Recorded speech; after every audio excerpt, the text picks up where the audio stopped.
got already been getting these back, but now it's time for you to get your just due.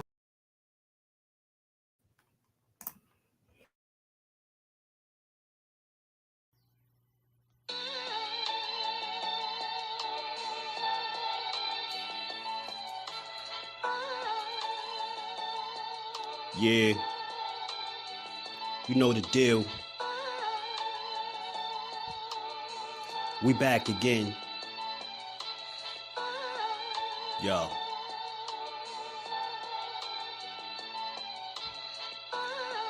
A round of applause for Jersey's finest. A lot of content creators not worthy, but they minus. They get offended and start singing like the whiners. Talking like they tough, but it's only screaming and whining. My homie Just Do is the catch you don't come to. Your squad get run through. By the time you come to, you duck food. You suckers talk tough on the internet, revealing all your threats. Now we got you trapped in the net. Just Do be on this grind, y'all better hustle up. You deadlifted 90 pounds, we doing muscle ups. There's really no comparison. His voice sound like a derringer. Throwing a towel is just embarrassing. My dog Just very philosophical and psychological, and he mixed it all with good boxing news. These YouTubers feel like Bishop, I guess they got the juice, but it's lonely at the top to Just to feel like child abuse. Be respectful, he don't want to talk wild and loose. If you can't relate, you get dismissed like a mild dispute. These weird cats will tell lies, then they hide the truth. Why beyond views? You lose your life when you collide with dude. It's Just Do Boxing. All you cowards quit jocking. Kirk is official with no other options. Yeah, yeah. You know the deal. Judah Ben, we in the spot. Just Do Boxing, yeah. And of course, shout out to Mrs. Do, holding the whole family down. Word 'em up, word 'em up.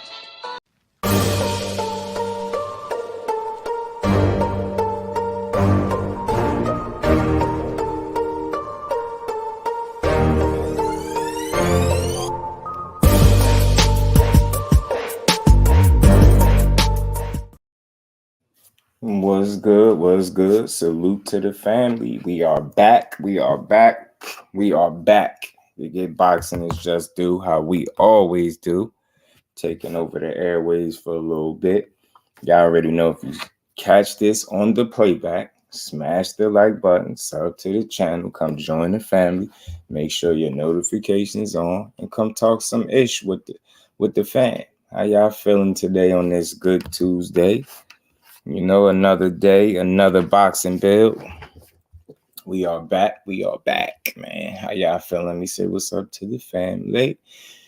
Naeem in the building. What's good, bro? Say Devin need jaw reclined and relined up. Still smoking a Bill Haney pack on the only dream that matters.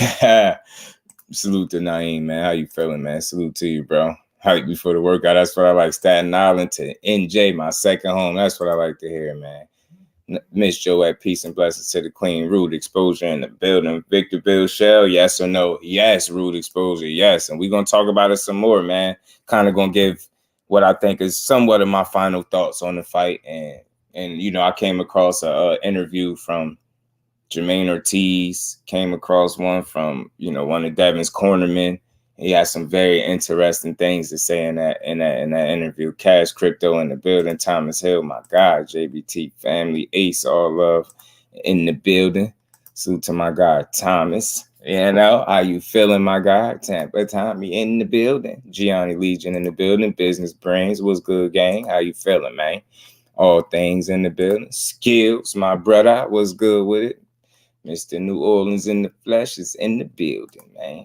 All things, my guy, CNBK. What's good, bro? How you feeling?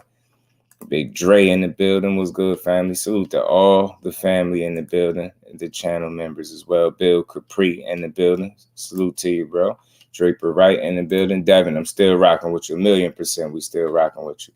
Hey, man, salute to Baton Rouge, Louisiana, man. Big Bill Capri. What's good with it, fam? Aisha, peace and blessings to the queen. Pardon me if I missed you. Can't miss the queen. Guys, Lee, man. How you feeling, Aisha? Always good to see you in the building. 23, what's good with it, bro? Said Roy Jones was in Cam and May shit, making excuses and trying to minimize Tank's win over Ryan. Yeah, they all gonna do that. You know, it's to be expected, man. It's kind of hard out here for a Pant, you know, or it's hard out here for a Tank, you know, because they don't get it, man. It's just due. But you know what? That's why they got me. Y'all, because, you know, leave it to just do to give you your just do, you know, all this minimizing wins and trying to discredit and take. We ain't doing none of that. We ain't doing that. I mean, like, at the end of the day, they keep on trying to tank this, tank that. Tank would have beat him regardless of the weight. And I'm going to stand on that because I truly believe it.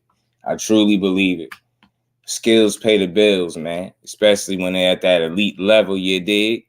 You good? That's what I like to hear, man. I'm doing good, man. Baby boy is teething, so he is cranky as ever. But other than that, everything is okay on my end, man.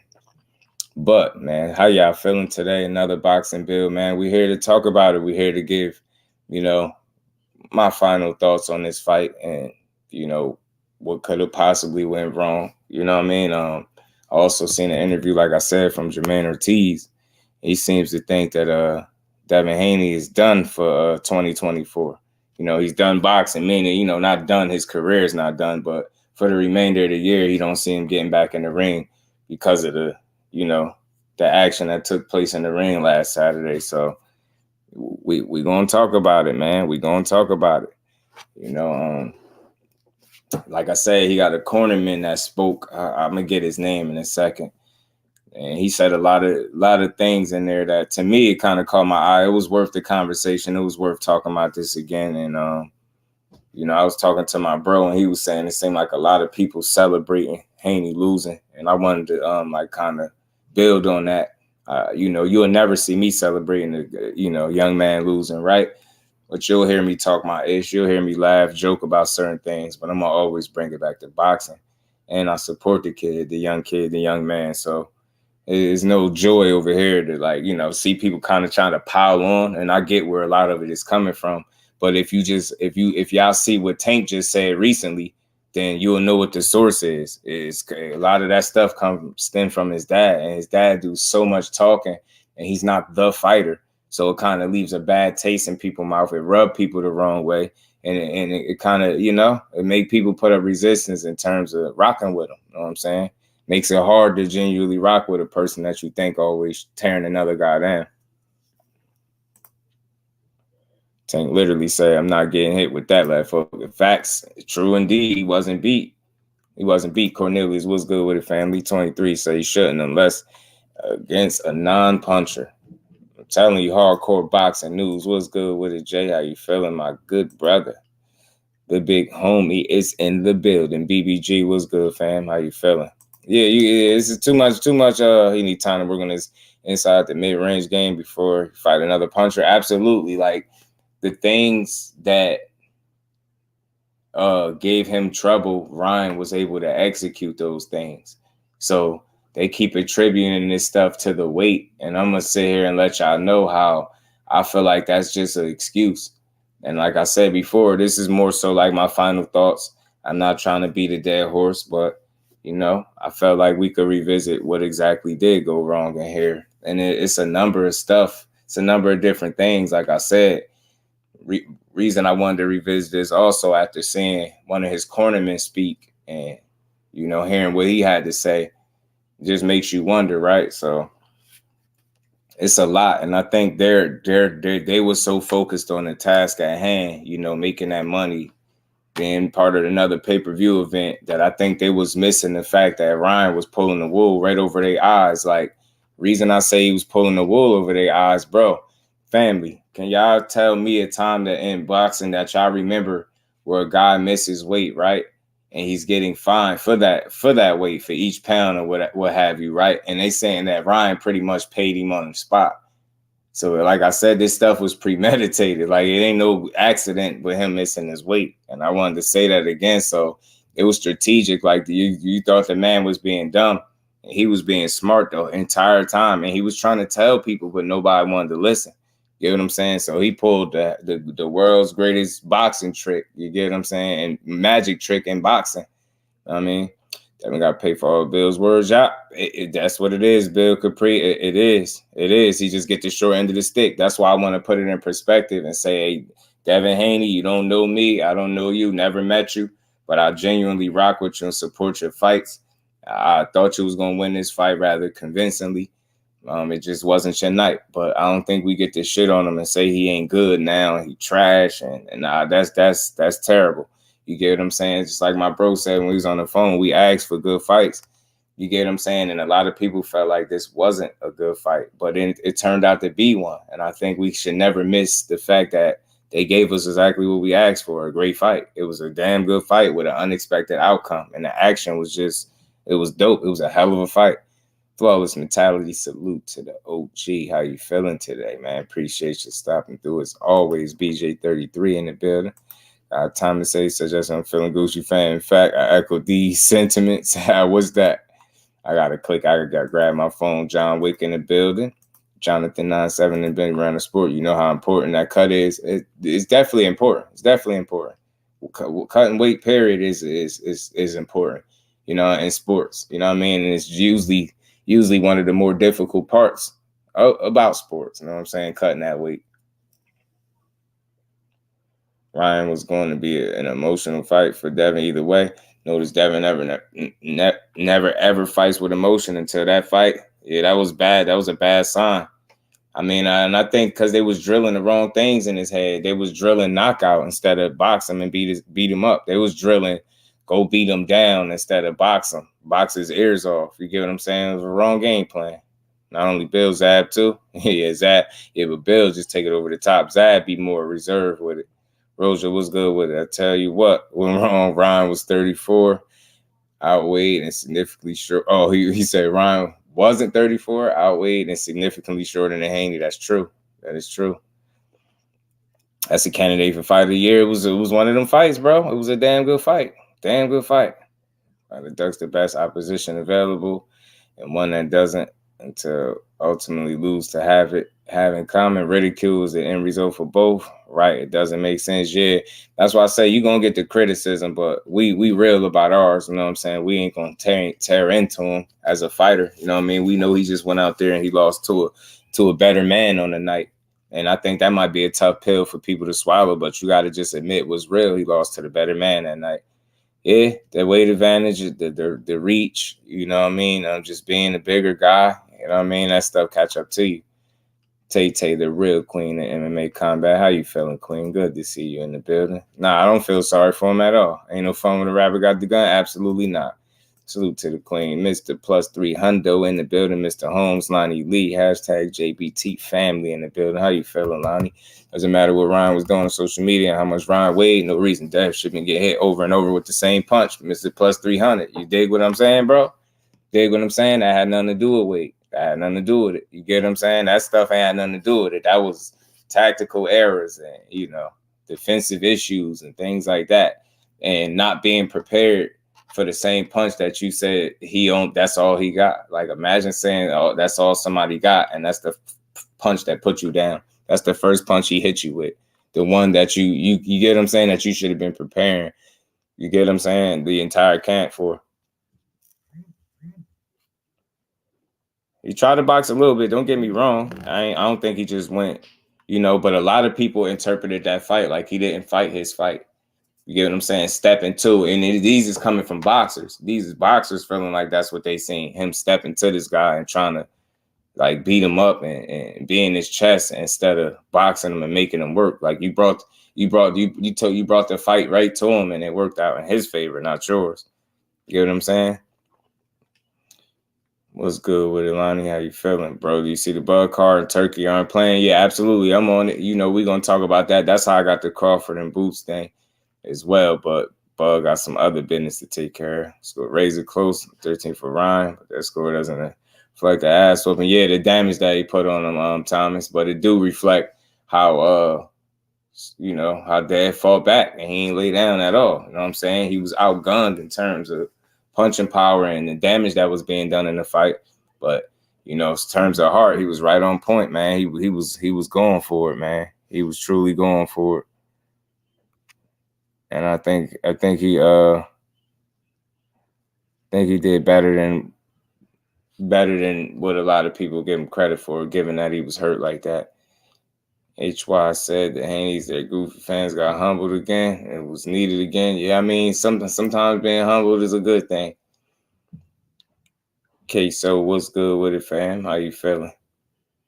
So I think Pitbull KO Haney is over for his jaw. I think Tank don't need to fight him for what it's over for Haney. Yeah, man. I mean, Tank just feel like they gotta run it because of all that stuff they've been talking. Everything to do with bad habits he exhibits every single fight. That's true.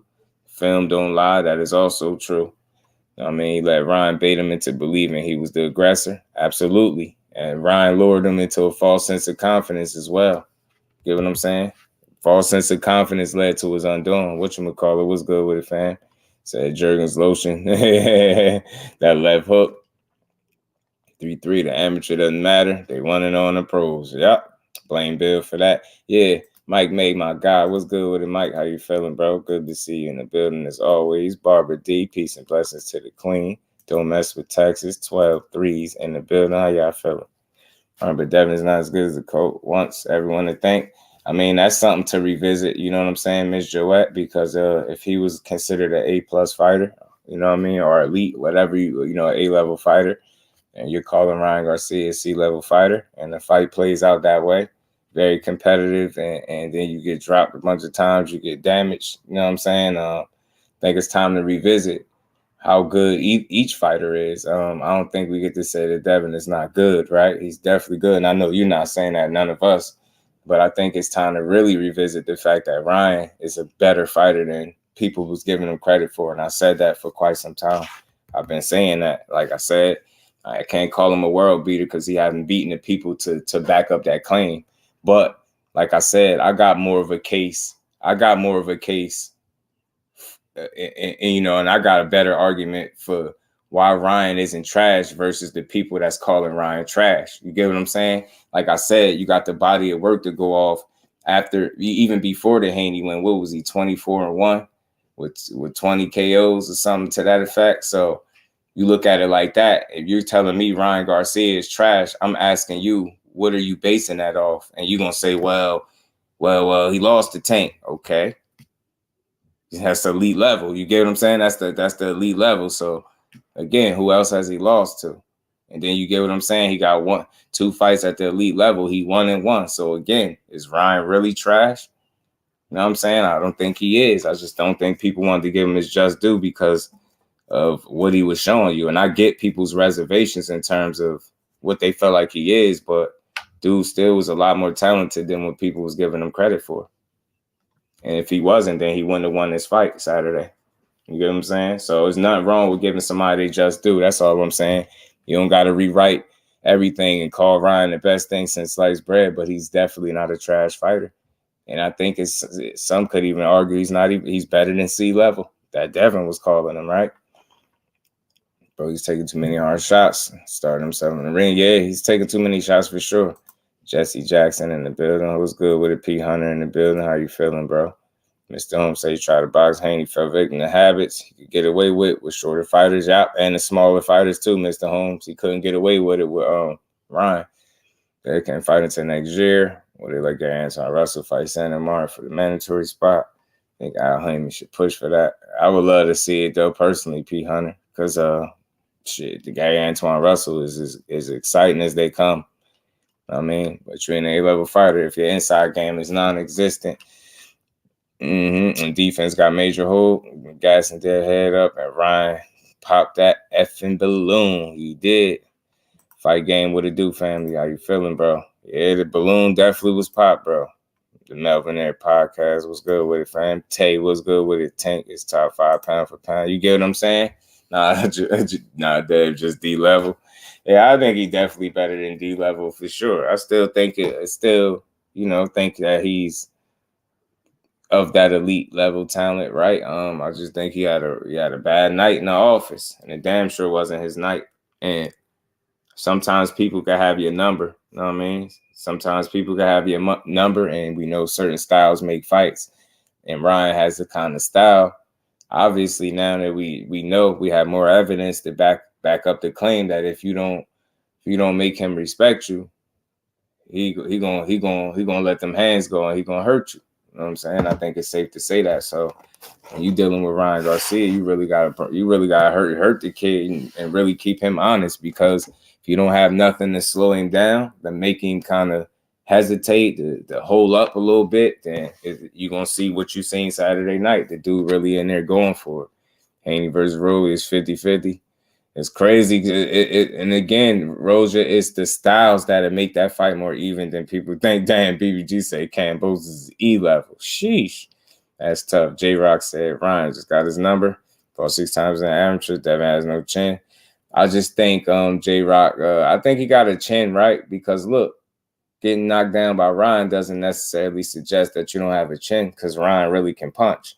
And he got knocked down 3 times. He kept getting up. So I think if he ain't have a chin, though, I don't think he would have made it out the fight. But I get why you would question it after seeing him get dropped that many times. But I would just say, just consider the fact that Ryan is an actual puncher, and being dropped by a puncher even multiple times, I don't think suggests that you don't have a chin, right? I think when you start getting put down by those guys that can't really punch, those non-punchers, then you got some questions to answer. You know what I'm saying? Change is easier said than done because of muscle memory and bad habits. Yo, for sure, P Hunter. It's definitely easier said than done. Devin is A- with no power. I feel you, Jesse. Yeah, he's still an A-level fighter. He just lost to a guy that's more comparable to him than what people want to admit to. Simple. Still Lee Yap. He just lost. Come with the game. Modern day boxers are crazy success after Mayweather blueprint. Right. Max Hughes proved that they'll just do for sure. BN Boxing News, my guy. How you feeling, bro? ETB in the building. How you feeling, K? Appreciate you sliding through. Man, he was cooking over there yesterday too, bro. Appreciate you. Cheryl Holiday in the building. So look, man, and again, I'm just giving my final thoughts. I think Ryan pulled the him on him. He pulled the Haney on Haney. I think he strategically did everything. Like I said, how many times in boxing do you hear when somebody get fined that they pay that fine almost immediately? And then you can't tell me that wasn't like premeditated. He already knew what time it was. And I got some word that, you know, he was speaking to a certain strength and conditioning coach that helped Danny Jacobs rehydrate or come in at a certain weight. And I think it was in that Canelo fight. So like I said, this dude strategically planned this stuff and it worked out. And now he's sitting pretty, looking like a mad scientist right now. Ty Best said Devin didn't look A-level. I mean, sometimes, yeah, you know, in the law, sometimes you're not. That may not have a chin for 140, 147. It's like Bud may not have a chin for 68. I get it. I just think he definitely don't have the power to deal with those dudes at 47, but we'll see. Even at 40, it's going to be tough. Salute to you, J-Rock. Appreciate you, family. As always, man. Much love to everybody in the building. Y'all make sure y'all smash the like button. We just getting rolling. Watch for the hook. What's good, bro? The old boxing world has been barbecuing the Haynes, like doing Canelo. It's like ducking. Yeah, you can't really barbecue him. I mean, you could. Yeah, he look like a mad scientist, Barber. Right now, Queen. You can't really barbecue him. You can critique him for the loss, right? You can hold his foot to the flame. Because I've seen people get critiqued very hard for fights that they've won. You get what I'm saying? Case in point, Shakur Stevenson. It was slandering him after his fight. And he won it. His stock dropped. Nobody's going to watch him now. Forgetting the whole fact that he actually won the fight and became a 3-division champion. They still went crazy on him. Now, it's like that. You see a guy go out there, take a fight that he downplayed the entire time, get beat by this guy. And it's like, do his stock drop now? Do people want to see? Are people going to want to pay for his fights and see him fight? You get what I'm saying? It's weird. So that man just took a tough loss. He got in there. He took an L. I want to see what his bounce back like. We're going to talk about it because Derrick James has something interesting to say about his road back and how he think it's going to be pretty difficult. You know what I mean? Tony was good with it, fam. Drew in the build. He said Ryan is back in the pick after this win. Yeah, they came up short. That's it, bro. Yeah, I'm just glad we got to witness a good fight. It was a great fight, Drew. I think it was a great fight, bro. I think it was a great fight. And it was highly entertaining. On the words confidence stand, that was a devastating defeat. Yeah. Devastating. It's going to be tough. With respect for not being professional. Nah, it's not again, he get respect for being smart. Not for not you can call it what it is. All right, you missed weight. It was unprofessional, but it was strategic. He made sure that he didn't come in over 5 pounds and make it an issue, then it would have been no fight. And he made sure he came in at 143, which the commission wouldn't even, make him lose the weight at all. And then he continued to put on more weight after the fight. But we're going to talk about it because I'm going to play this little clip. Salute the Boxing Ego for capturing this little clip on IG. I had to snatch it off of there from the PBD podcast where Ryan was talking. I'm going to let y'all hear what he had to say. Showtime, the guy was good with it. Mr. Improv was good, family. All them fighting each other. Yeah, somebody got to lose. You know what I'm saying? Fact. Somebody got to lose, and it's all good. You know what I mean? You lose, you still support the guy, win, lose, or draw, but it is a conversation to be had. That's why I said over on this channel, we build boxing up. We don't tear the fighters down. That's why I was saying the whole build up of this fight. Stop saying how trash this dude is, how he ain't good, he ain't on your level, because then you can't turn around and want credit if you would have beat that guy. You get what I'm saying? So you just got to be careful. I think fighters need to use this fight as an example of why you should build your opponent up, why you shouldn't shit on your opponent and tear him down. You get what I'm saying? And damn sure don't sleep on nobody. You know what I'm saying? Thinking that man ain't improved since an amateur was a grave mistake. It was a huge miscalculation and the wrong thing to assume. I ain't hear nothing about no numbers yet. Cornelius Samuel, what it do, family? Bristow, what's up with it, fam? He said Haney slaps Garcia. ETB said, I hate the criticism a fighter has to deal with after putting it all on the line, but Devin deserves because he does what fans do to his peers. Yeah, Terence can't be going in like that on the fighters and then think people going to cut you a break. You get what I'm saying, Key? They not cutting you no break, bro. Terrell, what's good with it, fam? Devin versus Ryan fight views is off the chain. I watched it a couple times, but it seemed like the whole world was watching it. Yeah, everybody paying attention. It was a hell of a fight. Salute to both combatants, man. They put it all on the line. Like ETB said, you hate to see somebody get overly criticized, but you understand where a lot of it is coming from.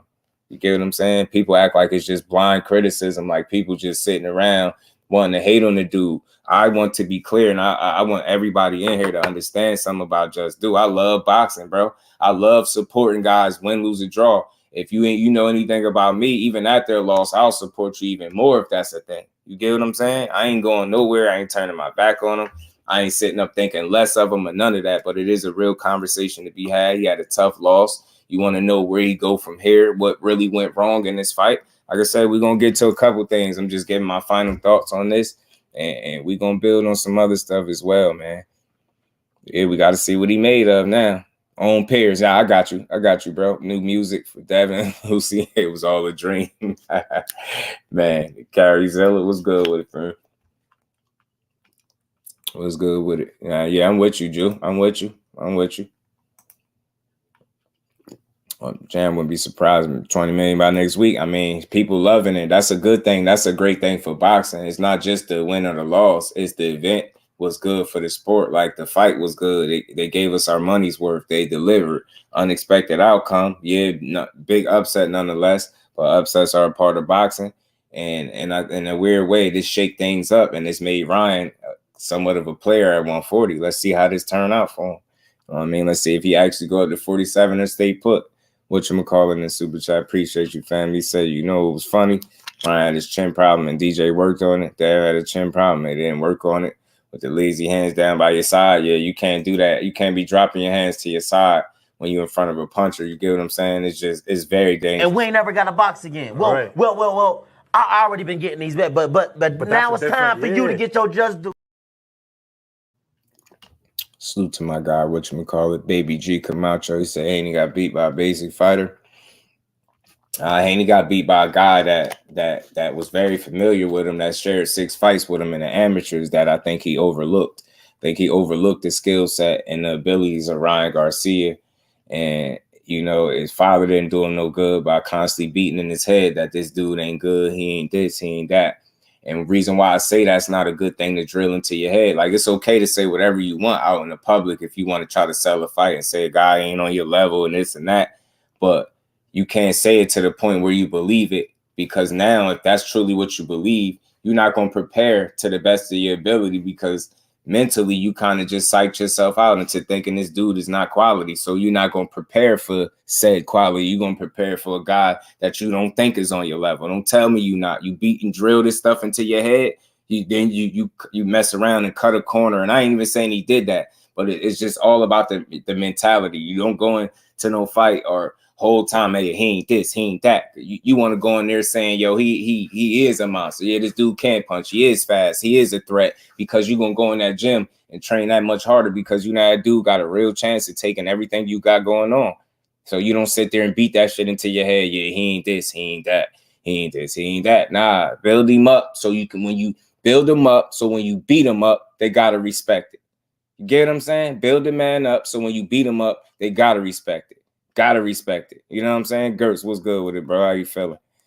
Gotta, you know what I'm saying? Just don't tear the man down. That way you ain't gotta ask for credit, because people gonna get that to you, because we got every reason to get it to you. You get what I'm saying? That kind of fight right there, you survive that fight and won, get knocked down like that. Man, think about what the story would be. August 2nd. What's good with the girls who coming to LA? Oh, August 2nd. Nah, Bill keeps saying that Ryan was good on and dangerous. Devin was the one saying Ryan's trash and mediocre fighter. Yeah, that wasn't Bill. Yeah.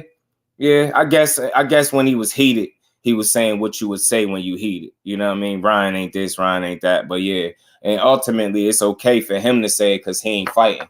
You know, it's not okay for the fighter to believe that. You get what I'm saying? That's all I'm saying. Talk all the ish you want, but just know that dude was serious too. You know what I'm saying?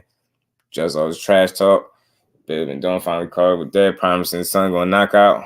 Yeah, Ryan, and look what happened. Ryan beat him up the whole fight. Yeah, I mean, he beat the rounds Ryan won, he won big.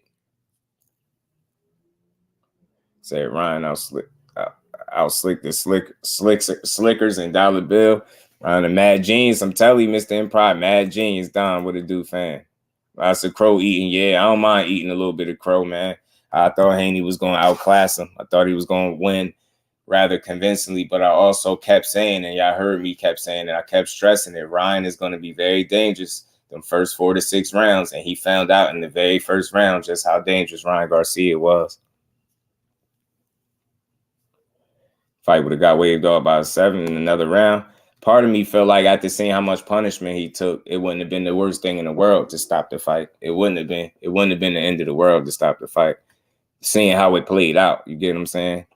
Career a lot tougher, you know what I'm saying? They're confident as hell now. He is, bro. And so is a lot of other people licking their chops, all types of stuff. LaMarcus, what's good with it? King, what it do, family? Angel Diaz in the building, what's good, bro? We want Ryan to fight next. I think Ryan and Tio is a good fight, believe it or not. I think that underestimated him. I think Ryan's defensive flaws was caught up to him. I really not say that because I think he said something about sleeping on him, didn't he? Didn't he say he slept on him a little bit? Said something like that after the fight. He slept on him. Said I was sleeping on him a little bit. The zone isn't playing this year, bro. Hey, let's see, man. I want to see a great year of boxing. RB Breezy, what's good with it, fam? Yeah, Ryan Till. Yeah, it'd be a good fight. But look, man, a lot of people made a big deal about this weight situation. And salute the boxing ego because he captured this little clip on IG where Ryan was sitting down talking. And he has some things he says he always does. It's a little short clip, man. Check this clip out. Okay. So this time when you weighed in, you were 3 pounds over. What did you gain when you went to the fight? I was like about 160. So 160 fight, what was the weight when you... Was it 145 with you and Haney, or what was the... Oh, it was, I was 143, and he was 140. So you went 17 pounds. Yeah. And that clause wasn't in it with Haney. No. Yeah, because when you guys stood toe to toe, it just didn't make sense. No. It was very obvious you were the bigger guy. Yeah. And did you feel that? Usually he's the bigger guy. Usually he's the weight bully. But the weight bully got bullied. See what he's saying? He said, "The weight bully got bullied." So, but my thing is that the reason I played that, y'all, I mean, Devin defensive flaws, right? I think they did too. The mixture of and you know what this was to me, y'all. Key, you know what this fight was? This fight with the perfect way to phrase what I feel like I seen. This was, you know that experience that everybody said Devin had fighting at the championship level, the bigger fights, the more quality opponents, more battle tested. All those things was cool. But this was a prime example of preparation versus experience, and how experience can be neutralized if the guy on the other side is properly prepared to deal with the task at hand. That's what I seen. Preparation versus experience. Experience versus preparation. However you want to look at it. Preparation leaning on the side of Ryan Garcia. Dare I say it? Yes. Ryan Garcia was more prepared to deal with Devin than Devin was to prepare for Ryan. He just wasn't prepared, in my opinion. He was not. He was not prepared for that dude. And it cost him. You know what I'm saying? I think people, we kept saying what Ryan is and what he ain't, right? What he's not. But people not taking into account that he had Derrick James in his corner too. This guy, you got a coach that's going to work on fundamentals and things like that. He drilling this stuff in Ryan's head. And I ain't saying he ain't make no mistakes, but he polished him up a bit and prepared him very well to go in here and fight this fight. And he executed, man. And the crazy part is people keep making that, the big deal about the 3 pounds. He sacrificed stamina as well because he was fighting in spurts. He was fighting in spurts, but he already checked Dev chin early enough, so he wasn't able to take advantage of that dude being gassed in between those rounds. Actually, Ryan fought like, could you imagine if Ryan was 100% of himself? I think he would have stopped him, Ms. Joel. I think it would have been a stoppage. Tom is in the super chat. Appreciate you, family. He said on fight night, Dev often rehydrated 10 to 15 pounds more than his opponents, like Loma, and we didn't hear no complaints. That's what I'm saying. And then you even heard about the 17 pounds that Ryan said he rehydrated. So he said he was about 160. But we know Devin has rehydrated up as high as 165. So was it really about the 3 pounds? Because, again, it's not what you weigh in. That is what you win on fight night, right? That's where the advantage you think would lie, right? Not on the scale, and when you in the actual ring. So say, hypothetically, if Ryan was 160 on fight night, like he said, right? Dev is still that 165 that he come in at. He's still heavier. Ryan is just naturally a bigger guy, a bigger kid. You know what I'm saying? Just what it is. And we ain't never got to box again. Well, right. Well. I already been getting these bets, but now it's time for you to get your just due. Salute to my guy, Thomas. Appreciate you, fam. I hope they're not reading the comments. Better turn them joints off. Sleeping on that left hook almost got him slept. That's what I'm saying. You say that's all a guy got. You got to prepare for it. Lewis 4,500 was good with it, bro. He wasn't on 160. I say 168, 170. Dev get back to 165. The way we look at it, it was even. Dev couldn't handle that. Yeah, he closer to his size. That's all that was, bro. Think about it. The same people that's complaining about 3 pounds are the same people that told you Tank need to stop being and move up to 140 and 20 and 25 pounds ain't nothing. You get what I'm saying? Those are the same people. That had a full training camp. Absolutely did. Chris was good with it, family. How you feeling? Ashley's corner was good, cuzzo. How you feeling? Y'all smashed it like, but we just gonna keep on rolling. Haney Garcia fight reminds me of Cobra versus Ryo 1. It was tough. Told y'all that Ryan might win. And it was 50-50. Kept trying to break it down. AK, they wasn't trying to hear that, though. They wasn't trying to hear it, bro. You know what I'm saying? They wasn't trying to hear it. Me, myself, I still thought Dev was going to pull it off. But you acknowledging this 50-50, you gave Ryan a fair shake where most didn't. You know what I'm saying? They thought this was some type of handicap match. And it showed that it clearly wasn't that. Yeah, they got outclassed for sure. It was tough, man. JBoxing was good with it, fam. Just why missing the point when people talking about the weight. Yeah, I don't know. I mean, I just feel like if the 3 pounds is not the end all be all, right? That was on the scale. I just feel like what they rehydrated at is somewhat comparable. That's why I played that clip, right? So you know, you would think he has some type of unfair advantage, but I just can't see it that way because, again, you know, Devin rehydrates, pretty much 165. So even if Ryan was a few pounds heavier, I just don't see how that was the end-all, be-all. I don't think that was the reason that fight got played out the way it did. You know what I mean? That was a guy that clearly just wasn't prepared, like I said, with all the experience that he got, you know, the championship-level fights that he got. He just still wasn't prepared. Ryan was properly prepared. Derrick James had him prepared to deal with what Devin Haney had, and it wasn't. You can't say the same on the other side. Terry, peace and blessings to the queen. How you feeling? Even Ryan said, even Tank said Ryan hits hard. Yeah, he said it's the hardest puncher I think he fought. I think he said Ryan. Out the bag, put a fire on Ryan, 136 hundo. Okay, J-Rock, cash in, talk to him. Talib was good with it, man. Carolina in this biatch was good with it, family. Do you think also people lost faith in DJ as a trainer? I don't think they lost faith in him. I think he wasn't enough of a focal point in this camp. Like a lot of people, again, Ryan wasn't going in there by himself. He was going in there with a teacher trainer of the year level talent, like, you know, and DJ, like that type of schooling, that type of tutelage in his corner. I don't think people focused on that part of it, that aspect of the fight enough. You get what I'm saying?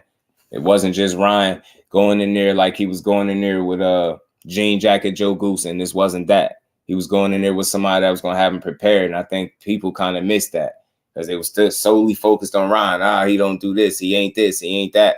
Well, under DJ, what is he? 2-0 now? You get what I'm saying? Is he 2-0 under DJ? And DJ got his ear, man, and Ryan went out there and performed, bro. You get what I'm saying? Salute to Lewis, man. Steph has no real trainer. And you look, so sorry, dude. Can you hear my comment? What's that? What you said?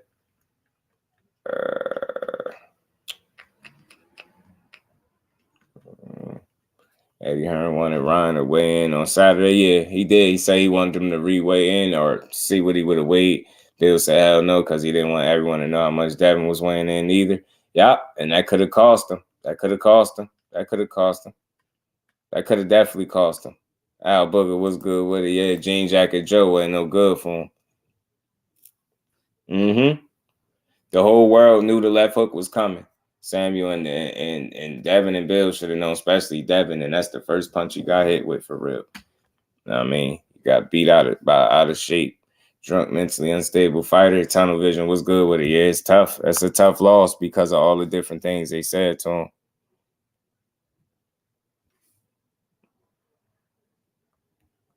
All the things they said about him, man. So, I mean, but it goes to show you just got to prepare for the best version of anybody. No matter who you getting in there with, you prepare for the best version of that fighter. And what I can say is just in my opinion, obviously it's my opinion, I don't think them as a team, the Haney's prepared for the best version of Ryan. I think they prepared for what they thought Ryan was.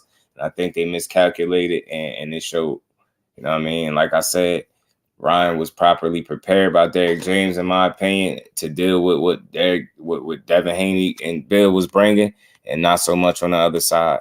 And that's why that fight played out that way. You know what I'm saying? It was tough. It was rough. He took a lot of lumps in that fight. And speaking of, man, where is Derrick James, man? Derrick James gave his thoughts on this fight too, man. He gave his thoughts on this situation and what he think about Devin recovering on his road to recovery, man. I'm gonna play it real quick. Think the rematch would have been worse for Dev? Yeah, man. Rematch is not what he need right now. You'll just be taking a rematch on some bravado, like. It just wouldn't be a good rematch, in my honest opinion, because of the way that fight worked out. I'm not sure that you'll fix the necessary. You won't fix the necessary areas. Like I just don't see it. I still see you making similar mistakes, and it could end up being worse depending on what kind of shape Ryan really is in. So, Original Skywalker was good with it. better nutrition, and he start weight draining themselves. They lose power and reflexes, be off. Devin needs to heal and gain his weight back, and then come back. Yeah, I mean, it's always fighting closer to your weight is always a better option to me. It's healthier. You know what I'm saying? Y'all make sure y'all smash that like button, sub to the channel if y'all haven't, man. I think Devin will be gunshot in a rematch. Yeah, Aisha, I think he'll be battling them demons. I think it'll be too soon to throw him right back in the fire with that guy. And Ryan to have a ton of confidence.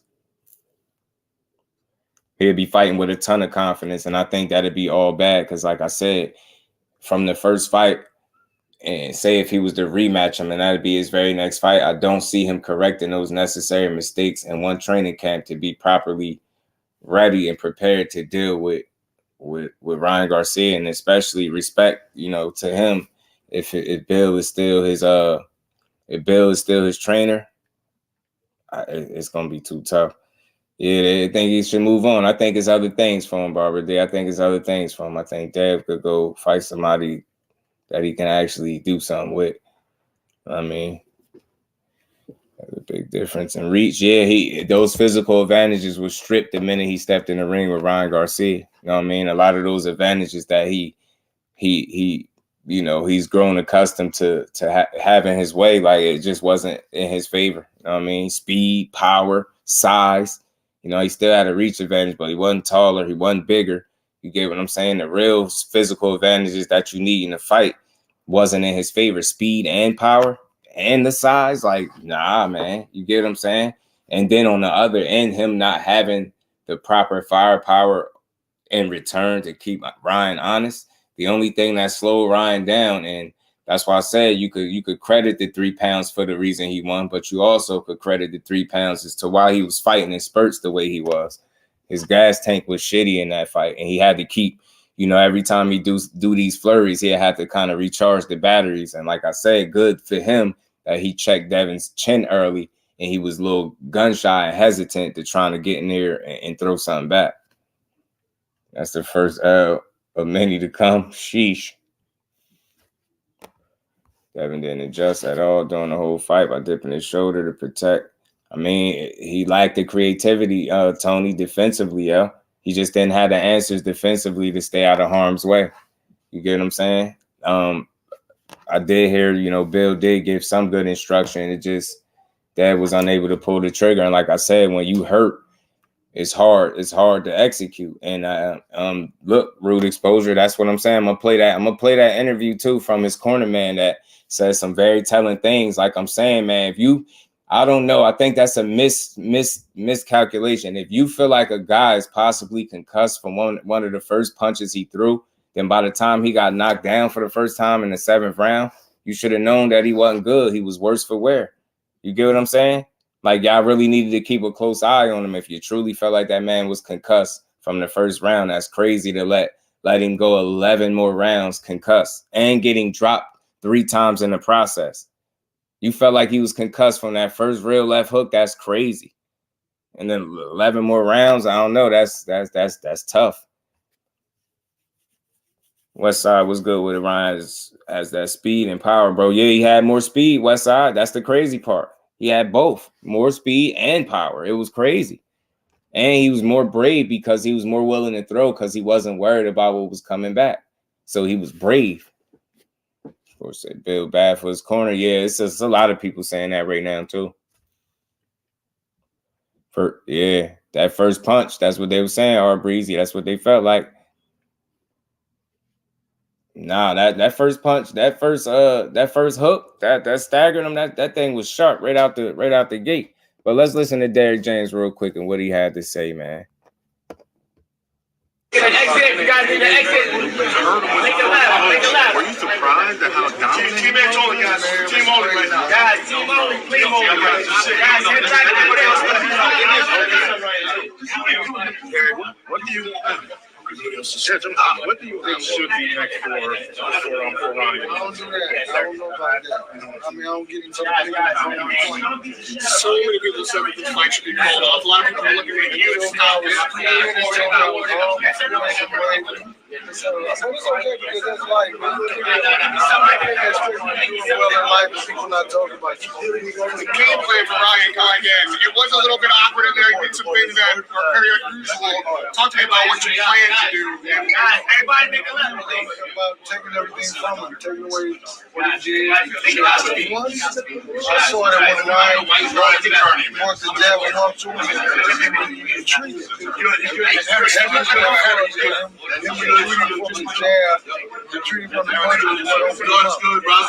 Knowing that this was a really stressful build-up for everybody, do you think that those kind of antics are over? Have we seen the last of the crazy air quotes Ryan Garcia?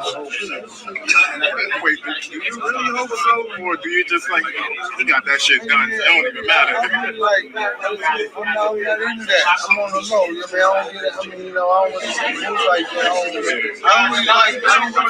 I hate all the talking in the background, man. Let me break this down. Basically, the real reason why I'm playing that is just so y'all can hear it, because I don't know if y'all can hear it with all them jockeying for position in the background, trying to get their questions off. But he pretty much they asked him, about Ryan and what's next. He said, "Can Dev salute the Brandon in the Cash App?" He said, "For real question, can Dev even beat Pitbull now?"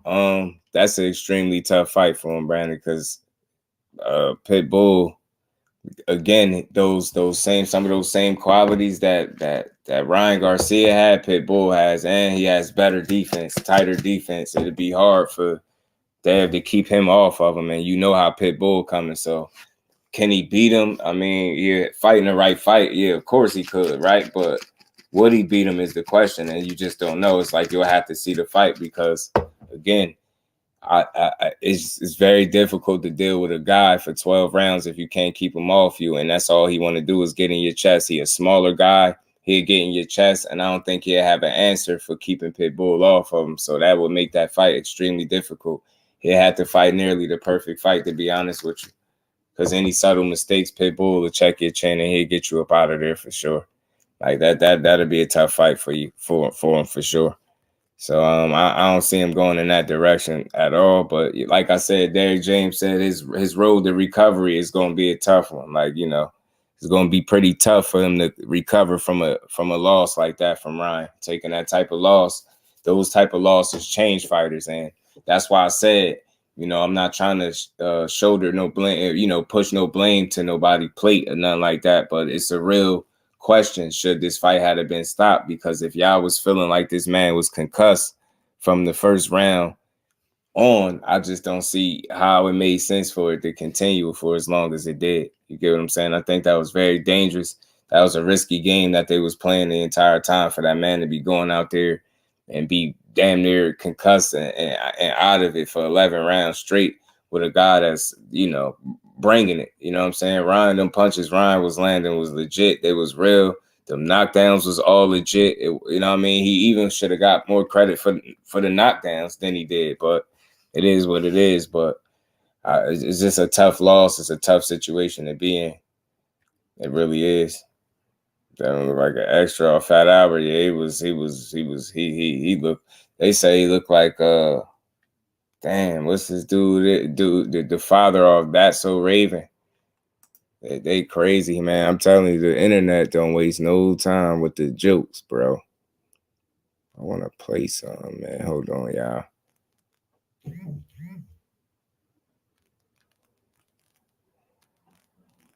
Damn, I don't think I put it in here. Scale Scrapatory, what's good, family? How you feeling, bro?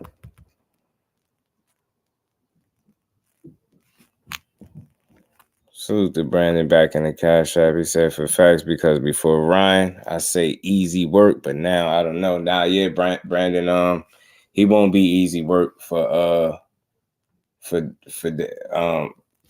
at all. He'll be rather difficult, to be honest with you. I mean, that'd be said, because Pitbull gonna hit him one time. Yeah, Pitbull definitely gonna hit him. He definitely gonna hit him, and it's gonna be ugly. So. Especially, you got to think now, it's a totally different conversation, because you got to factor in the fact that he's coming off a loss. He's taking a loss now, and a bad loss in which he got dropped multiple times. And, you know, jumping in there with another pressure fighter like a Pitbull Cruz could be very dangerous for you, bro. It could be very dangerous. You know what I'm saying? So I just don't see that being his next move at all. Not by far. You know what I'm saying? I don't see it. So, you know, good luck to him. But right now he's suspended anyway, indefinitely. So, you know what I mean? And he pretty much, what the kind of beating he took was the equivalence of getting knocked out. You know what I'm saying? He got everything but knocked out because he had to be concussed in there. I don't give a damn what nobody say. That dude was not right, and his legs was bad for several rounds. Like, they continued to let the fight go. Yeah, I know something is up with the jaw. It gotta be. Creo the Traveler was good with it, Devin, ready for the big punchers. I just think the problem is Creo, like the combination of not being a big puncher and having some holes defensively, like it's tough. How can you keep these guys out your wheelhouse? What do you have to keep guys honest if you no longer are you know, the bigger guy, if you no longer have these physical advantages that you once had at 35? You get what I'm saying? Those physical advantages don't really exist as much at 40. You get what I'm saying? You got it off with Regis because Regis is not a really big guy. He's a smaller guy. So it was easy for you to do that with Regis. I don't know. I just feel like not having the physical advantages make fights a lot more, you know what I mean, competitive. And that's just with anybody. That's not with just Dev. That's with anybody. That's with fighters in general. You see a lot of these guys, when fighting guys more your size, the fights just play out a lot more competitive than what you anticipate. And all I'm saying is, I said this, I was saying it all along, man. I just don't think you could call Ryan Garcia trash. You get what I'm saying? Mr. Empire, what it do, man? He said Devin was concussed from that first life hook, still winning rounds 2-6. That's what I'm saying. This kid was tough as hell, fighting off instinct in some of those situations, and a lot of people just wouldn't have been able to do it. I give him a ton of credit for being able to maneuver through being that hurt, because he clearly was, bro. He wasn't good, and you could see it. It was evident, but he continued to fight. You know what I mean? But it was risky. It was tough. Joe was good with it. Said the title was crazy. Dead coming for niggas next. Nah, the title ain't crazy. I think you thinking about it wrong. Dead being done in 2024 is not crazy. You know what I'm saying? That's what, and again, you want to know where I got it from. Jermaine Ortiz feels like, you know, after that beating that he took, that it might be, you know, it might be a wrap for him for the rest of the year. You know what I'm saying? He might think it's over. We're going to get to it, man. I'm going to play it. We're going to get to it. 7-time. His glove touched that mat. Yeah, man, it was tough. You can't keep it on if he was paid to. He couldn't even jump on the ropes properly. Yeah. He was truly hurt. That's what I said, man. That was real, bro. To allow it to continue was tough. It was tough to watch. Like, look at it.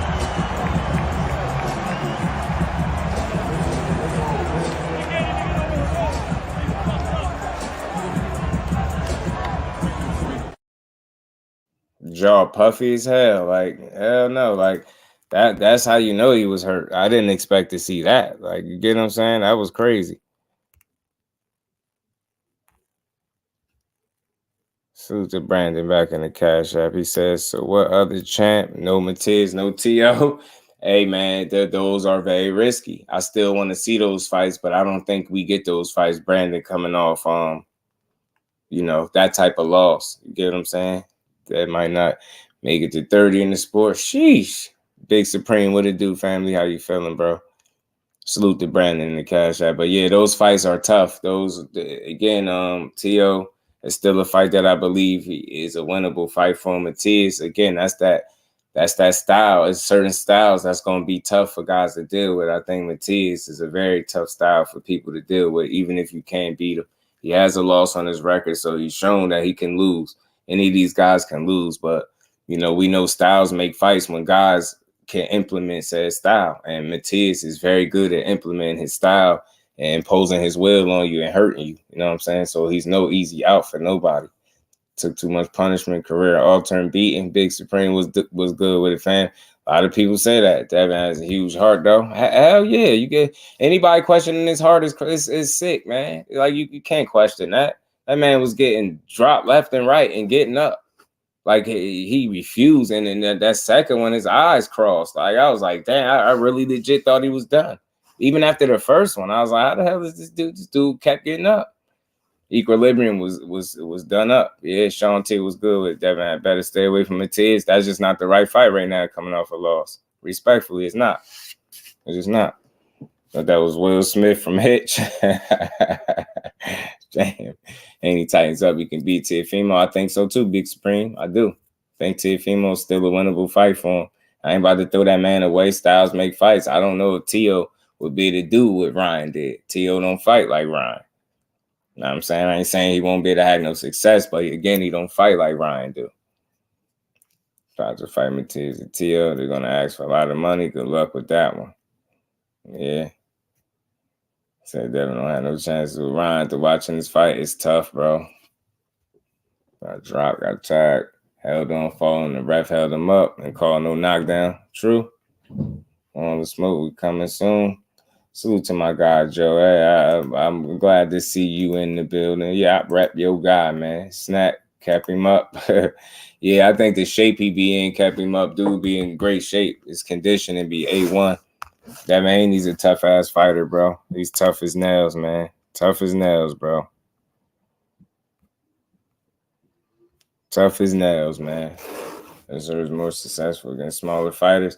Yeah, I mean, look, it's just to be perfectly honest with you, that's real. I mean, you know, he's enjoyed the success of fighting those guys that are smaller than him. But I think, you know, at 40, where guys are more comparable in size and things, like I said, power is greater than yours, speed is comparable to yours.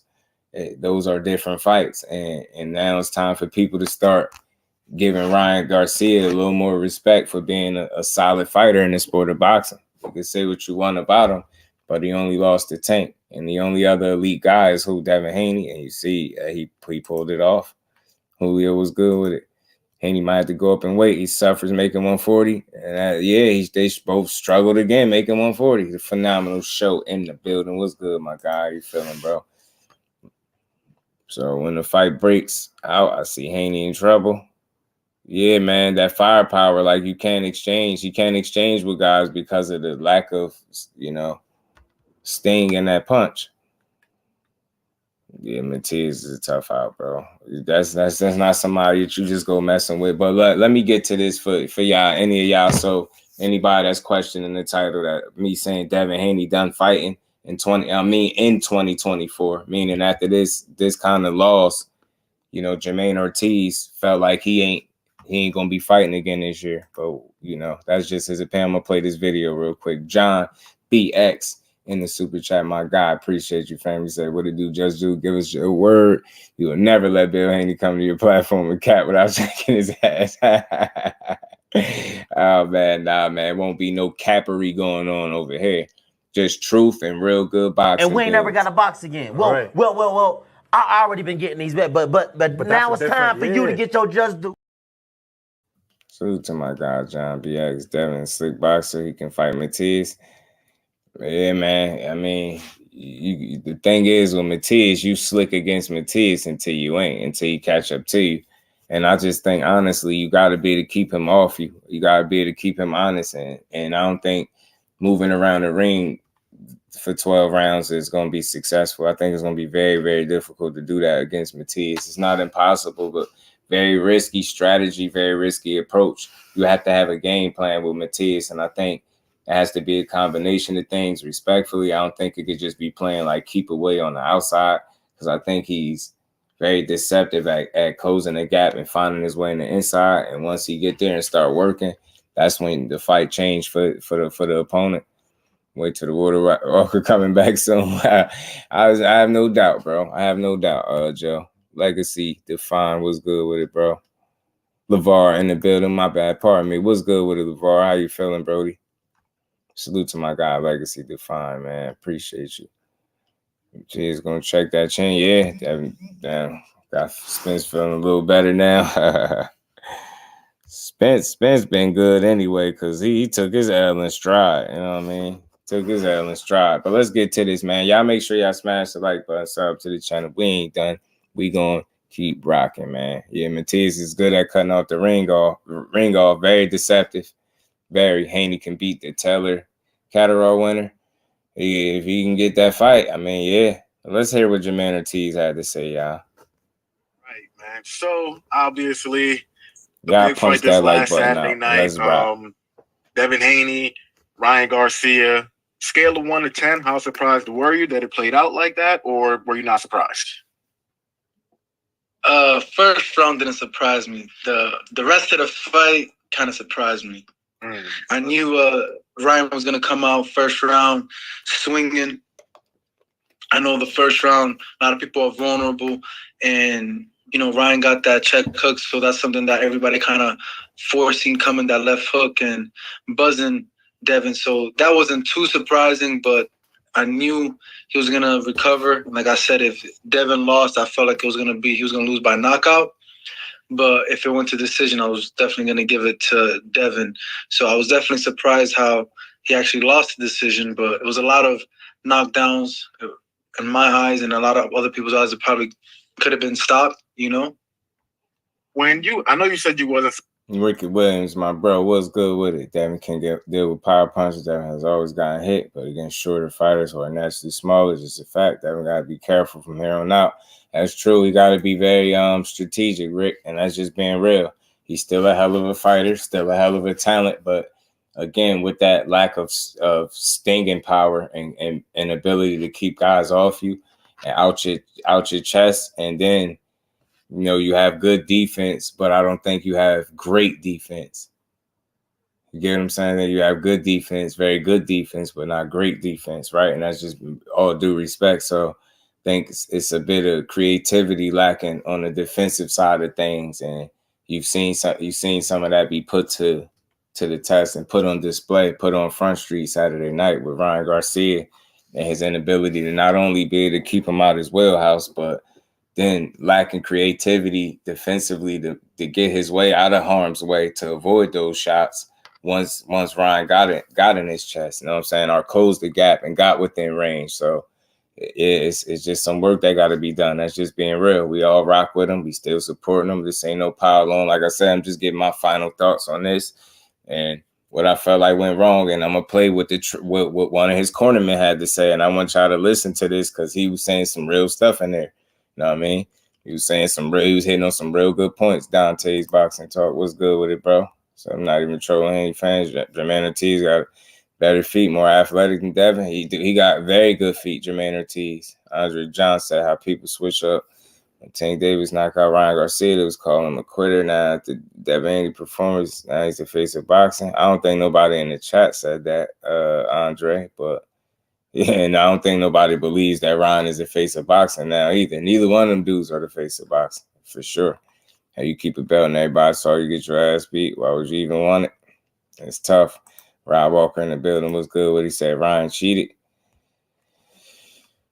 I don't think Ryan cheated. I just think he used the rules to his advantage, much like what Devin Haney usually does. And in this particular instance, it happened to work against him because somebody was playing the same game he was playing, but Ryan played it a little bit better. If we just want to keep it all the way 100, Rob Walker in the building was good with it.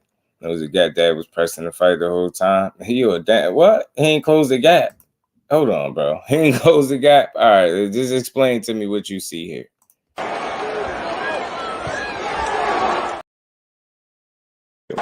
That ain't doing.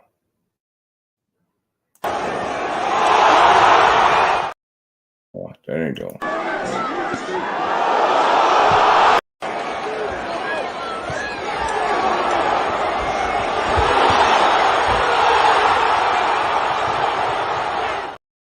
Is that not closing the gap? Was he not coming forward right there? What? What the hell? Hell yeah, Ryan was fighting in spurts, and when he did, he was on the front foot throwing punches, bro. You know what I'm saying? J.A. Dixon, my guy, what's good with it, bro? How you feeling? Yeah, if you saying Ryan cheated by pulling the much, you stupid. Carmen Serene, peace and blessings. He said Ryan definitely quit. He ain't quit that night. David, you know what I mean? Ryan was listening to Floyd. Floyd gave Ryan some mental warfare game. I heard Rick, I heard he spoke to a certain strength and conditioning coach that made him that helped Danny Jacobs like comfortably miss weight. I think it was for the what fight was that? The Canelo fight, I believe, and helped him rehydrate. And I think Ryan took some pointers from that guy. That's why I say his mental warfare game was on point, bro. So then he itched on himself. Yeah, I'm crazy. Dad 170 pounds in there. And Ryan said he was like 160. Ryan said he was 160 in the fight. About 160. Because he said he gained 17 pounds. So he was 143. He said he gained 17. He was 160. So he 160 and the other guy's 165. You get what I'm saying? I don't think that 3 pounds was the end all be all. First left hook had dead gunshot until Ryan was using his bike. Yeah, man, it was tough, bro. It was tough. So I know you said you wasn't surprised by how things started. I keep smashing that like button, man. Let's go, man. I know it. You know it. The whole world knows. Ryan Garcia has a ridiculous left hook, man.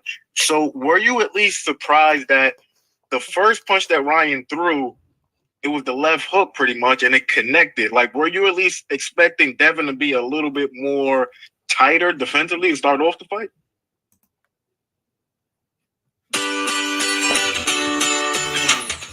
My bad. YouTube ads. Y'all know how that go. All right, we back. More tighter defensively to start off the fight? Dre Noble, what's good with it, bro? How you feeling? Yeah, and, he took it right to the center of the ring. And he didn't, move, which I think he should have started off the round, just not letting Ryan do what Ryan does every single fight, which comes to the center ring and tries to kind of blow it off and throw a whole bunch of punches. And knowing that, I think he should have been boxing a little bit more. And for the defensive part as well with his hands, I felt like it should have just been a little bit more on his right cheek, his right hand. And I felt it was just right underneath his chin a little bit more. And this part with the speed of Ryan, I just think, at least for this fight specifically, I would have just kept my hand a little bit more right here, just to catch it. Because right here, it's more the right hand, and Ryan doesn't really... His right hand is not his left hook. Start after one of them knockdowns. So, where do you think Devin goes from here? Two-part question for you. Where do you think Devin goes from here? And this second part of the question might be a little difficult for you to answer, but Ryan came in at 143 pounds. Shelton was good, bro. Devin still has the WBC title. So do you think it'll be a little bit difficult for him to look himself in the mirror and say, yeah, I'm still the champ, even though he just lost? And what do you think he does from here?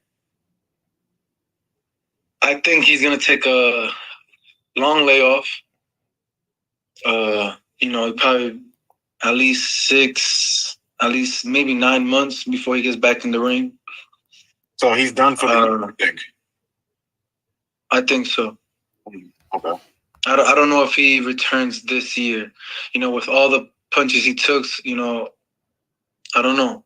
But I think we're in basically May, 5-6 months here. I don't think he's going to fight this year.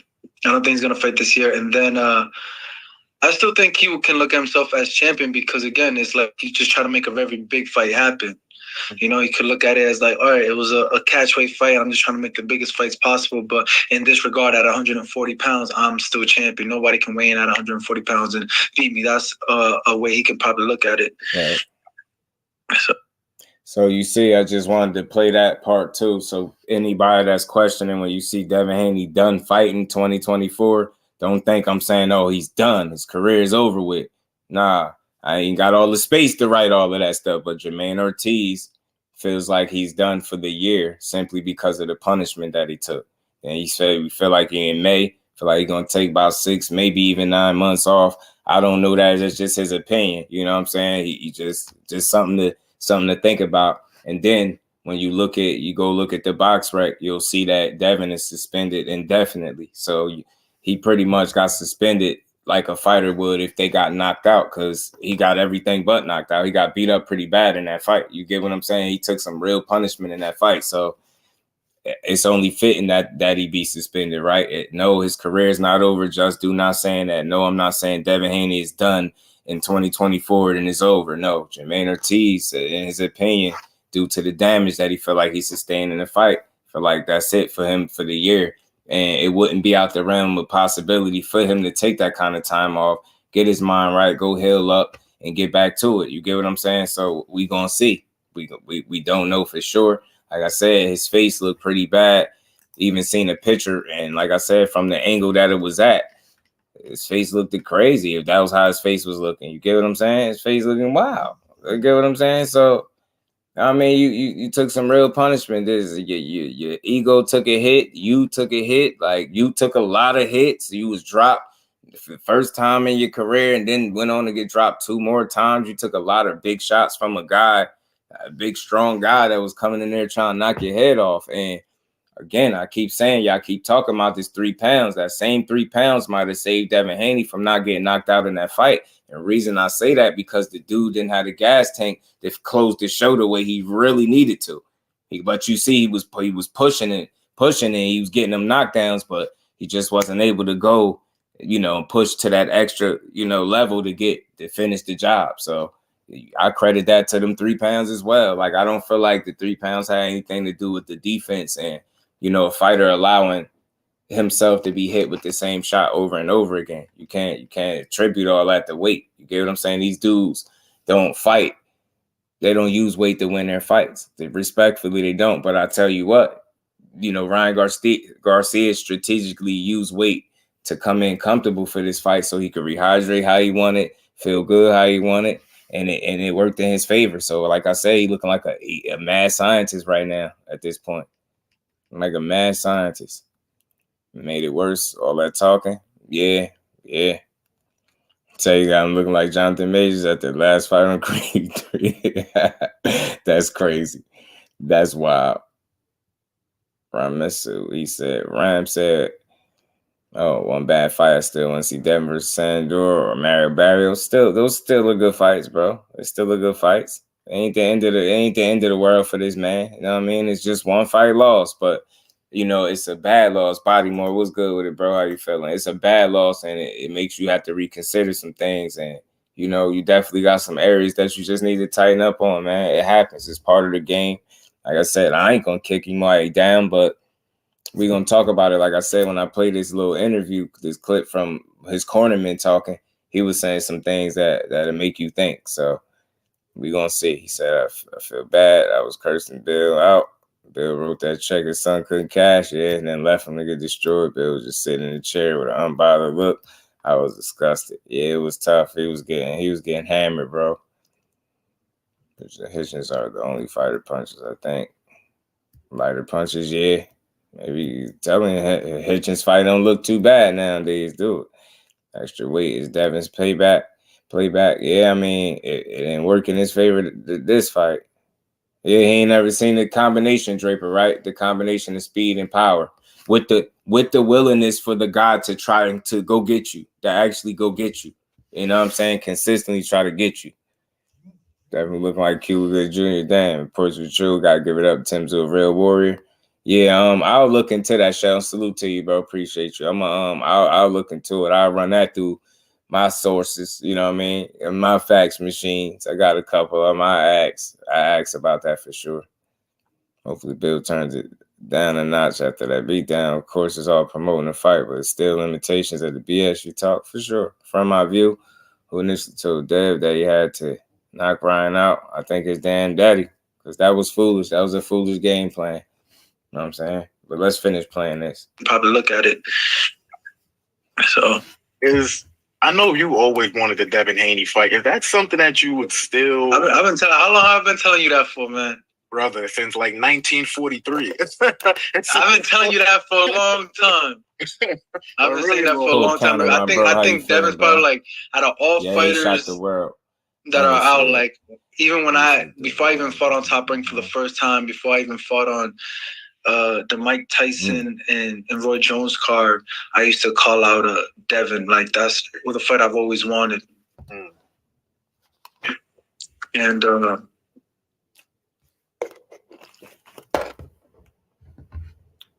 It's a fight I always wanted with Devin. Jermaine Ortiz said he feel like Dev's year is over. You know what I mean? For this year, he's going to have to sit it down. We'll see, though. I wasn't shocked, just being honest. Okay. Yeah, I was. The way it happened, I was. I wanted to ask you, man. Do you see like a Ryan Garcia versus like a Gervonta Davis rematch ending any differently if that fight was to happen? Like, let's say it happens at 140, no rehydration clause or anything like that. Like, does it end differently, or do you think Tank is still Tank and he'll probably still win again? I think he'll still win again, but do I think Ryan can catch Davis? Yes. Why? Because Ryan is a lot bigger than Davis. Taller, heavier. Can that player roll into it? You know, again, Davis' style, he's a little bit more patient, probably can get hit a little bit less, maybe not take it to him. He throws less punches, so it'll leave him less vulnerable for counters. If it happens at 140, I don't think it ends any different. You know, now if they're doing a catch at 145, 147, that's a different story. You know, I'm not sure if a lot. And that's his thoughts on it. But, you know, I don't know if y'all caught this. Ryan Garcia is now somewhat, if you want to say, he calling Tank out again for a catchweight fight at 144. You know what I mean? I guess he feeling himself. It's funny that he say 144. Like, why in the hell do you think you could dictate terms to a fighter that knocked you out? So Ryan Garcia, I don't really like this post. I don't really care for this move. Like Jermaine Ortiz said, even though it's his opinion, I echo the same sentiments. I don't see Tank Davis losing no fight to Ryan Garcia, regardless if it's at 140, 144. I don't see it.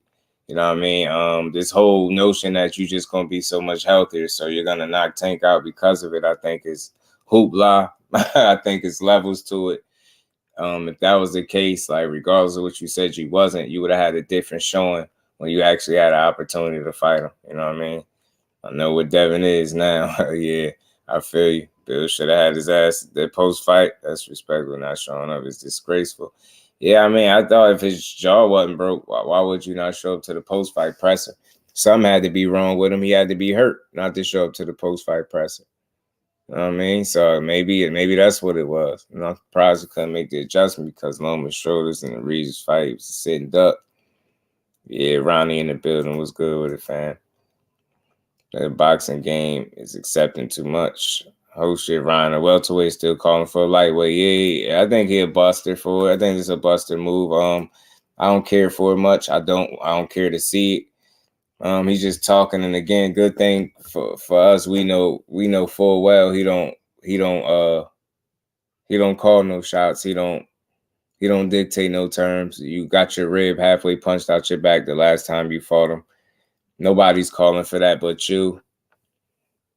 I think if Ryan is smart, he'll focus on what's at 140 unless he's going to take his big ass up to 47, where it probably seemed like he should be at because he's a pretty big kid. So we'll see what's next for Ryan. But as far as, you know, the Tank situation, nah. I think you need to leave that right alone and just ease up off the Tank talk because you're not getting that fight with Tank. And then to be honest with you, I don't think nobody really wants to see it. So I mean, I don't care to see it again. Yeah, dude's clearly much bigger than this guy, and y'all hoping that'll get you through a fight with him. But Tank will still end up. No scenario do I see Tank losing to Ryan Garcia. That's just my opinion, man. I don't see it. I don't see it. Boxing is a wild sport, bro. Yeah, it's like the wild, wicked west. I'm not gonna continue to talk, man. It's just all Devin's fault. Yeah, he gonna talk crazy. He gonna talk crazy, man. Rick, he gonna talk super crazy. Like the memes, you gotta let the memes continue, bro. The meme land is crazy right now.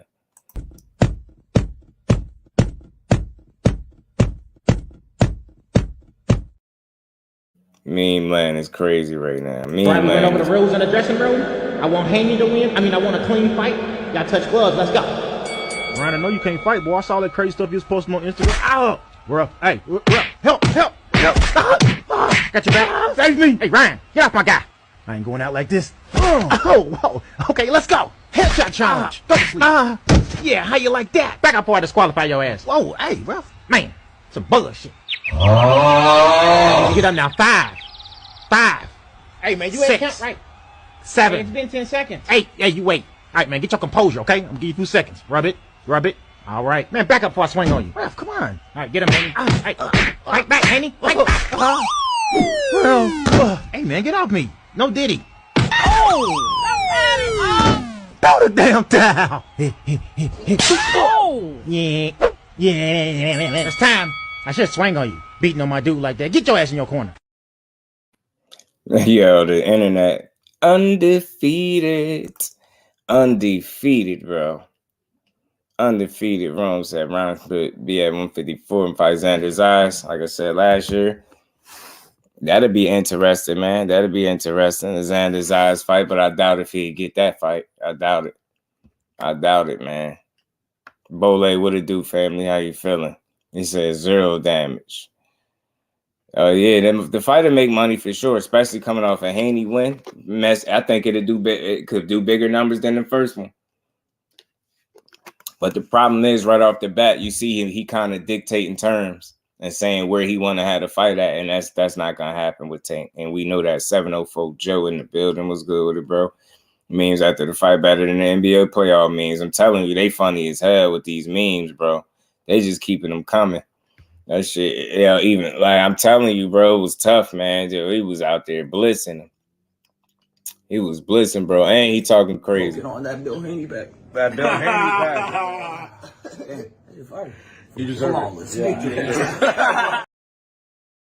Yeah, they talking crazy. You know what I mean? They talking crazy. Look, man. Because if Devin would have beat him and knocked him out, like everybody was saying, y'all wouldn't have been saying, well, Dev knocked him out and he blew weight. Y'all would have been using that shit as a boost up instead of a drawback. So let's not do that. Let's just keep a spade a spade. Like many of us been saying yesterday, we didn't want Dev to take this fight. Dev was on the legacy path chasing it. We didn't feel like he needed this fight. He could have did what Danny said he gonna do next is fight Sandor and keep fighting, champions or defending his title. And he chose to do what he did. So let's not try to use it as a weight thing, you feel me? He knew what it was, and at the time he knew he wasn't fighting for his title, and Ryan didn't make weight. To us, it wasn't nothing in this fight for Devin to win. So if it was a real lose and cancel the fight so that your career can stay on the trajectory of what you really was already doing compared to losing.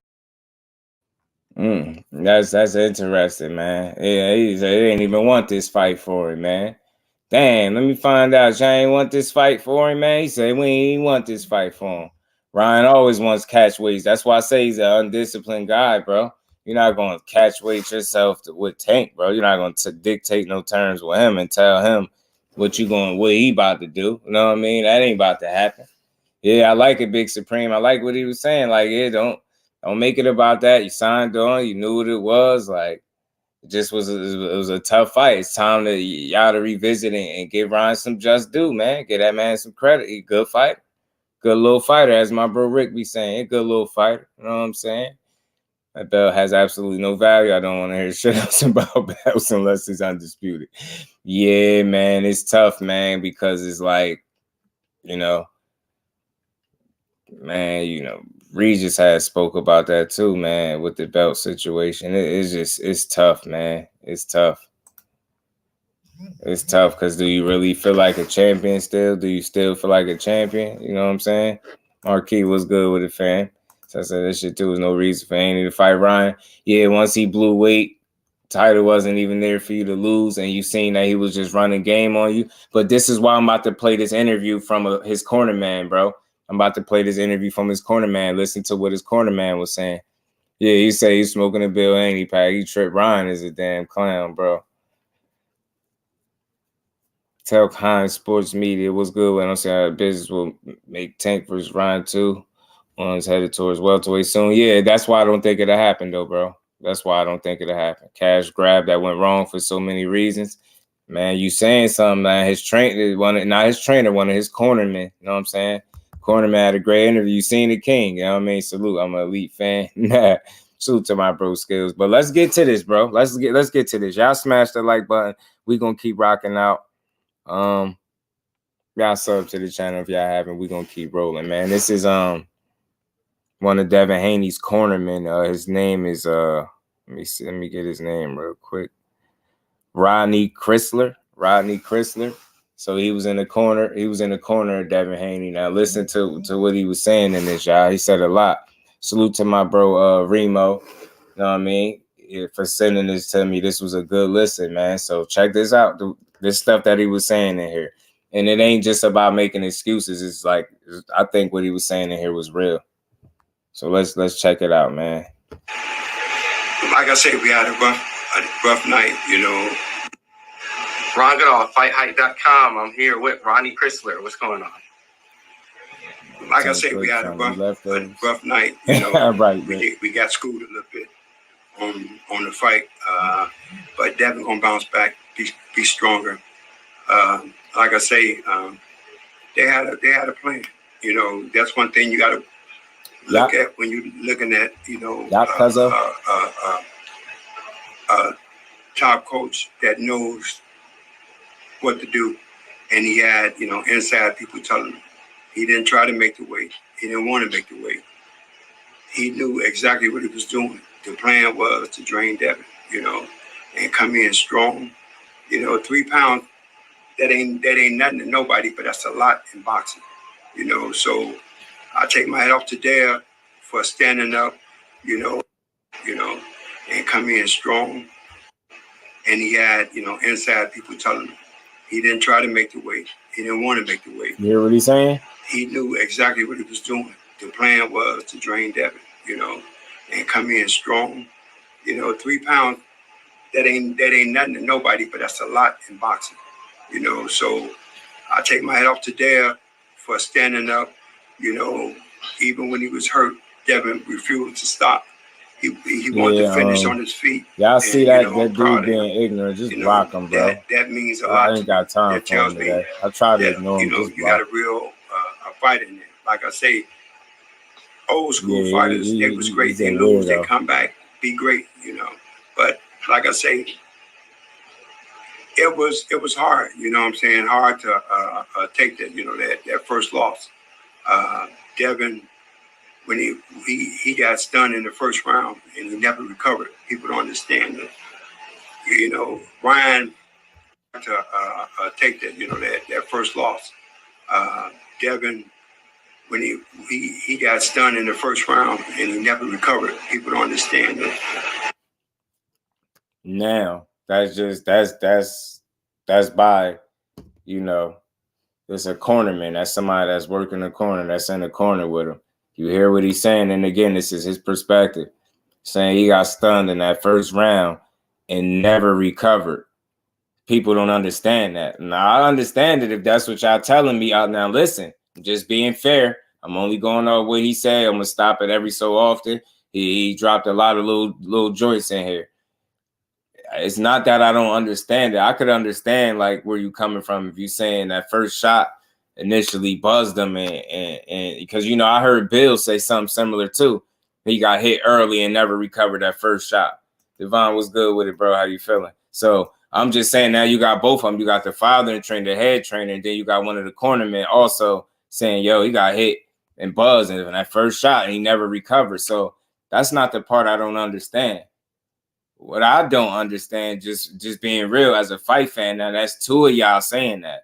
That's two of y'all saying that. What I don't understand, if y'all felt like he got hurt and just didn't never recover properly from that first shot, at what point in the fight did you see fit to not, like, why didn't y'all see fit to stop it? Then you let him suffer 3 knockdowns and big knockdowns after that point, because that happened way in the first round. So if you telling me he didn't recover from that whole point, why let it continue? That's both of y'all saying that. That's two of y'all saying that. So that's not the part as a fight fan that I don't understand. I get perfectly well like that. You could say you get hit with a shot. Sometimes you get hit early and you don't recover. He wasn't warmed up or whatever the case may be. It was in the first round.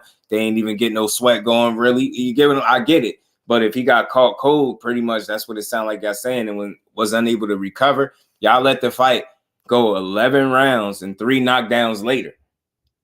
Let that sink. 11 rounds and 3 knockdowns later. Not one time did y'all was like, man, he ain't looking good. So that's what I'm saying. All those people in the corner, like, what are y'all looking for and what are y'all seeing and not seeing? Because that's tough.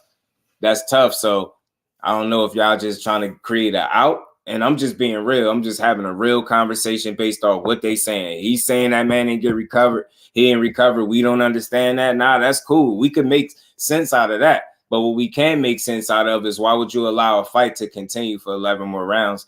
You know, and again, it's not on him. It's not on him. I want to be clear. Why would the fight be allowed to go 11 more rounds if you feel like a guy ain't properly recovered from the very first time he was clipped? You get what I'm saying? So that it's tough, but we're going to keep it going. When he got stunned in the first round. Remo, my bro, was good with it. Let's talk fashion. You know, Ryan, we knew he had punching power. You know, we practiced with it. Right. But like I say, that first punch, he never recovered. He looked like he was doing good from 2 to 5, but Ryan had a plan. Ryan didn't want to do all that stuff. He just wanted to wait, let Devin get, you know, situated, and then he came. We worked on it. But like I say, that first punch kind of hurt him. That was a good plan. He said it again. That first punch, he keep alluding to that very first punch. That hurt him. And now that's a good point stretched out because I said that yesterday. I said imagine saying if he dies, he dies, and you gonna beat a dude this bad and you gonna make him quit and all of this. And then imagine you yourself being that guy to quit. I think a lot of ego was involved in allowing this fight to continue. And I'm just going off of what I think, what I feel based off what I've seen and what they're saying. If y'all both felt like equally he was hurt off the very first punch and never recovered, y'all just keep in mind you allowed it to go 11 more rounds and 3 knockdowns later. I'm just putting that out there. So, you know what I mean? Funny thing is about Ryan, you think rehydration clause is why he liked the skill against Tank. And we all knew it wasn't. It wasn't. He could keep saying that. And the same thing, the thing is, the same mistakes that he was making against Tank, he made against Devin. If you've seen the side by side, he made the same mistakes. You get what I'm saying? Pride comes before the fall. Absolutely. They was hoping for a robbery, probably, and it just didn't work. Yeah, y'all block this idiot, man, because he about to like blow my energy. I'm gonna block this fool. Like, I don't even understand why he keep coming here. I never want to see this dude in my chat again, ever. He's goofy. Get your weird ass out of here, man. Find something else to do, man. It's a weird ass dude. I went to his room. Ryan was relaxed. Had a four-band violinist in his room. You the one that was watching the raps? Yes, I went and watched the rap. He had a violinist right there, and his comma was just cool. When I saw that, I was like, appreciate you, Rick. Shit. And I told the team, hey, man, this guy, he had just listened to violin music, getting his aura right, all that right there, that means a lot, A lot of fighters, they want to get hyped, the rap music, this and that, but I'm watching the top thing, what he was doing. I mean, and then when he wasn't listening to the violinist, he was listening to, church props and all that other stuff. And I mean, he really had his zen right going into this fight. It was a big problem, but it was too late. We signed on the dotted line, so we had to go through with it. And like I say, I'm proud of Devin. Yeah, listen to him, man. And doing what he really had his zen, what he was doing. And I told the team, hey, man, this guy, he had just listened to violin music, getting his aura right, all that right there, that means a lot, A lot of fighters, they want to get hyped, the rap music, this and that, but I'm watching the top thing, what he was doing.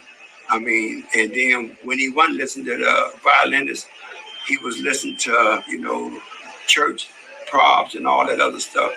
And I mean, he really had his zen right going into this fight. It was a big problem, but it was too late. We signed on the dotted line, so we had to go through with it. And like I say, I'm proud of Devin for going through and doing what he had to do, his zen right, going into this fight. You know, it was a big problem, but it was too late. We signed on the dotted line, so we had to go through with it. Yeah. He's saying Ryan went up in Ryan's dressing room. Ryan in there listening. He got a violinist and a band in there. He in there getting his zen right. He in there when he wasn't listening to that. He started rocking out some church music. He was getting his zen right, man. He was getting his mind right back there. He said that's important. Said that man was back there focused, bro. And he said that's a dangerous thing, but he said we already signed on the dotted line, so we had to go through with it. Like y'all must sound like he started regretting. He's like, yo, this dude been displaying all of this strange, erratic behavior up until this point. Some of it cool, some of it not so much. Some of it weird, some of it concerning. It was all of the above. But then when you get back here to this dressing room, the same guy that displayed all this chaos, this chaotic mindset that was Ryan Garcia, is now back here, fully relaxed, focused, listening to the music. You get what I'm saying? Playing violins. He got a little band back there. Then he playing his church music. He in his zone. And you know why that makes perfect sense to me? Because I said it before. That dude was a lot more comfortable and relaxed in the ring than Devin Haney was on fight night. It was the prime example of preparation versus experience. Yeah, Devin Haney had the experience on his side, but Ryan Garcia had the preparation on his side that led to a win. That man was prepared to go out there and win. And when he did, and he did it in dramatic fashion, bro. You know what I'm saying? He did it in dramatic fashion. Very impressive fashion. Classical and scriptures before a fight. Scary, I'm telling you. Damn, they killing him. Damn, they said Eagle got the new Nuka look like Mary J. Blige. Oh, Nuka look like Mary J. Blige. I'm not gonna cry. Wow, yo, they killing Dad with the pictures, bro. The memes is crazy. The memes is at an all-time high. Wow. So again, I said that he was a lot more relaxed. I just seen it too, Rick. He was a lot more relaxed than Dad was, and you seen it in the execution. You give Ryan baited him, GM. He baited him. He fooled me. Man, Art of War, hey, pull. He fooled me, bro. And I'll be the first to say it, and I don't mind. Because I ain't never seen that type of promotion for no damn fight. And like me and Zenith be saying when he be in here, not all of that was promotion. Some of that was just straight up concerning. You get what I'm saying? But I gotta tip my hat for somebody to be able to perform under that much chaos. It's chaotic, bro. He had everything going on. He had shit on his heart. He had stuff he seen that he wanted to talk about. His day-to-day mental health battles that he's struggling with. It was a lot, man. That dude was dealing with a lot and found out a way to compartmentalize, got into that locker room, got his mind right, and got in there and fought he got the best fight, biggest win of his career. Biggest win of his career. That's his time last week. We all love Dev. Nah, Latifah, we still love Dev. I want to be clear. We still love Dev. Dev not coming outside no more. It's going to be a little minute that we still love Dev. You know what I mean? We still love Dev. You know what I mean? We ain't changing up on Dev. We just having a conversation about the fight. And this is a prime example, for me to be able to show you how I support the fighter, win, lose, or draw. Like, this is a prime example. Dev will continue to get my support. If he continues to fight on pay-per-view from here, I will continue to buy it. He has given me no reason not to support him. Losing the fight doesn't give me a reason not to support him. He took the fight he wanted. We didn't necessarily ask for him to fight Ryan, but it was what it was. The fight was what it played out how it played out. I feel like they truthfully gave us our money's worth. I'm not mad at it. And like I said, you win some, you lose some. He was successful 31 times before taking his loss. Losses is part of the game. We not switching up on that, man. We ain't switching up on him. We want to see what he going to do when he get back. You know what I mean? Derrick James think he got a tough road back after taking a beating like that, and several other people do as well. So we just want to see, you know what I mean? Neutral is the best way, brother. You already know.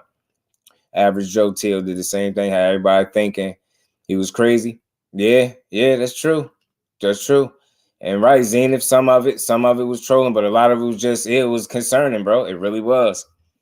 Dave said beer and weed have performance enhancing properties as well. Damn.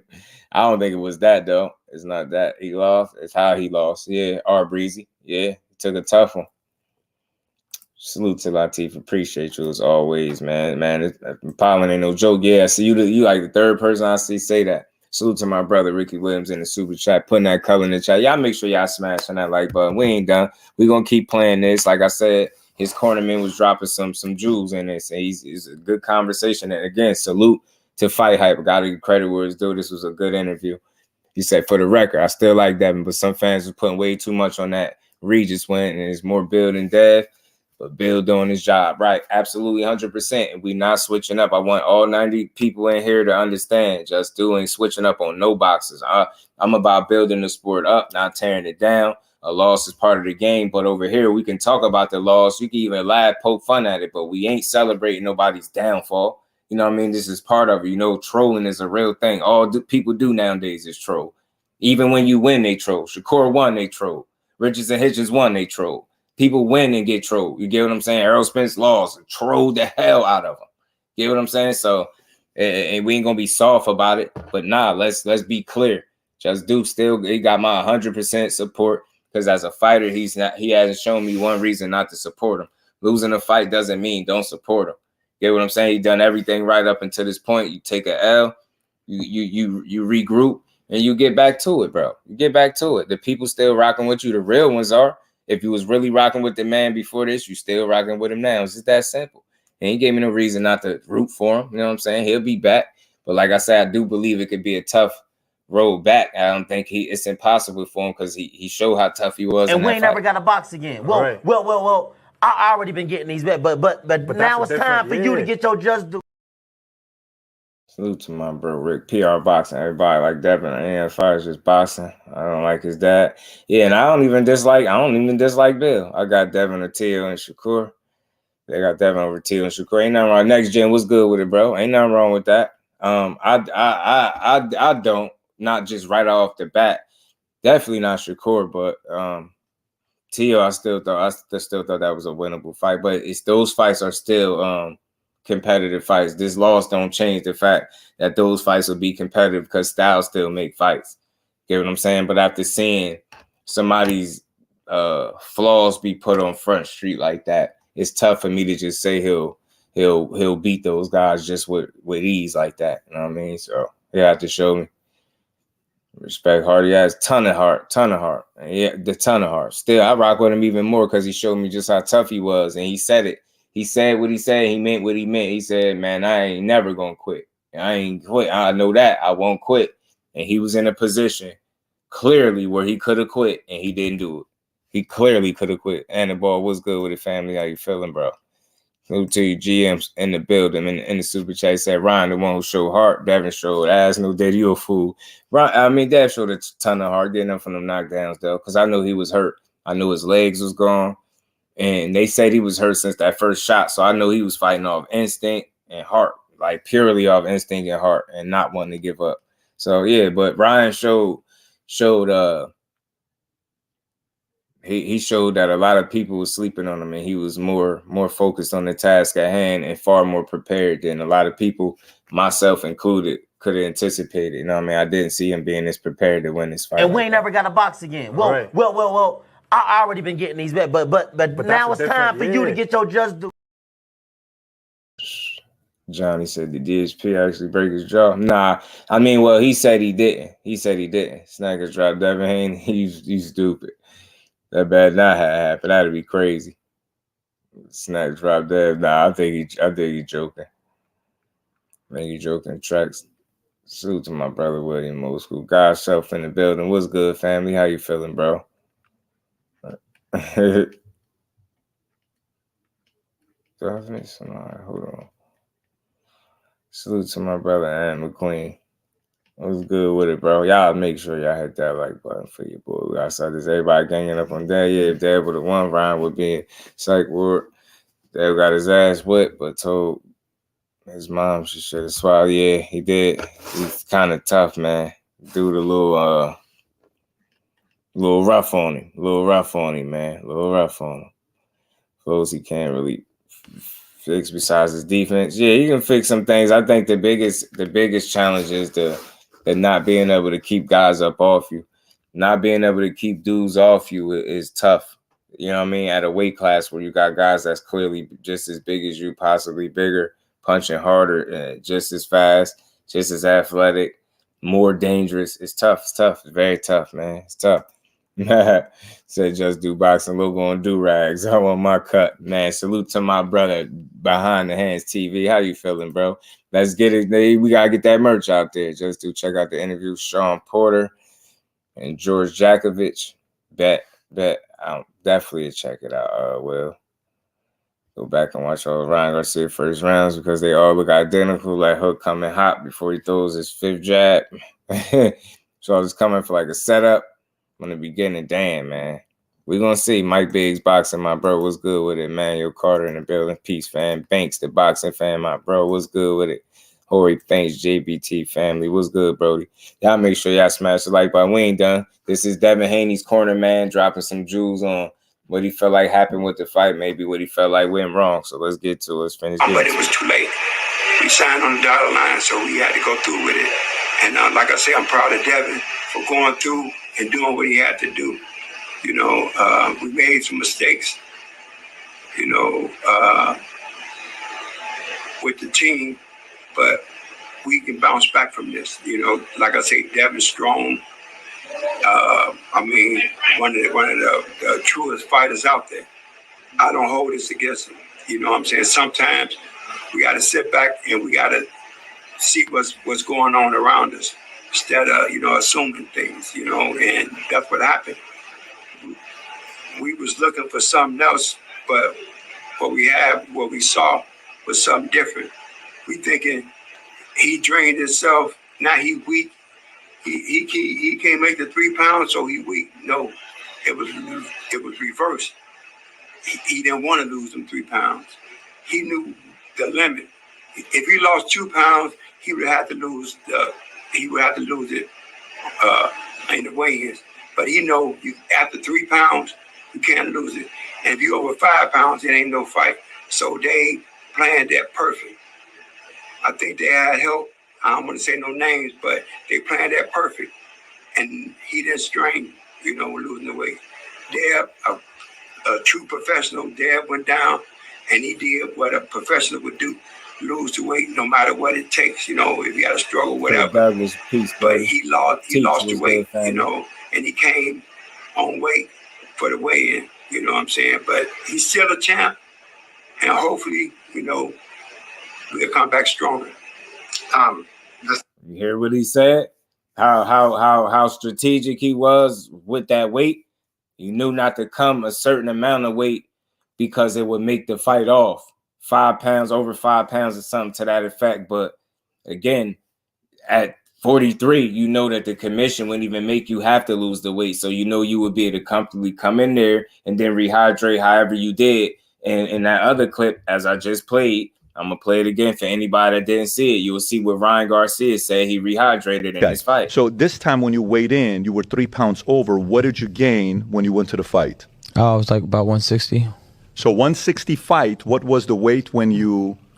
Was it 145 with you and Haney, or what was the... Oh, it was, I was 143, and he was 140. So you went 17 pounds. Yeah. And that clause wasn't in it with Haney. No. Yeah, because when you guys stood toe-to-toe, it just didn't make sense. No. It was very obvious you were the bigger guy. Yeah. And did you feel that... Usually he's the bigger guy. Usually he's the weight bully. But the weight bully got bullied. Salute to my guy, Kirk Douglas. You see? Yeah, P. Hunter. Basically, like, he just used somewhat to an extent the strategy that you would employ on other guys. He pulled it on you. So now, like, you know, people made it about being professional or whatever have you. That dude didn't care. And like I said, another telltale sign that you knew that this was strategic by him is because look how quick that he was ready. Look how fast and immediate he paid the money. We was hearing that he paid that money immediately. You get what I'm saying? That was thought out. Like, and you see, Dev's cornerman said, look, he got some advice from somebody. I ain't gonna say no names, but somebody gave him some game. And like I said, my bro told me that he found out that he spoke to a certain strength and conditioning coach. Like I said, I think that helped Danny Jacobs. come in heavy and rehydrate. And I believe that was I keep saying, I think that's the Canelo fight that he was referring to. So I don't know, man. I think Ryan smart as hell, man. I think he pulled it. He showed me something. Saying Dev is harder than Tank and beats. Yeah, he definitely trolling. Super troll. Super troll. And you know why that's a lie? Because if that was the case, I don't think he would have made it out the fight, Teach. If he hit harder than Tank. Because look, this is how we know he don't hit harder than Tank, Teach.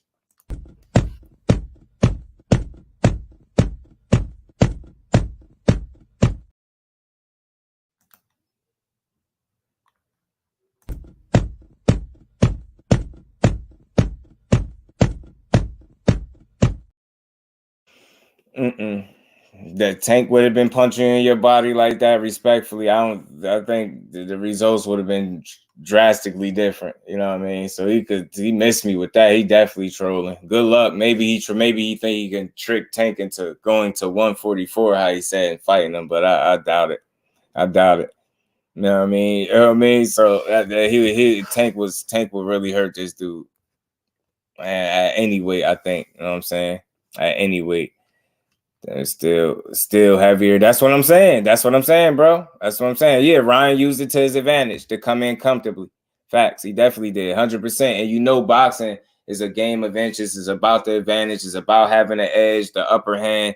And if you can get one in the fight, you're going to do it. And that's what Ryan did. Ryan did that. He used to come in at 143. First, he said he can't. His body don't even go lower than 43. It's something to that effect. But he also used that so he can come in as comfortably as he wanted to. And it worked out in his favor. Smart man. And watch, we not done. We not done. This dude was saying a lot of good stuff in here. We not done, y'all. Y'all smash that like button, sub to the channel. We ain't finished. We ain't finished, bro. We ain't finished. It's going to be a lot. So if Tank was punching on his ribs like that, think about it, how he was punching on his back, ribs, whatever you want to say. Tank punched him one time like that. And I know the circumstances and positioning was different, but he did that once, and that was all she wrote. So missed me with that Devin Haney punch harder than Tank. Ryan, you look like you ain't even have a fight, bro. You know what I mean? Tank had you leaking in like the second round with it was single shot to your nose. Missed me with that. It missed me with that. Hold on, man.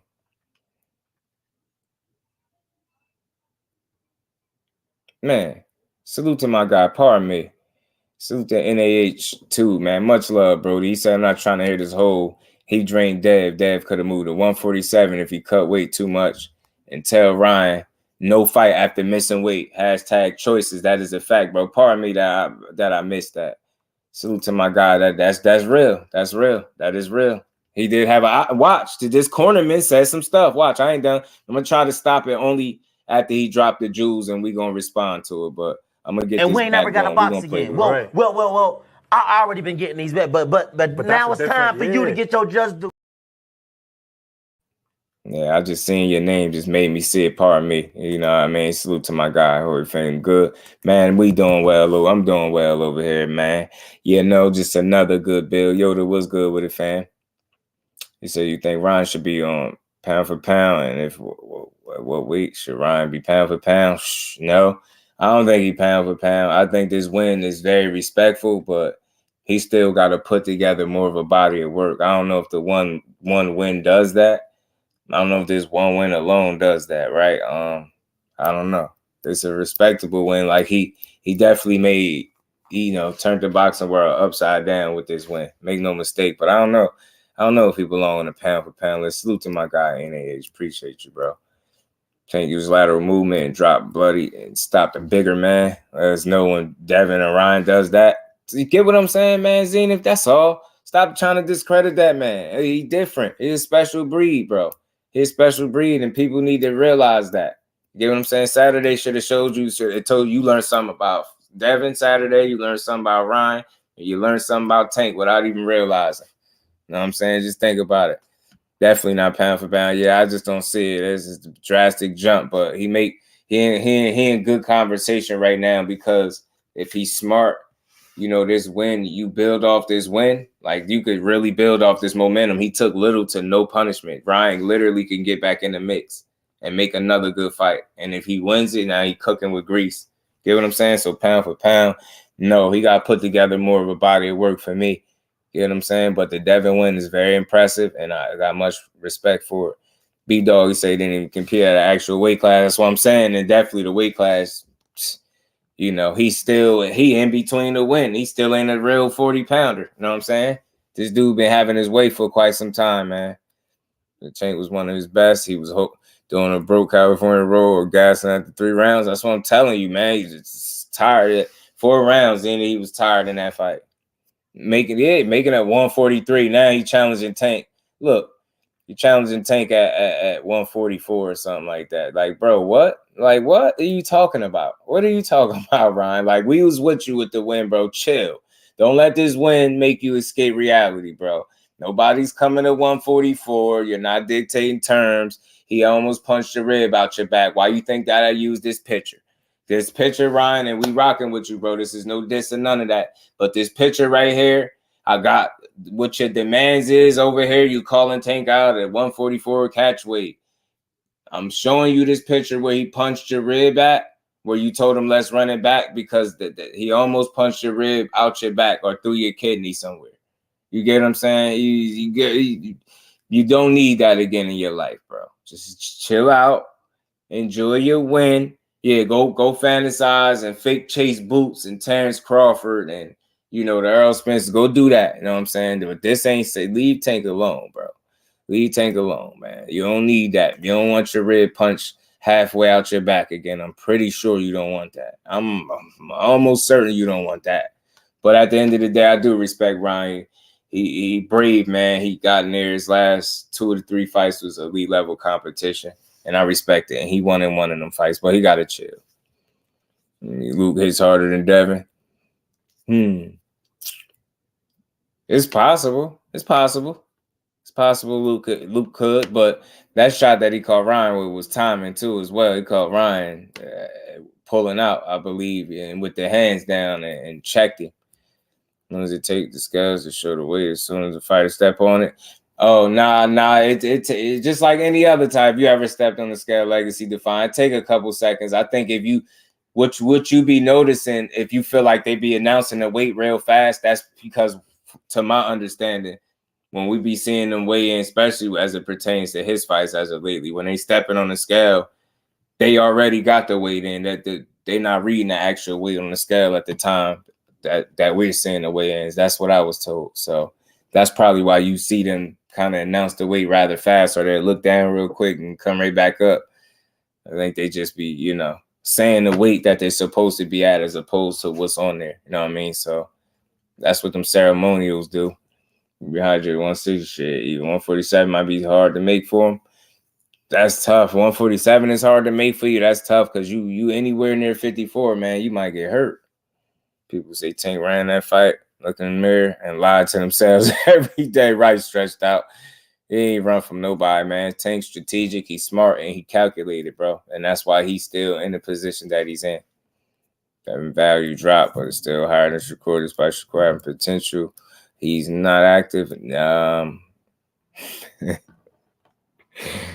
Yo, man, bro. Y'all, the way y'all see boxing is crazy.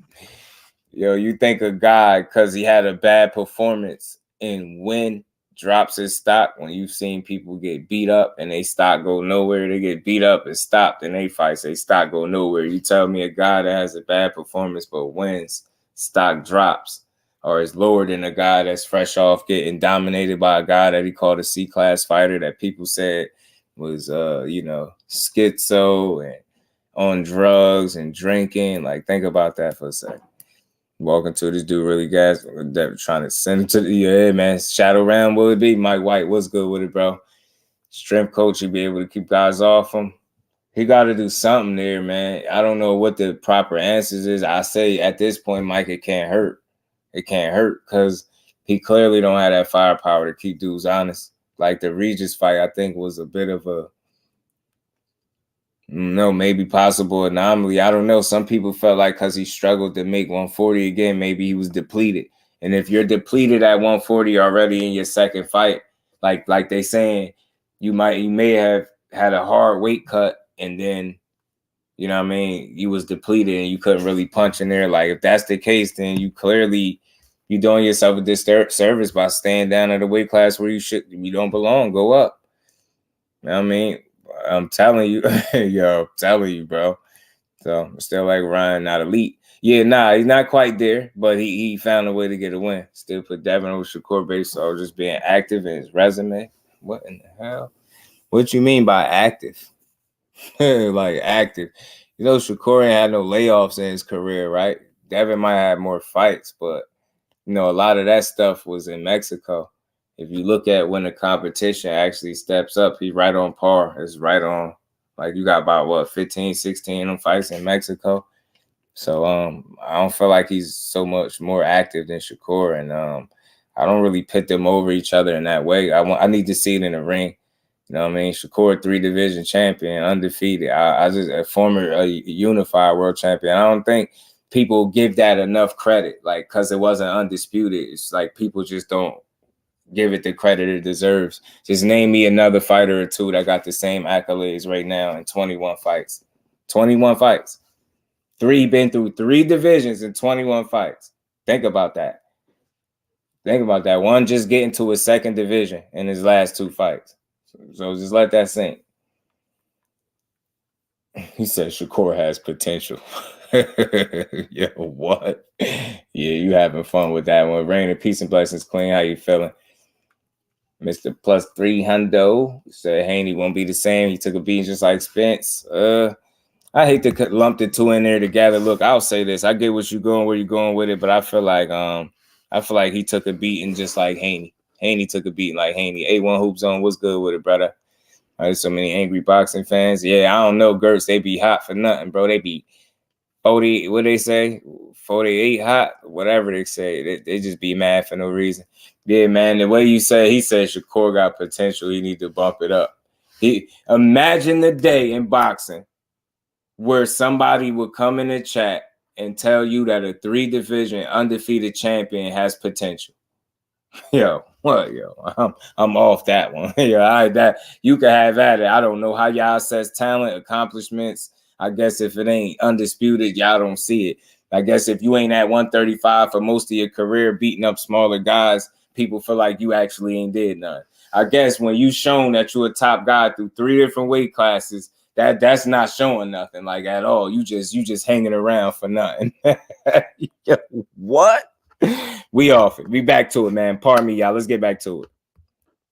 Stronger. Just to highlight a certain specific part. Do lose the weight no matter what it takes, you know, if you got to struggle, whatever. But he lost the weight, you know, and he came on weight for the weigh-in. You know what I'm saying? But he's still a champ. And hopefully, you know, we'll come back stronger. Just to highlight a certain specific part. And you know what I'm saying? But he's still a champ. And hopefully, you know, we'll come back stronger. Just to highlight a certain specific part. You said if the fight was above, if he weighed 145, the fight would be off. Yeah, but anything over 5 pounds, he would have been like 45.1 to fight off. But if he was able to go anywhere from like the 43 range, the fight is still going. But if he was at 41, he would have been required to go down to 140. If he was 42, he had to. We could have made him lose the weight. Yeah, and it's all like, is this like all New York Commission stuff? That's all over. So real quick, just to bring out the speed, do you hear how calculated Ryan was? If he had came in 142, they could have pushed to make him lose the weight. He came in at 43, and which is why I heard the commission wouldn't even allow him to lose the weight. So he made sure he didn't come over 145 because that would put the fight in jeopardy of being called off more than likely. So the dude made sure I ain't gonna come in at 142 because they can press to get me to lose that weight, and I don't want to do that. But I'm gonna come in at 43, which led to the commission not even, you know, allowing him to lose the weight. Still let the fight be on. He got fined the money. He had the money right there up front, ASAP for him. Like it was all calculated. Like, bro, here, take this money. And he blinded him. He blinded a guy that what has this guy been saying? Remember when this fight came about? He said the hell with legacy. He want that bag. Remember that? So everything Ryan did was calculated. He threw money in his face and blinded him from the fact that he was setting you up, bro. He was really real shit. He was finessing the hell out of him, bro. Yes, he did, bro. He outsmarted him in that regard. He threw money in your face. So he had that money on standby damn near for you.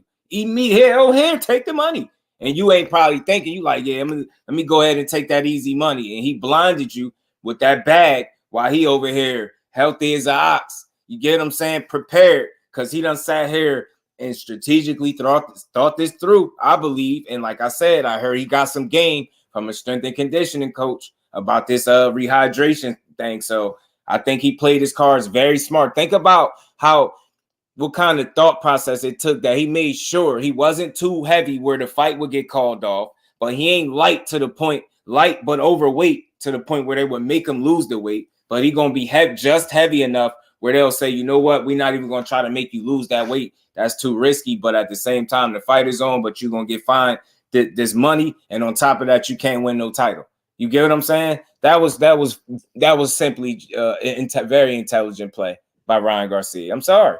Intelligent play, bro. Intelligent play. And then you know Devin Haney not willing to call the fight off. He don't want to call the fight off. He done made weight. He done put his body through all of this. At the same time, you got a free. They reported 1.5 mil. I heard it was less than that. I'm not even gonna get into it. Who cares if they want to say 1.5? Boom. Devin Haney, Ryan Garcia had that money waiting for you. So he blinded you. You picked the wrong fight to be thinking about, just money over legacy, and money is what you got. He threw that money in your face, blinded you, came in there. He used the rules to his advantage, rehydrated to what he wanted, and he went out there and put hands on you, man. Credit to Ryan, man. I think it was a very intelligent play. You can knock it, say he wasn't professional, he didn't make the weight, but at the end of the day, when you walk away with the win like this, you just gotta tip your hat, bro. Gotta tip your hat. 420 IQ play. I'm telling you, girls, it was an intelligent play, bro. Just very intelligent. We're gonna keep getting to this. I don't know what privileged upbringing you came from. Oh yeah. Salute to my guy Zenith. Devin said weight wasn't gonna help Ryan. That's a fact. It's a fact, Ronnie. He did. This 1.5 bill will be back capping about 3 to 5 business days. I'm telling you, Rod, what it do, family? Pardon me if I'm in. Okay, salute to everybody. But y'all make sure y'all smash that like button for me. Sub to the channel if y'all haven't. We just gonna keep rocking, man. So y'all get where I'm going with that.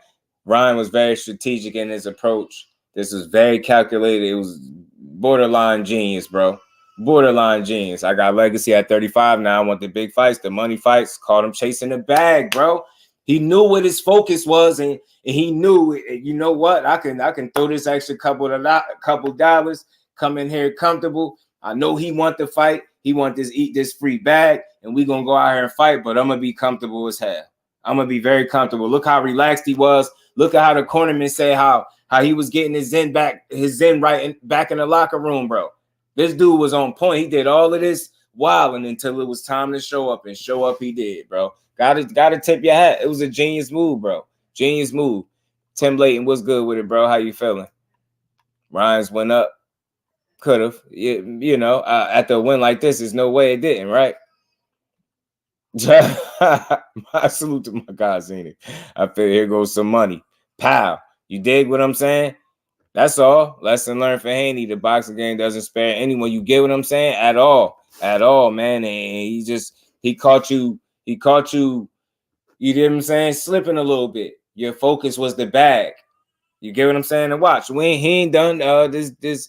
Rodney was dropping some jewels here, bro. So we're gonna keep listening to this. We could have made him lose the weight. Yeah, and it's all like, is this like all he would have been required to go down to 140? If he was 42, he had to. We could have made him lose the weight. Yeah, and it's all like, is this like all New York Commission stuff? That's all over. Okay, is that you can't go and try to lose 3 pounds.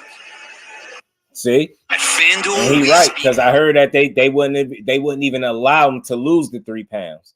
So he played it very smart. You can't go and try to lose 3 pounds. Everywhere you go, anything over 3 pounds, you can't lose. So at that point, it immediately becomes a negotiation moment, right? A negotiation. But if he got to pay a fine, and he made a bet, and like Devin got paid double for that. So if it was under 143, he would have been essentially, you guys could have forced, but you guys couldn't force it. So you had to settle for that. Yes. And if it was 5, the fight would have had to been.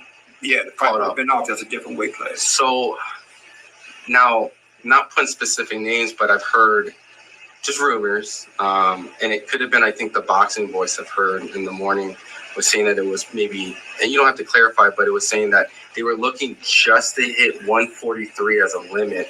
And they went to potentially, I think, Scooter, who's been Danny Jacobs, to kind of just land right at 143 on the dot, not trying to get under. And is that essentially what? Yeah. You had to be over 43. So just kind of. Yeah. Anything over 3 pounds, you can't. So they probably tried to hit 3 pounds, but it was 3.2. You know what I'm saying? So they knew what they was doing. And, like I say, in this game, it's strategies. You know what I'm saying? I mean, that's why. So why didn't when did you guys kind of come about hearing this? I just want to stop it. Like, you see, at the end of the day, that's what I'm saying. This man found a loophole and used it to his advantage. We're not saying it's cool to come in 3 pounds overweight. We're not saying it's cool to miss weight.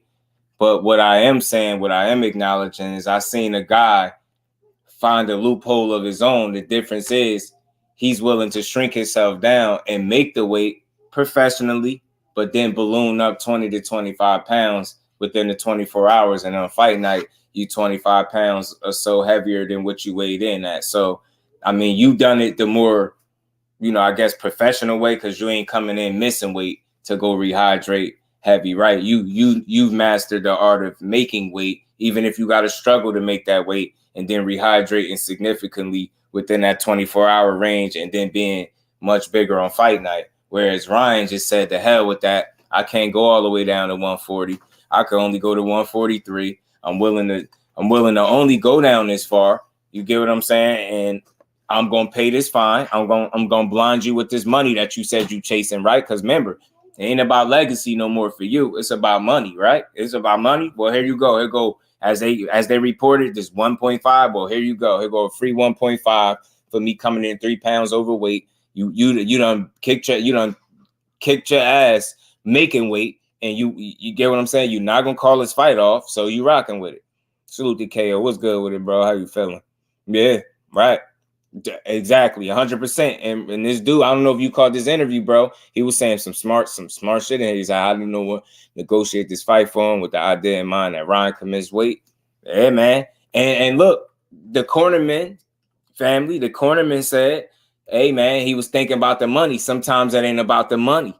It ain't about the money. You giving him, like, this dude almost sounded like he was remorseful that they took the fight, man. You hear what he say? He said, hopefully he come back stronger. Hopefully, you get what I'm saying? You hear how he sound? He sounded like, he sounded like they feel like he made a mistake letting this fight continue, bro. The minute he realized he went in that locker room and Ryan was on another one, he was like, damn, it's too late. We done signed to the dotted line. We got to fight this dude. Ryan has now fought 2 fights at welterweight. Start calling out 135, 140 pounders. I want Ryan versus Boots. And he said Boots, too. I don't know if you caught it, KO. He said, yeah, let's run it with Boots. Let's run it with Boots. Yeah, go run it with Boots and get your ass handed to you by Boots. Barrios was Ryan, KO. I'm trying to see who Tank, best opposition. Yeah, let's keep playing this, though, man. And then if not, why didn't you guys just fight fire with fire and just kind of say, No, what it was Devin discipline. Devin fight, for honor. Devin fight for his belt. And Devin, because he would have been stripped of the belt if he did 143. If he didn't make it. So instead of kind of saying, all right, we'll make the fight even, but I'll lose my belt, I want to keep my belt while fighting. Exactly. Oh, wow. Yeah. So, like I say, things like that, they play a big part in the preparation of a fighter. You know what I'm saying? Everybody, he didn't make weight 11. No, like Cambosis didn't make weight. He was 2 pounds over. He had to lose it in order to fight for the belts. You remember when we went down in the I hear what you're saying. So if he was able to, you'll give him time to make for the belt. Yeah. But let's just say if he made 142, right? Yeah. Or like he went to 142 and said, hey, I'm not going to make it anyways. What happens then there? Like, he won't obviously like I fight said, for the that's when the negotiations start. Okay, they usually take 20% of his purse, or there was like a meal. The commission take like a meal per pound, so that's 3 meal out of his check, plus the bet he had. So he wasn't looking for that money. that was a giveaway. And like I say, that would happen when you looking at the money and not looking at the fight. You know, so sometimes you gotta looking for that money. that was a giveaway. And like I say, that would happen when you looking at the money and not looking at the fight. You know, so sometimes you gotta, you know, hey, hold down, no, they gotta lose weight. And they was like, no, he's 3 pounds over, he can't lose weight. So you either say yeah, fight, or no, negative fight. Devin said, forget it, let's go. You know what I'm saying? See, when you in this position, these are the most powerful moments in boxing. Like when he fought Tank knew it was gonna drain him. The hydration clause. Yeah, the hydration, you know, you can't come back, this and that. That right there, people don't know that takes a lot out of you. You know, this fight game is one. I mean, it's mental preparation. It's physical preparation. So shrinking yourself down to a certain weight class and ballooning up 25 pounds in 24 hours don't take a lot out of you? So why the hell Devin ain't still at 135? I'm tired of this shit, bro. Damn, this one-sided criticism for what Tank doing. He's a smaller man. He's even in the, I don't care who don't like it. He even in the playing field. These dudes want to come in 20 to 25 pounds heavier than the weight limit that they weighed in at. Dudes want to come in and fight with this dude that's super middleweight and then cry about it. He knew it was going to drain, right? How the hell he know? What he knew was it was going to even the damn playing field and make sure Ryan Garcia ain't a damn super middle while he fighting him. He did that shit with Rolly, didn't he? Didn't he do it with Rolly? That's what he was making sure of. I'm tired of people ignoring the fact, man. This dude's small as hell. You act like he's some big-ass dude doing it. He's little as hell. He evened the playing field. That's all he doing. They quick to say, you know, he knew it would drain him. Well, so, again, that take a lot out of you. So making 135 and then ballooning up to 160 or 160 plus, that don't take a lot out of you? That don't take a lot out of you? Because if not, I'm trying to understand why he ain't still at 135. I just hate that. I hate it. Call that shit out all around. It's about an event in sports. The guys are looking for an upper hand, an advantage. In Tank's case, I don't think it's him looking for an advantage the way people are chalking it up. I think it's him even in the playing field. If I'm going to come in and I don't blow up that much, why should you be allowed to blow up 3 to almost 4 weight classes above where we weighed in at, and we calling this a fair fight? This is exactly why he just said combat sports is trash. Because dudes is shrinking down to small-ass weight classes and ballooning up several weight classes up above where they weighed in at to have an advantage. It's wild. If that is the case, then what is the point? It should be no weight classes then. Imagine if dude coming in a fight, you weigh 140, you come in 65. I'm not trying to pinpoint, but we on the topic. This is Corner Man speaking. You're coming in 165 pounds with guys that's 140. You was coming in almost the same shit at 130, 135 when they said you was ballooning up like 24 pounds in weight or whatever it was. Y'all don't have no problem with that, but you have a problem when a guy is even in the playing field. You can't make this up. Man, it's not the same, bro. That shit ain't the same. And if you don't like the rule, don't sign no contract, get your ass beat, and then complain. Tank. Oh, he won the advantage. Imagine saying the smaller guy is looking for the advantage. He's getting the advantage. He gotta abide by the same damn rules. The difference is he's fighting around where he should be at. Arguably, he's fighting higher than where he could. You get what I'm saying? He's fighting right where he should be. Arguably, he could be a weight class lower. You get what I'm saying? He could be a weight class lower. So that's telling you he's fighting closer to his walk-around weight, Why shouldn't y'all? Y'all dudes don't want to fight nowhere near your walk-around weight. Instead, you want to shrink down, deplete yourself, blow up, have 20 to 25 pound weight advantages, and call yourself a beast, a killer. Come on, man.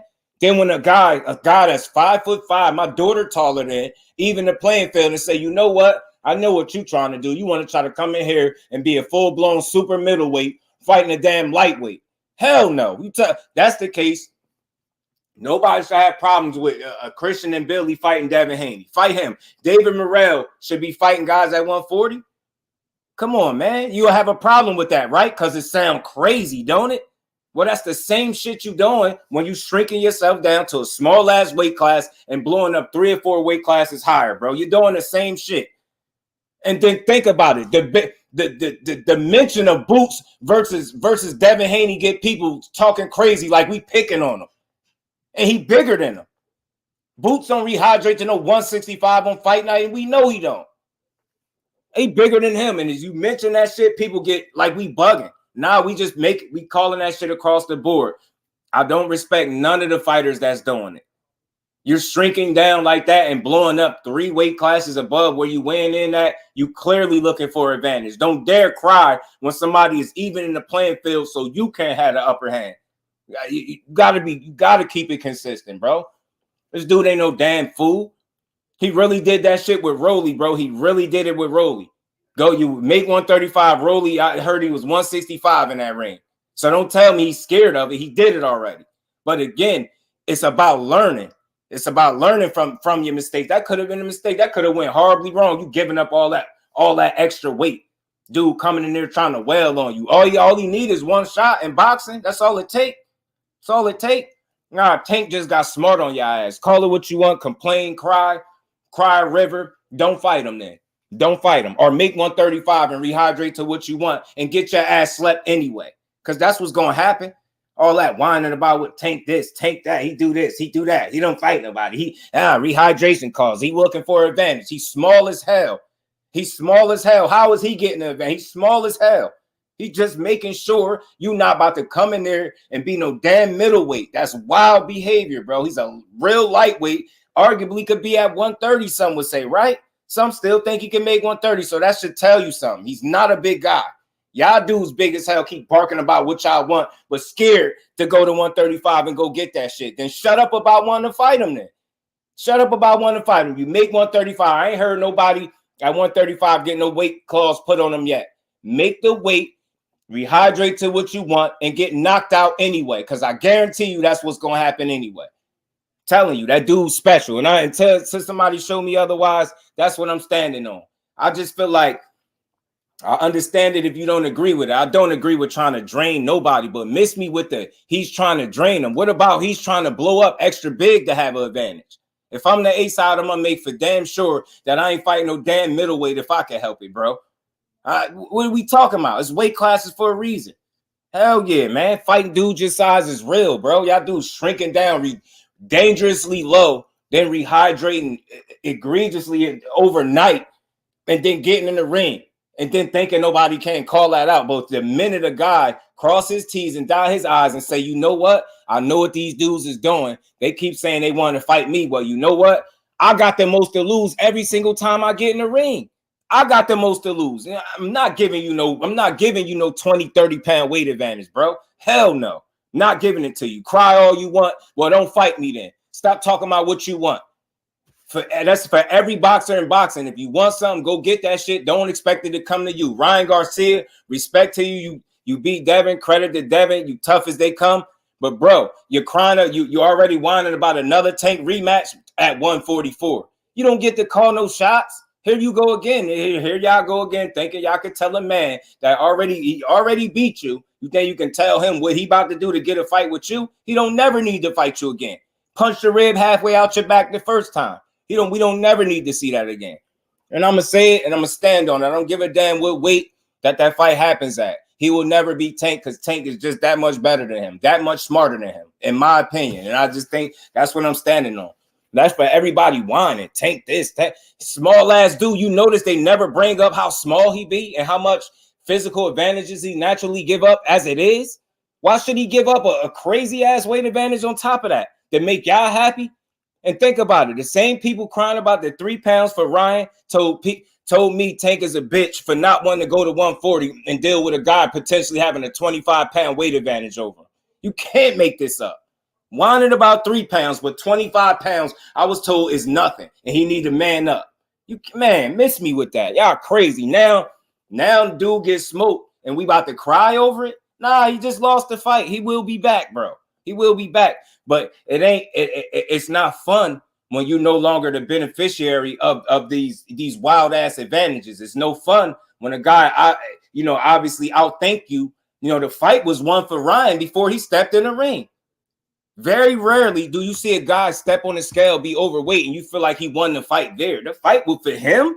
Under these circumstances, the fight was won the minute that man stepped on the scale at 143 and everything was on the up and up and he just had to pay the money.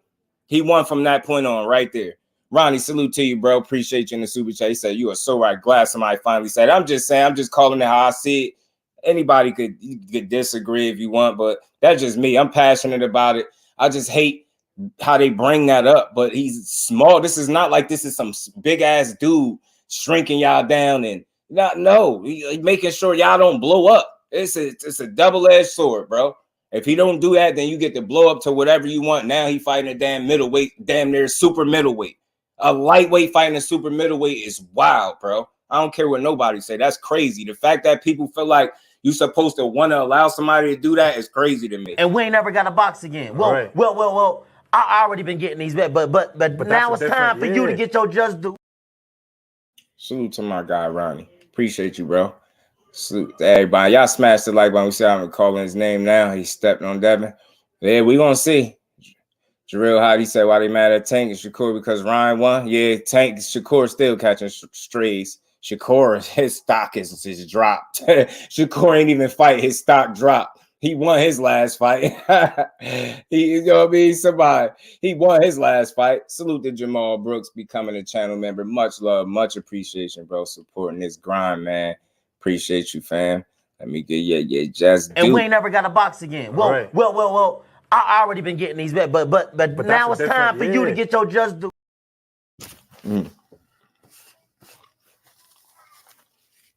My bad. Salute to my guy Jamal Brooks. Appreciate you, family. We ain't done, man.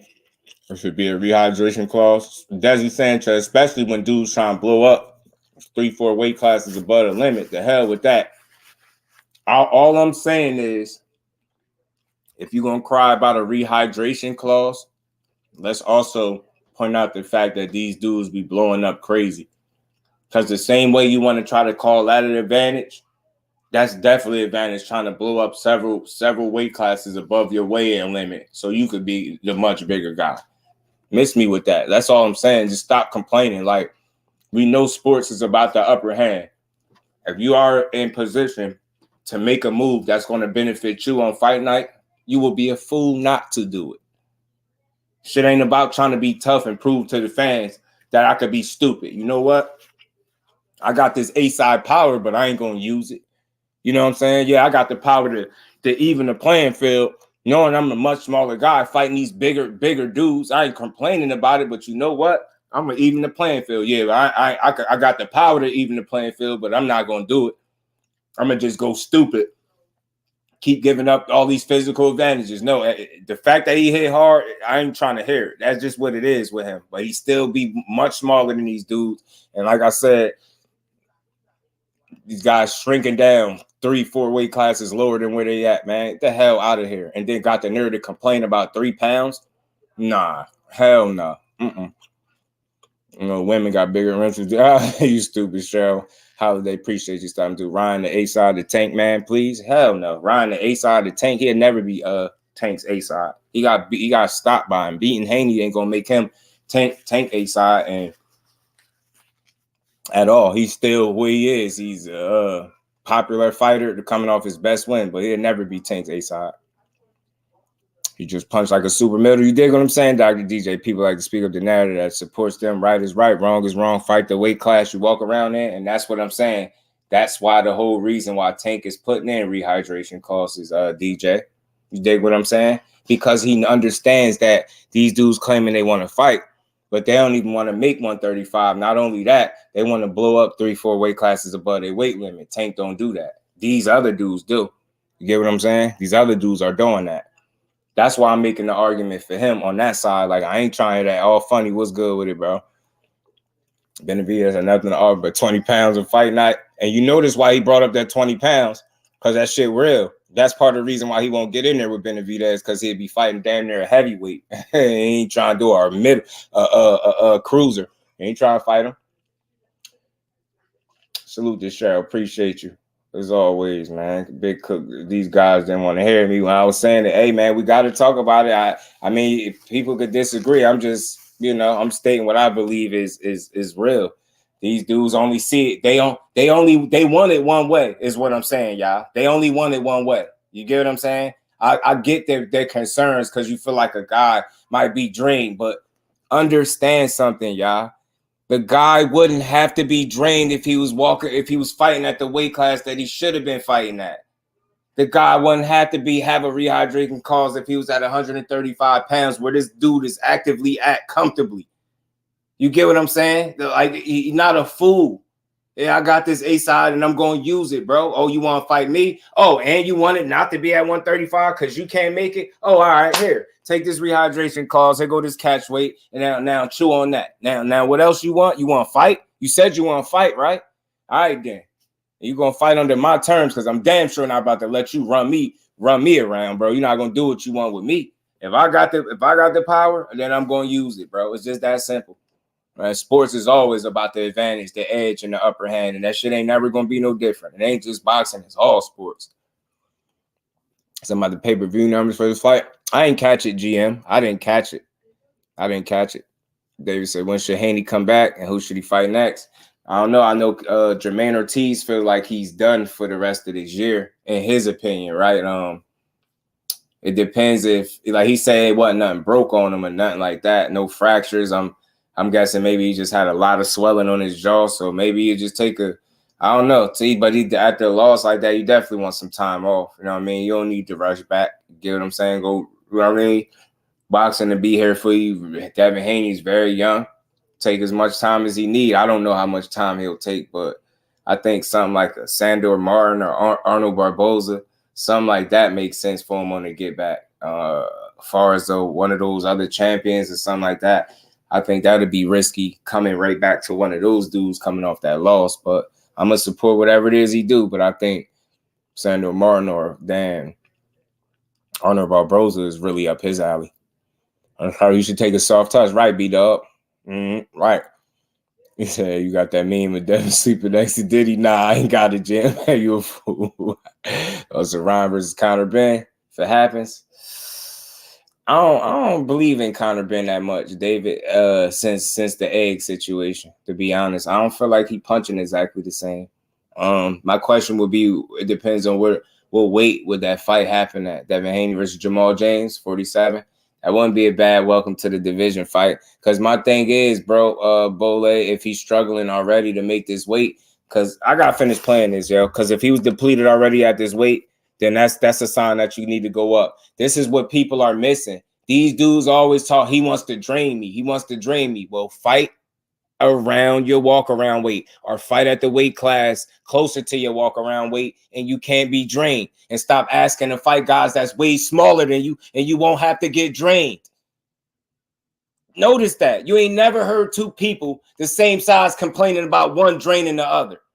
It's simply because you guys are, dare I say, trying to pick on a smaller guy that just so happens to be more talented than y'all and smarter than y'all as well.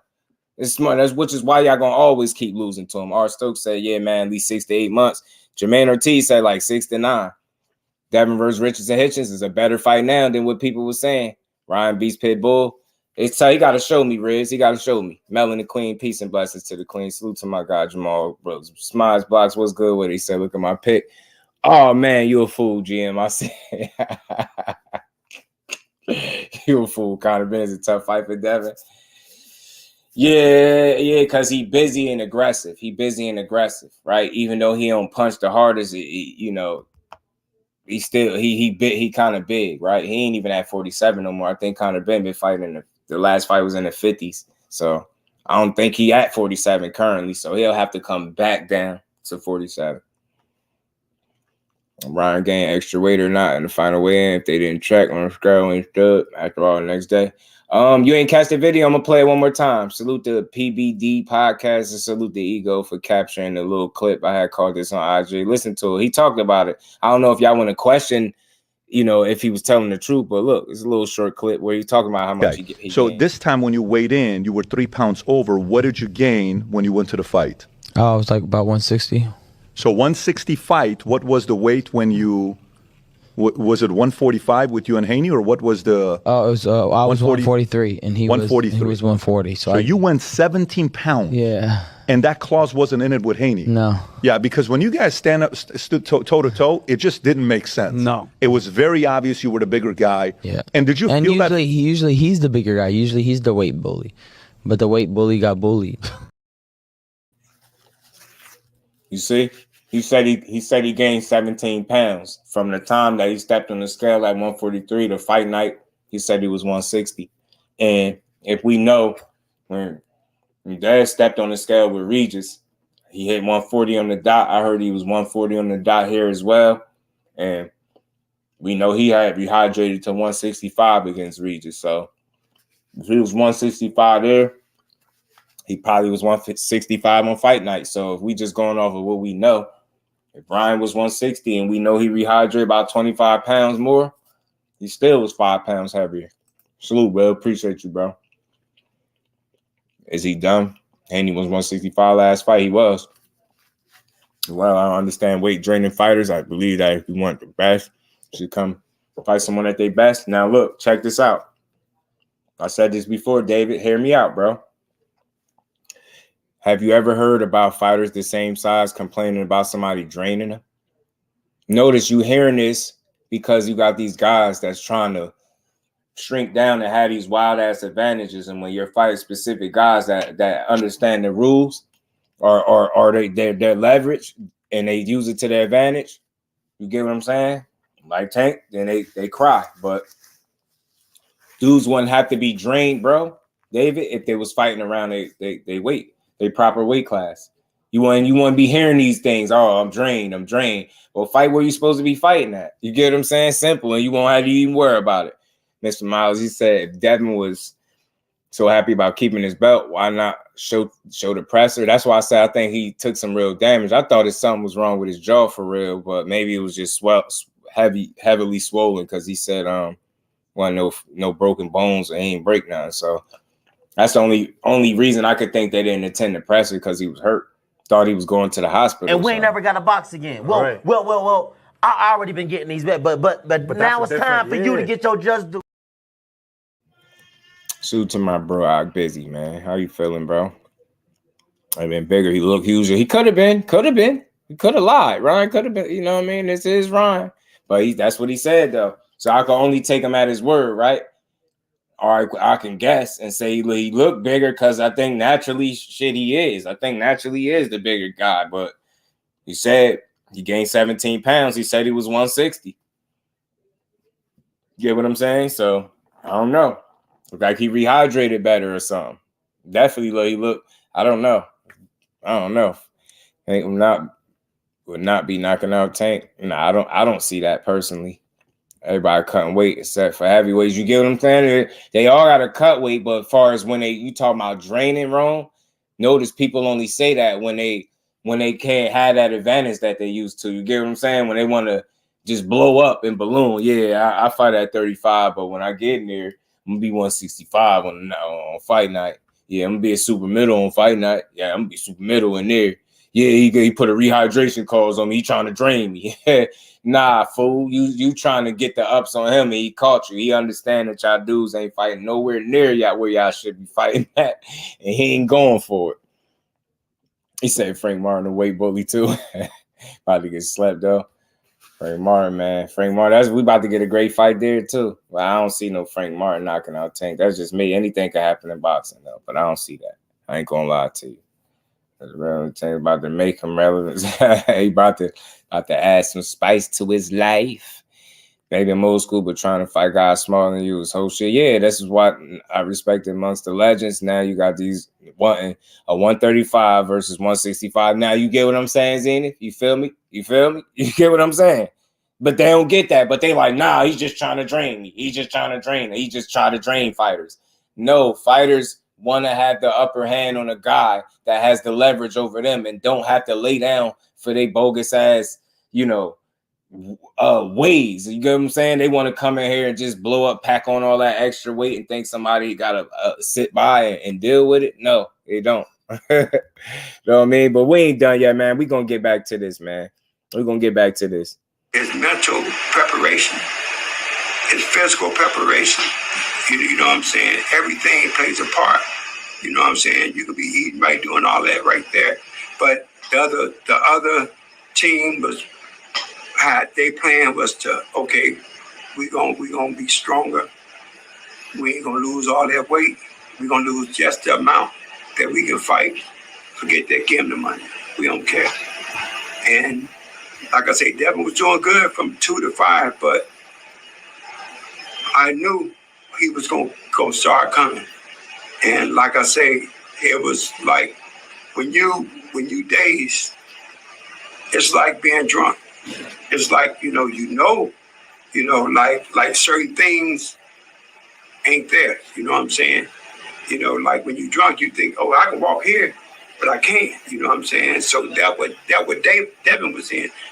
He was in a state where, you know what I'm saying?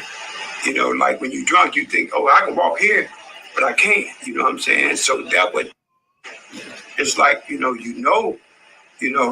like certain things ain't there. You know what I'm saying? You know, like when you're drunk, you think, oh, I can walk here, but I can't. You know.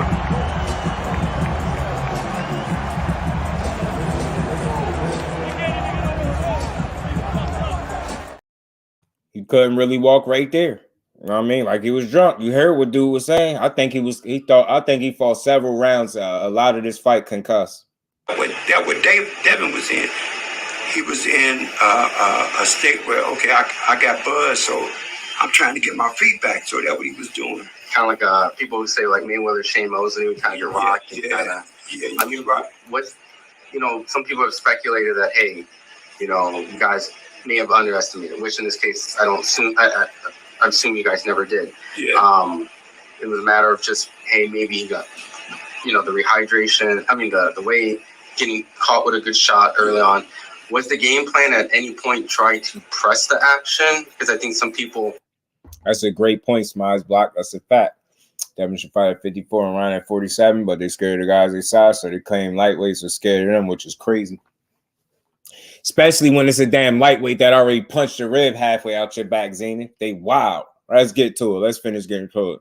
Wonder how Bill feels about this interview. Interesting stuff he was saying, right? Right, Mo? Hindsight was like, why didn't he just fight Devin's fight versus kind of walking into like... Yeah, see? I'm not the only one, not to keep stopping it. I'm not the only one that felt like he was fighting more Ryan's fight than his fight. Don't give me all. I get, of course, in some spots he was trying to box. He had no choice. He a damn boxer, but the wrong approach. I'm gonna keep saying it. That's what I seen. And then when Devin got knocked down, when he got back up, real talk, Jimmy. I got to get that back. Rock said it was crazy. You know what I don't think Ryan want to see 10 so 140. He went. Yeah, he really see why he take. Yeah, he calling for him at 144 catch weight now. He calling for Ryan Garcia. As no, I'm gonna get that back. I'm gonna get that back. And we didn't pull him back. He wanted to get it. It's pride. Part of that's pride. A guy like hell no, he dropped me. I'm dropping him back. So that was Devin's problem. I mean, that was Devin's thing. Devin, he kept going after him. I'm like, he could have just danced around, get his legs back. But he was like, no, he went straight after him. As soon as he got dropped, he came back and went straight after him, You see? I said that. You get knocked down, you trying to go at him and box, fight him when you should be boxing. Box this guy. You are the better boxer, not fighter. Better boxer. You're supposed to fight this dude, bro. Fight him. Ricardo, do if Devin lose to a lesser fighter, would you say just another bad night or get him looked at by a doctor? Oh, if he lose to a lesser fighter like Emmanuel and it's like some, he looking like something is off, or he just like a bad loss to a guy that we know is lesser. Yeah, hell yeah, get him looked at for sure. But I don't want to go that far. I know he took some real damage.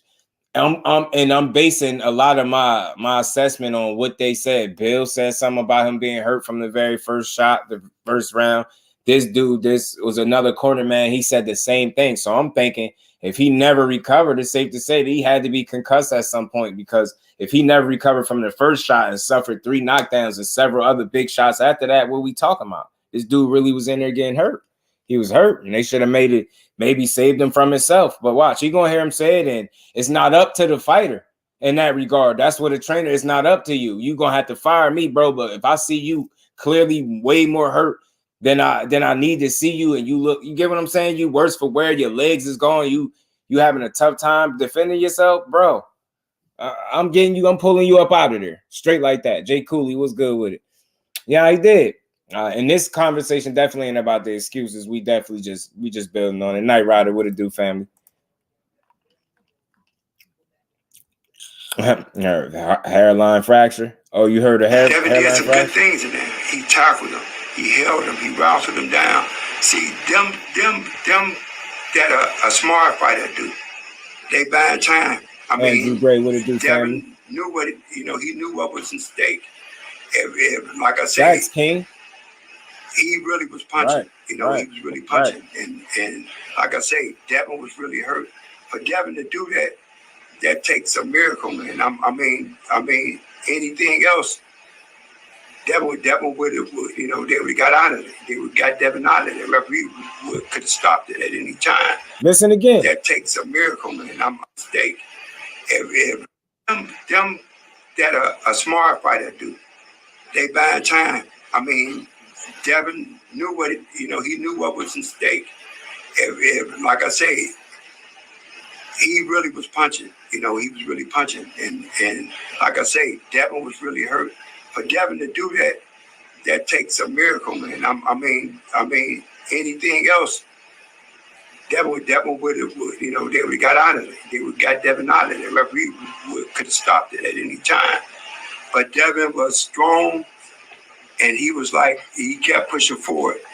He lost. He wasn't trying to win no more. He was trying to get strong. Man, listen to what he's saying, y'all. He really was punching. He was really punching. And a guy, he tackled him. He held him. Try not to stop it too much, y'all. I just want y'all to hear the points the same way I'm hearing them. Listen very closely to what he's saying, and y'all wonder why I'm feeling like the fight should have been stopped. Listen closely to what he's saying. He wrestled him down. See, them drop. He came back and went straight after him. Devin did some good things in there. He tackled him. He held him. He wrestled him down. See, them that a small. Real quick, the good things that he's saying he did in there, grabbed him, tackled him, wrestled him down. Those are mine. You're supposed to be punching, but those are the good things that he's doing in there. That's telling me a guy is not good. When I'm naming the things that a fighter is doing in the ring, you don't think of grabbing, tackling, and pulling them down. Think about what I'm saying. If that is what you are doing and that's considered to be good, think about the condition of the fighter. Come on, man. I ain't reaching. I'm not reaching. Bad time. Listen to this. Devin knew he knew what was in stake.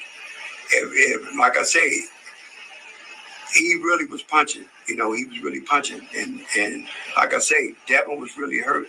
For Devin to do that takes a miracle, man. I mean, anything else, Devin would have, they would have got out of it. They would have got Devin out of it. The referee could have stopped it at any time. But Devin was strong. And he was like, he kept pushing forward. He lost. He wasn't trying to win no more. He was trying to get it back. You know what I'm saying? He wasn't trying to win no more. He was trying to get it back. It's an interesting choice of words. So you telling me when he was doing good stuff, and I'm not coming at him, I'm just saying, I'm coming from the standpoint why I was looking at the fight should have been stopped, right? You're telling me The good things that he did in there was grab him, hold him, tackle him down, right? That's considered good stuff. Mind you, you're supposed to be in there punching, slipping punches, countering, X, Y, Z. We get this, right? That's what he considered to be doing. He's in there with a guy that's punching, that's really punching, right? That's really punching. But he's not trying to win. He's trying to get it back. You're not a knockout artist. You're not a knockout puncher. You got dropped. You trying to get it back. You clearly not in your right state of mind. You clearly hurt and you going off an instinct. Do you hear what I'm saying, bro? You in there. You're the good things you're doing is grabbing, push, pull them, tackle them down, buying yourself time, right? I get what he's trying to say, but think about that. None of that was punching. None of the stuff that he alluded to that you were doing good had anything to do with punching. Then he said you in there with a guy that is punching like that. He's punching like that, right? He punching like that. So, and then you're gonna say he's not trying to win, he's trying to get it back. So now you concuss because you said he been hurt since the first round, right? He tackling, grabbing, pulling him down. That's good, right?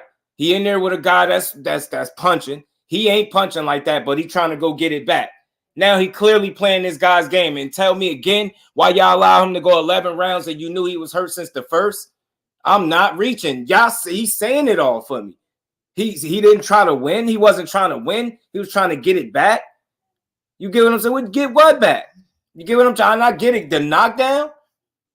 What are we talking about? Y'all supposed to say that, man. I'm being real. I'm just going off of what y'all said. If he really was good, if he really wasn't good like that, then y'all should have looked at him. That's all I'm saying. I don't want to point no blame and say, you did this wrong, but I'm only going off of what y'all said. If he wasn't good since the first round, why allow him to go 11 rounds and 3 knockdowns later? If he wasn't trying to win, what the hell is he in there doing? He trying to get it back. That's the wrong game plan. That probably got you knocked down 2 more times. Come on, especially the knockdown where he tried to exchange with him. The knockdown, where's the knockdown at where he tried to exchange real quick? Where is it at? Let me see if I got it. He tried to exchange on the inside. He was just fighting off instinct. I ain't blaming him for nothing. I think that man was fighting off instinct. I ain't blaming nobody, but I'm just using y'all words. If that man was hurt since the first round, I don't see why he should have won another 11. And he got knocked down more than 3 times. They didn't credit at least 2 more knockdowns. At least 2. That's all I'm saying, man. I didn't care to see nobody getting beat down, but it was what it was. I'm just saying. Y'all keep saying he wasn't right since the first round. I don't see how you let a non-puncher that wasn't even trying to win no more, that's tackling, grabbing, and pulling the guy down when you should be punching him. That's clearly not a dude that's good. You doing that, you're not good, bro. Ain't no way you good.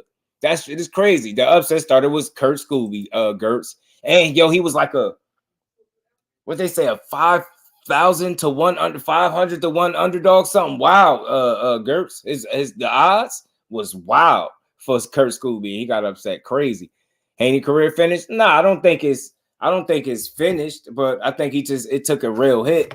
It took a real hit.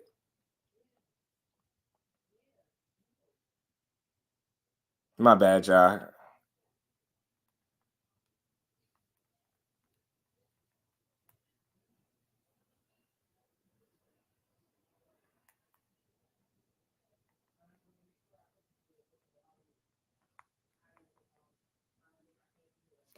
My bad, y'all.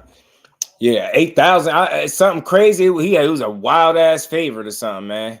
So that's what Warriors do. Look, what you talking about in terms of finishing the fight? Now, look, that's cool, but at what point do you say like it ain't about being a warrior? It's about being smart. It's about living to fight another day. If you're telling me. If I heard the father say he was hurt since the first round, if I heard another cornerman say he was hurt since the first round, that's 11 more rounds and 3 knockdowns later that he suffered while you allowed him to be hurt. You get what I'm saying? Or not while you allowed him to be hurt, but while he was hurt. You get what I'm saying? So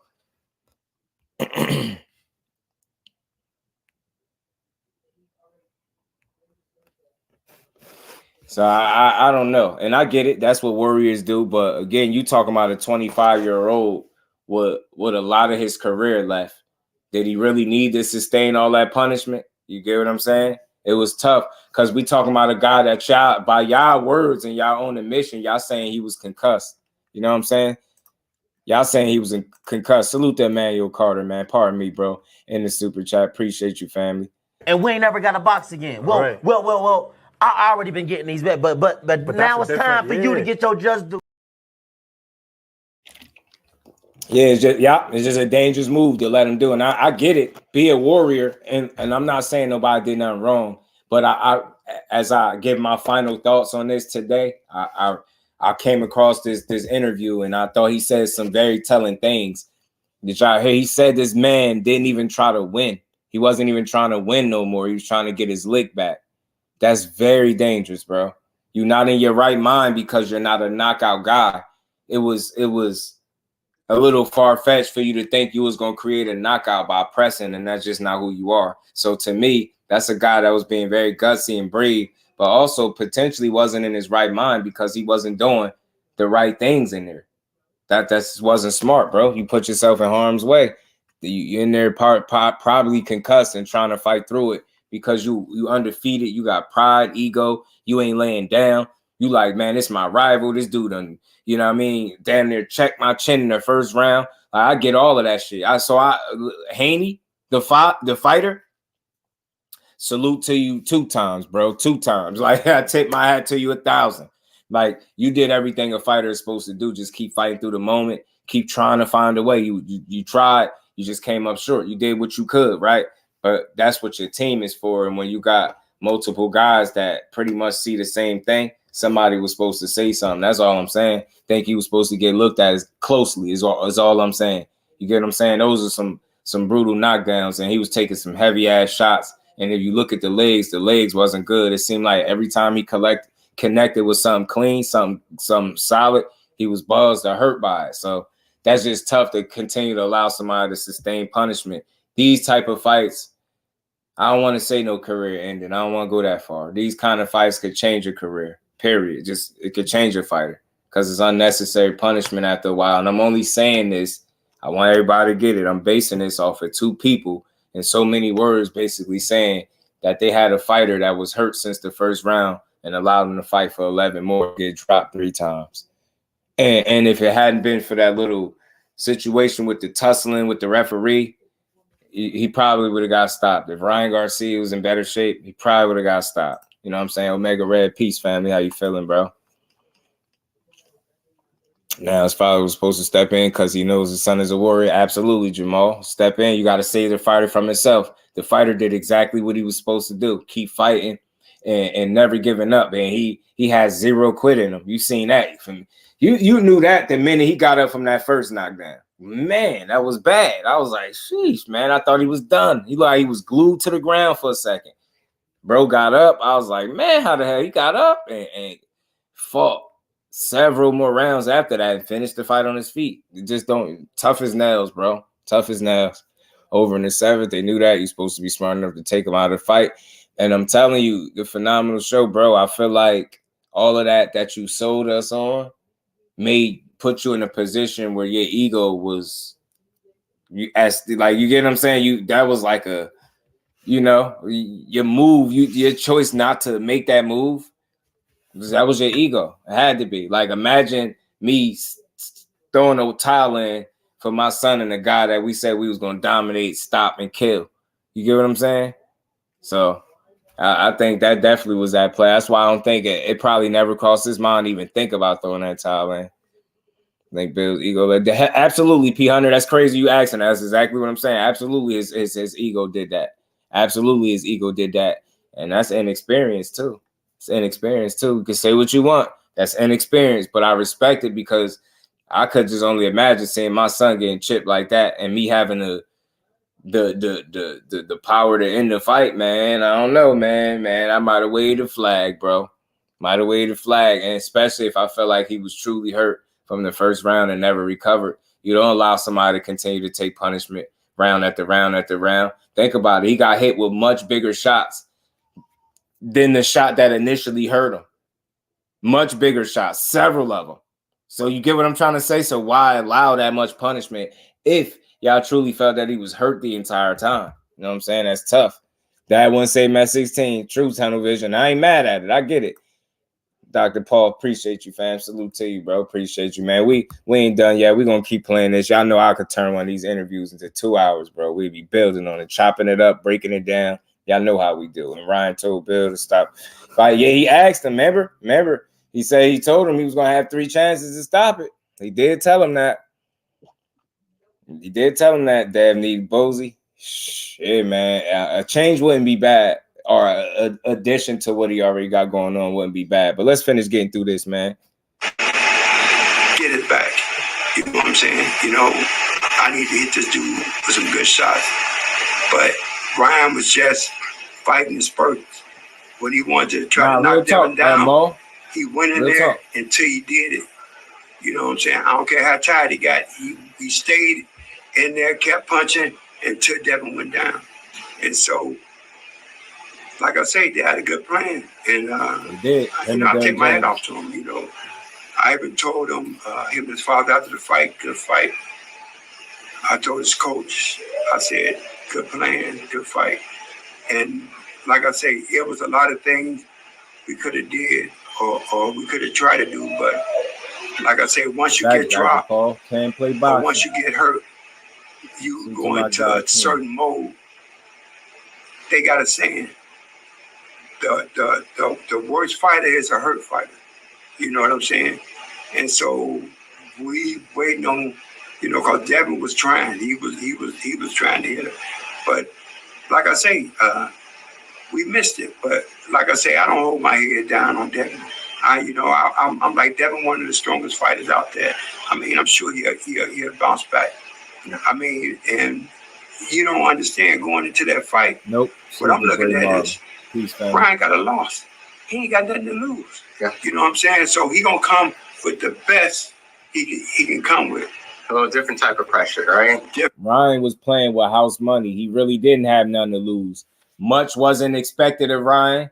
Everybody's seen it. They dismissed, well, most people, a lot of people on a larger scale was dismissing their amateur fights. They kept saying, that's the amateurs, it don't matter. Everybody, Ryan wasn't expected to do much. He was looked at as the inferior fighter, the TikToker, the YouTuber, the content creator, the guy that don't take things serious. Yeah, he got a real trainer, but he ain't been there with him a long time. He still ain't been taking things serious. Any body that was believing that he had a chance, he tried to make sure that he created that doubt to the point where little to nothing was expected of Ryan other than actually showing up. And you had even people questioning if he would actually show up. So it really went from that, you get what I'm saying, to this dude winning this fight. So he made sure nobody expected anything from him. Everybody was dismissive, myself included. Most people was dismissive. Timothy Bradley said there's just no way he don't see him pulling this off. I might as well, retire from commentary if he pulls this off somehow. You see what I'm saying? So he made sure nobody expected nothing from him. He was playing with house money. He had nothing to lose, so much so that he bet $2 million on himself and made 12, cashed in. You get what I'm saying? Made a lot of people question him, myself included. I'm going to keep saying that. And he went out there and fought the fight of his life. You get what I'm saying? So extremely intelligent play on his behalf. You might not like all the antics. I don't either. You might not agree with the missing of the weight. But when I look at it and you see how strategic it was and how it played out for him, you got to be at least tip your hat and say that was a pretty smart move from him. You know what I'm saying? He pretty smart.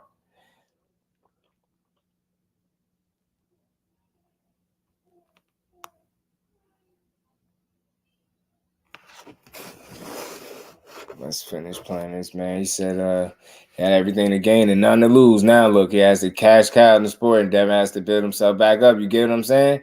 He did a number on him with that, man. And threw money in his face, blinded him from the fact that he was pulling a fast one with that weight, and they couldn't see that until after the fact. Seeing Bradley versus Provodnikov, absolutely Big Supreme changed his career. I think that's the reason why he retired when he did, to be honest with you. I think that took years off his career, at least a couple. That Provodnikov fight. Pressure, right? Different type of pressure. He moved around and he did everything. You know, killed his career, absolutely. They talk about that little fake ass shoulder roll he did, but if you saw, Devin couldn't penetrate. When he leaned over here and he was this, you know, and they talk about that little fake ass shoulder roll he did, but if you saw, Devin couldn't penetrate. When he leaned over here and he was this, Devin only had the back. He couldn't hit him in the front. Everything was in the front. He couldn't hit him with an uppercut. He couldn't hit him on top of the head. And that's one of the best moves that I don't know who showed him, but that move right there saved Ryan. You know, I'm like, we can't penetrate. How we gonna penetrate? You know? Wow, who would have thought they felt like this, the elite level talent, the pure boxer, the more skillful guy, the champion, the championship level talent, the great water walker couldn't penetrate the Victorville shell. Man, who would have thought that after the fight, the very same thing that I thought that if he did in the fight would get him beat up, he does it, and now the cornerman is sitting here feeling like they couldn't figure out how to hit this man. Man, I would have never thought this. I would have never thought this. I don't care what nobody said. I would have never thought this. The Victorville shell.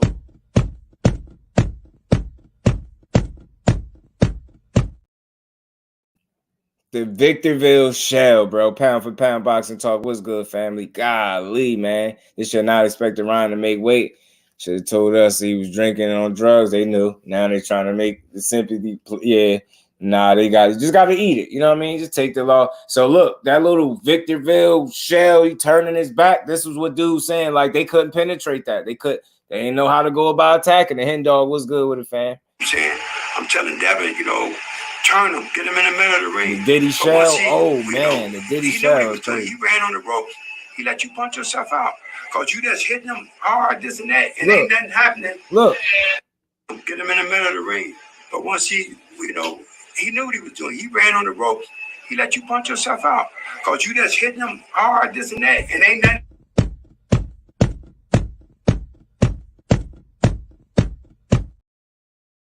happening. He's not getting hurt, and then he come back, and then he say, okay, it's my turn. Do you think that was kind of part of maybe his you plan? See what he said? He said he letting you just keep hitting them and they ain't doing nothing. Those punches didn't affect him. I thought Ryan was going, kind of cover up. Nah, bro. He was just it looked like a little brother hitting his bigger brother right here. Like it looked.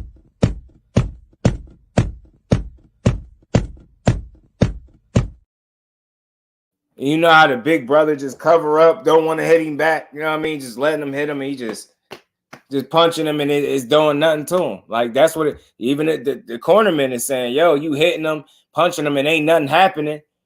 You ain't even hurting the dude. He come back, and then he say, "Okay, it's my turn." Do you think that was kind of part of maybe his plan of kind of like come here and to invite? Exactly. I mean, I know for a fact that was his plan. Kind of like a mental ploy, like, hey. His coaches never said, get off the ropes. They didn't say that. they said, go ahead, let him punch himself out. You know. Is that what you heard Derrick and them saying? Or? Yeah, they didn't say nothing. But you've been around boxing since I was growing up. So this is your expertise of knowing hindsight and just know what's going on. You know it, Queen. They for sure will. Things was explained to like, I guess. Yeah, Ronnie, that is. It's just a little. They poking fun at him. It's funny. The game plan was this, but it was just harder to implement because Ryan was doing. Everybody said Ryan ain't got no shoulder and ain't no. He don't know how to do no shoulder roll. No point deducted for them moves either. No warning. Everybody not looking at he did get what warned, Ryan I was think, doing. though. You know what I'm saying? They seen out that ain't the right way to do the shoulder roll. That shit worked for him. Whatever he did, when he leaned there, Devin could not penetrate. He hit him back there, and then the referee started taking point. Started warning Devin, hey, you can't hit him back there. Now he got everything. Now Devin trying to throw uppercuts. Could have been Smiles block. You know what I'm saying? He like this. It was a terrible example, but it was a good example. Is ineffective. We couldn't penetrate. If you can't penetrate a guy, it's hard. you know, instead of just bagging up and like, no, come out of that. We stayed in there and kept working. At one point in the fight, I think after the second knockdown, I told Devin, I said, stop going forward. I said, you dropping your head and staying there. That's bad. Listen you to know, what he's Devin saying. usually out, you know what I'm saying? But like I say, we don't know. Devin could have been concussed. We don't know. I mean, I said, you dropping your head and staying there. That's bad. You know, Devin usually out, you know what I'm saying? But like I say, we don't know. Devin could have been concussed.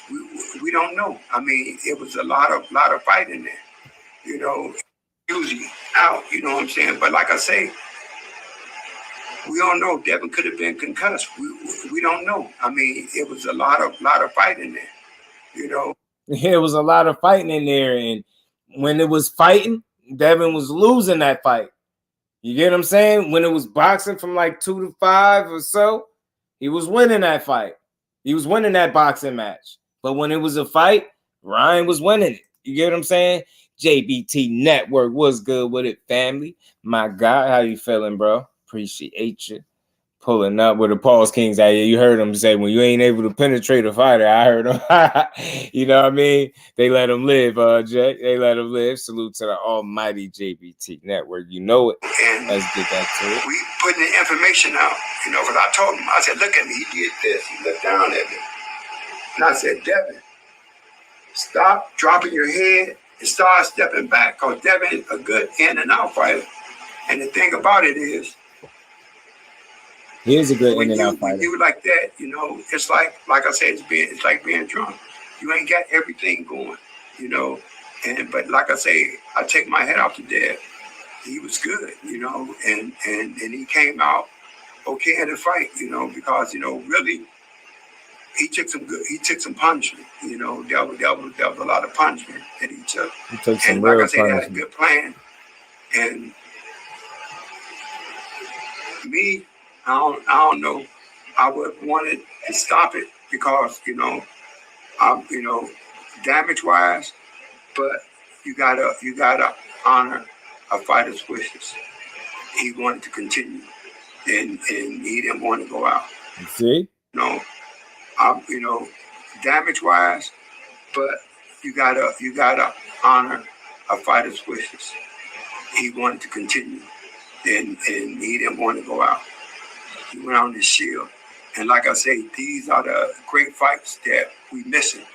You know, like I say, from that point, Devin showed everybody, look, I'm not worried about keeping my hope. Hey, I'm worried about making good fights. And that was a great fight. And like I say, although he lost, I still, you know, think he's one of the greatest fighters out there.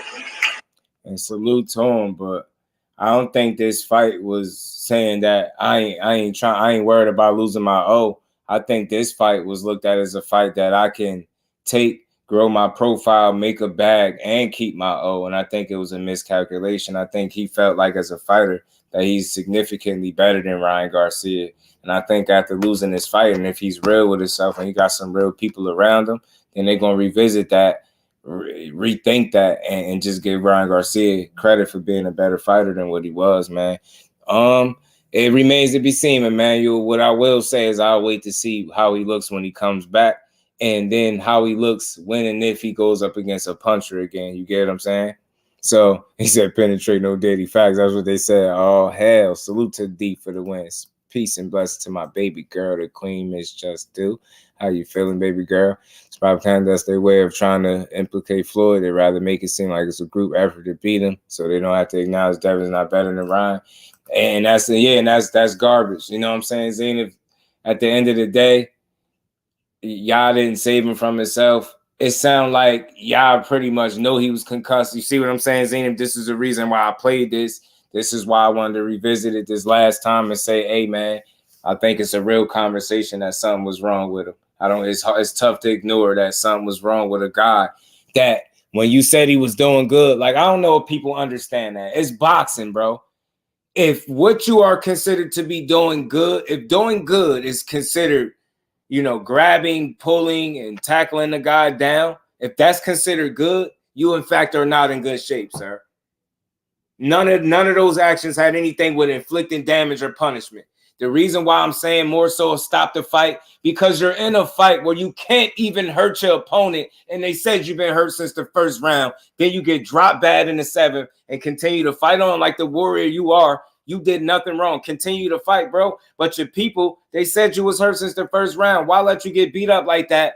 And then when you're doing good, you're doing things, and none of it is, considered inflicting damage or considered a real good boxing move. You talking about holding on, grabbing, and tackling him. And I get it in terms of surviving, but what was he doing in terms of winning? That sounds like survival. How was that doing good? That's not doing good.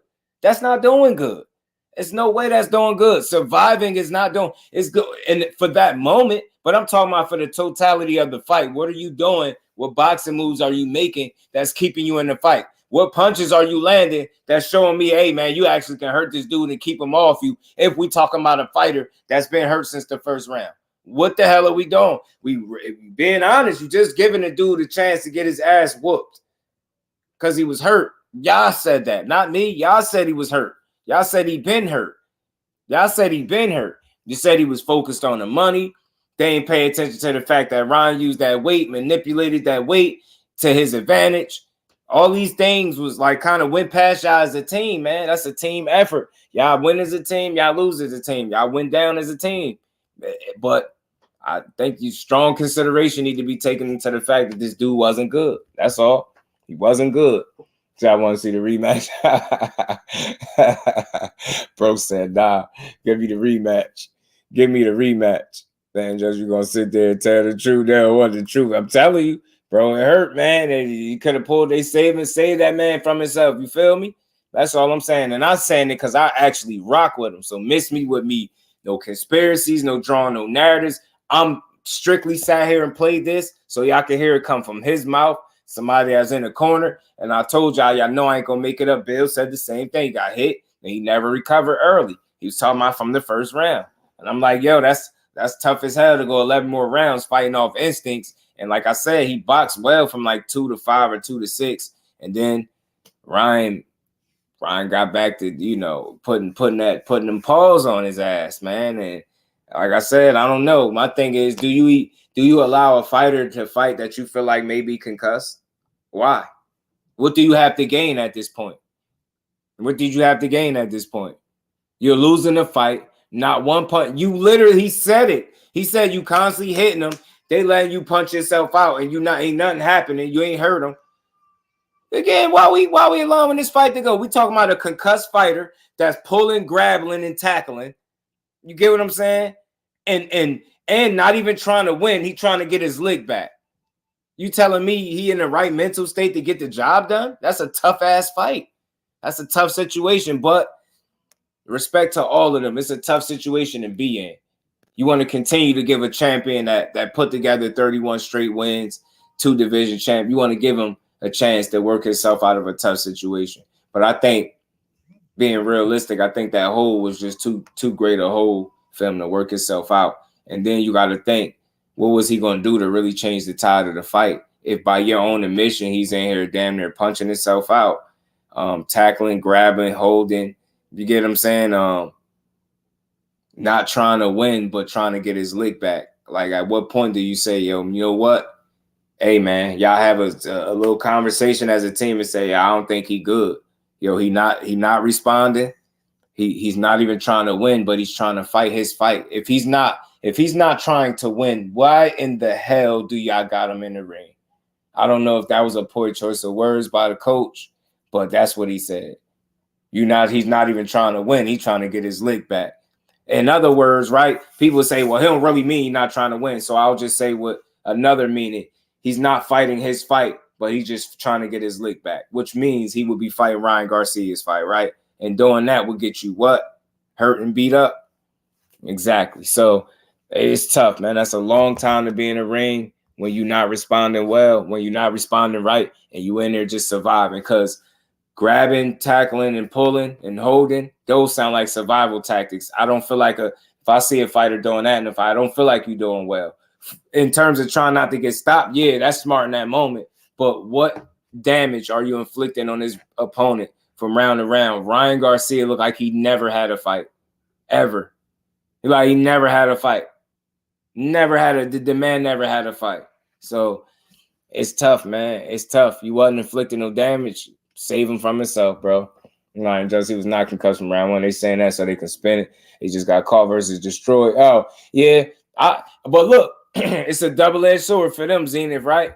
Because on one end, if he was concussed, and that's what they want to run with, right, Zenith, I'm cool with it. But my question is, now I'm grilling y'all extra hard because why did you allow a fighter to be concussed for 11 rounds and get dropped while he was doing it? While he was concussed? Why? So you either admit the fact that he just got beat by the better man on that night, or you got to admit that y'all made a big-ass mistake allowing a concussed fighter to continue fighting. Dre Finance, what's good with it? Just surviving. You get what I'm saying? He said he belong on the undercards. Damn, Crush the Legend, my guy. What's good with it, Crush? How you feeling? Yeah, ex-coach Just. You get what I'm saying? I'm just saying, bro. I mean, for those who think he wasn't first round, you don't understand. Head injuries. He could have been, bro. He could have been. He very well could have been hurt. Very well could have been hurt, bro. Very well, bro. Very well could have been hurt. Couldn't stop the fight because Dev talked all that shit. That's why I said it was an ego thing, fight game, where they couldn't stop that fight. Superman was good with it, bro. It was definitely ego. But I just wanted to kind of revisit that for the last time. Give y'all my final thoughts. Dante's Boxing Talk was good with Ron. Just got physical advantage. Haney can't overcome. That's true, too.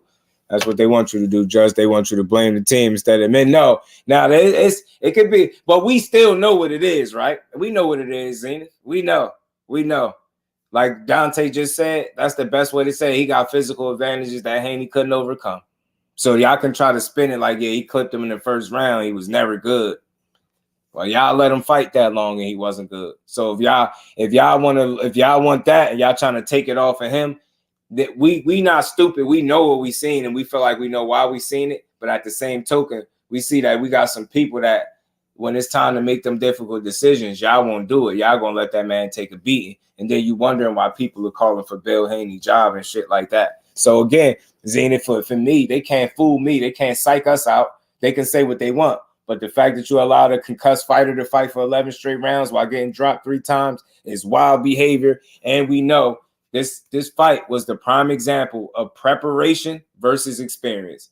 Experience versus preparation. Devin Haney with the experience, preparation for Ryan Garcia. Him and Derrick James was well prepared to deal with what Devin Haney was bringing. Devin Haney and company wasn't prepared to deal with what Ryan Garcia and Derrick James was bringing. And that's as simple as that. You get what I'm saying? Like you said, bro, them physical advantages, he just was too much for him to overcome. The fact that he got checked very early in the fight that he probably didn't, never really fully recover from.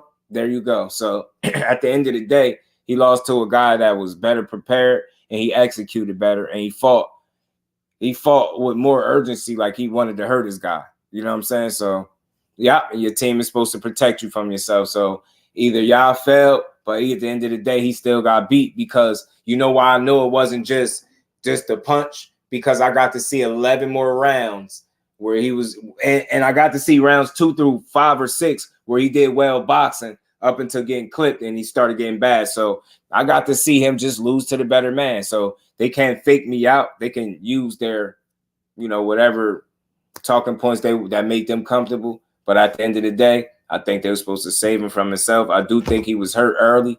I think if he wasn't concussed, he definitely was chin checked and kept in check. And he didn't want to go for it, and it kept him kind of honest. And that allowed, Ryan Garcia to fight in them spurts that he was enjoying fighting in. He'll go through the flurries and then have to recharge his batteries. They look like he was setting traps at a point. He was setting traps for Dev. That was crazy to me. Black Belt was good with it. Speed and power facts is going to be a problem. And I think anybody that ignore Black Belt, they susceptible to suffering the same fate. Same fate. You think that guy ain't good? You think that speed and power ain't real? You'll be in trouble. Haney 100% was concussed. I'm saying it because I'm hearing both people say kind of the same thing. But at the same token, if that's the way they want to go, I'm going to say that's on y'all for not stopping it. but I still got to see 12 full rounds where I got to see Ryan outbox Devin Haney.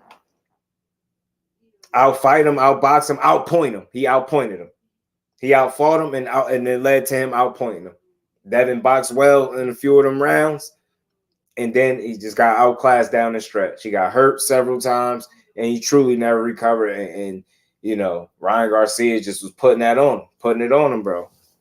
Guys, we're not glossy. He had his legs until after round 7. Round 7 changed everything, bro.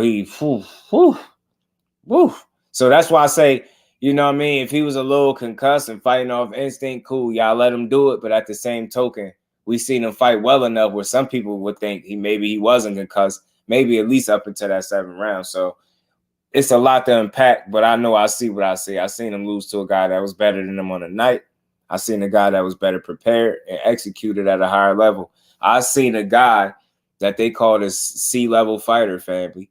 A C-level trash fighter, not La Raza. I seen that C-level fighter raise his level on the night. And I know y'all know that happens in boxing. Sometimes guys is able to raise their level on the night. Ryan Garcia raised his level on the night for the challenge that was Devin Haney, and Devin Haney couldn't rise with him. And there you go. Ryan Garcia is your winner. Know what I mean? Ryan Garcia is your winner. Did you see Devin when he tried to climb the turnbuckle?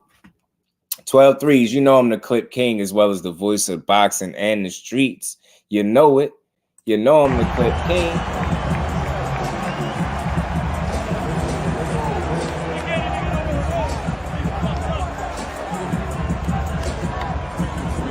All right, we went over the rules in the dressing room. I want Haney to win. I want a clean fight. Y'all touch gloves. Let's go. Ryan, I know you can't fight, boy. I saw that crazy stuff you was posting on Instagram. Ow! We're up. Hey, we're up. Help! Got your back. Save me. Hey, Ryan, get off my guy. I ain't going out like this. Whoa. Okay, let's go. Headshot challenge. Go to sleep. Yeah, how you like that? Back up before I disqualify your ass. Whoa, hey, bro. Man, some bullshit. Get up now. 5. Hey, man, you ain't count right. 7. It's been 10 seconds. Hey, you wait. All right, man, get your composure, okay? I'm gonna give you a few seconds. Rub it. All right. Man, back up before I swing on you. Ref, come on. All right, get him, Haney. Fight back, Haney. Fight back. Hey, man, get off me. No diddy. Throw the damn towel. Yeah. It's time. I should swing on you. Beating on my dude like that. Get your ass in your corner. Smoking on that Bill Haney back. That Bill Haney back. That's your fighter. You deserve it. He having fun, man. Rap tries to help him stay on the ropes. I'm telling you, he did. He did. What's up, Dean? What's good with it, bro? How you feeling? Naeem, what's good with it, fam? Right after training. Salute to my guy. Appreciate everybody in the building. And again, I just wanted to give y'all my final take, my final thoughts on that. What I think went wrong is he ran into a guy his size that was better prepared and equipped to deal with him versus him being equipped and prepared to deal with Ryan. And Ryan took the win. I think he had a better corner than Derrick James. He had a more experienced trainer, a guy that really understood the assignment and put his guy and Ryan Garcia in the best position to get that win. That's what I seen. You get what I'm saying? Devin Haney, I seen a tough-ass fighter that got checked early, that continued to box well through them early rounds, first quarter of the fight. He did well in those rounds. He got clipped heavy in round 7. I definitely don't think his legs were any more good too much after that. And I think from that point on, the rest was like survival, fighting off instincts, and just having the will never to give up and being tough as they come. I got a lot of respect for Devin Haney, how hard he fought back and his willingness to just not give up. He wasn't laying down. He wasn't quitting. You can't knock him. I will never tear him down for losing no damn fight, even if it is to a guy that you claim was C-level. I get it, but it just goes to show you how when you tear your fighters down, you kind of put your foot in your mouth and you put yourself in a situation where people going to look at you now as less than what you are. You get what I'm saying? Because you went out there and lost to a guy that you said was not taking the fight serious. And you get what I'm saying? And you just made a mockery out of the buildup of this fight. So it's tough, man. It's tough. It's, They did a bunch, man. A bunch of promotion, some good, not all bad, but definitely weird, man. And you could thank Ryan for a lot of this stuff, bro. So I don't know, man. I look at it. Life goes on, man. Boxing continues. I think Dev is just most important for him to take some time off, get his mind right, and regroup, man. Get back to the drawing board, man. You know what I'm saying? Get back to the drawing board. Sorry, what's good with it, bro? How you feeling? My man, just wasting my time because you was talking to him. Sway Jones, what's good with it, family? Driving, man. Safe travels on that road, bro. Appreciate you as always, man. They're gonna be all right. Yeah, it'd be all right. I think, but I do think it's important for some changes to be made. And I think for those changes to be made in full, properly, I think people got to be real with themselves. All that drinking the Kool-Aid, all that selling yourself as a knockout artist, something that you are not. Kill that shit. Sell yourself as one of the best pure boxers. Get back to your boxing. Get back to that 12-round, zip mentality. Get back to that. I'm gonna outbox you from 3 minutes to 3 minutes. You can't F with me, and I'm gonna show you that because I'm gonna outbox you. But leave that knockout shit alone.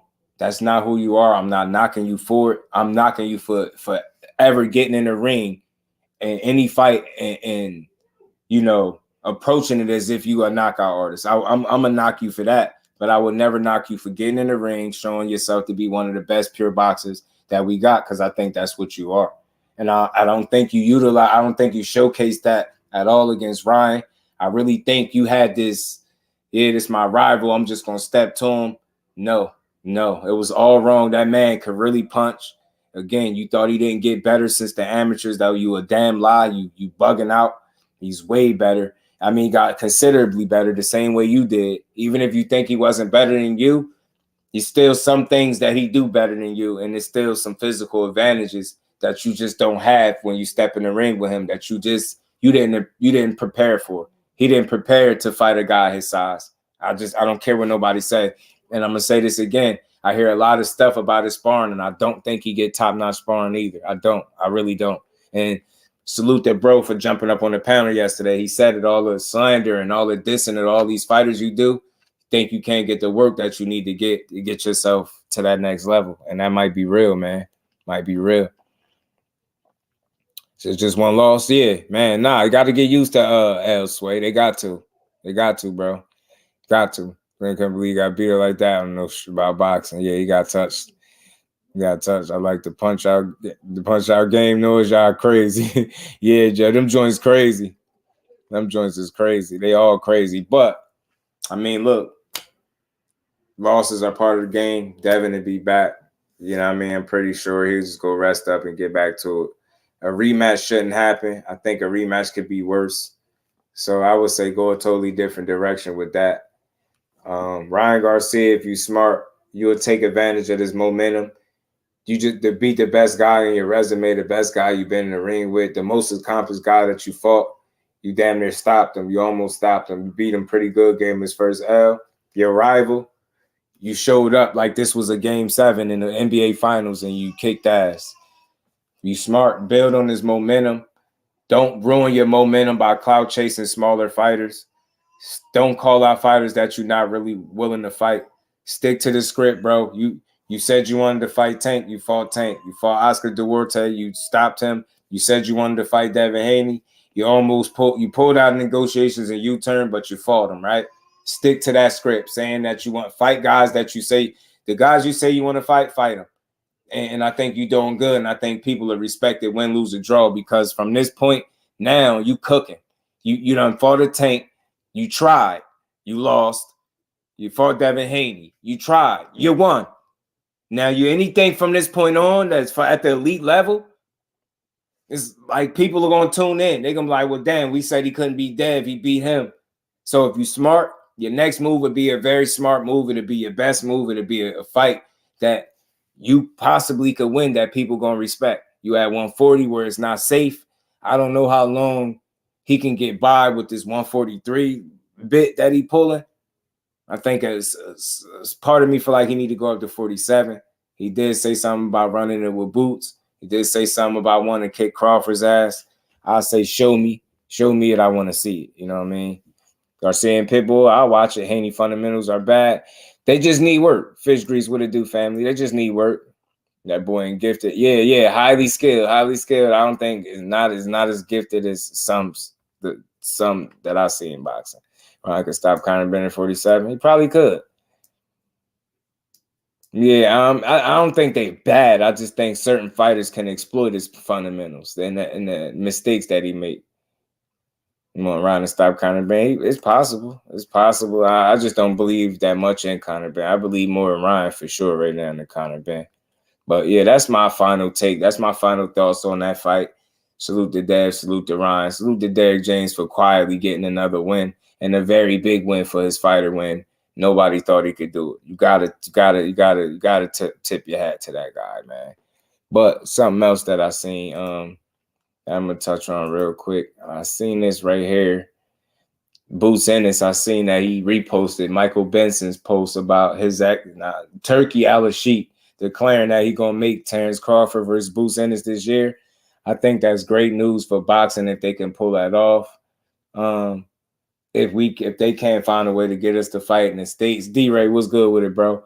I'm not against seeing the fight somewhere else if we can get it. The fact that Boots reposted this it just gave me a different feel. Like he had that shush emoji, like, yo, this is what we on. Like he got something planned. I think this would be a great fight for boxing, man. It's a win-win. You know, we get to see Boots get tested. We get to see Crawford fight somebody that's damn near a mirror image of him to some degree. Just a much younger guy. We get to see youth versus experience and see if Boots is able to do anything with Crawford, right? But before we get there, I think Cody Crawley and Boots Ennis got some purse bid business to take care of. So if these are in fact the next, to salute to my bro Hardcore Boxing News, if these are in fact the next two fights for Boots, I would love it. You get a Cody Crawley fight, you know what I mean? Beat his ass, because you're going to beat his ass, and I think he'll stop Cody. You know what I mean? You beat him up, and they make a fight with him and Crawford, I would absolutely love it. Like I said, with Boots reposting this on his story with the shush emoji, it seemed like they got something planned, and I for one, I want to see it. I'm all for it, bro. I'm all for it.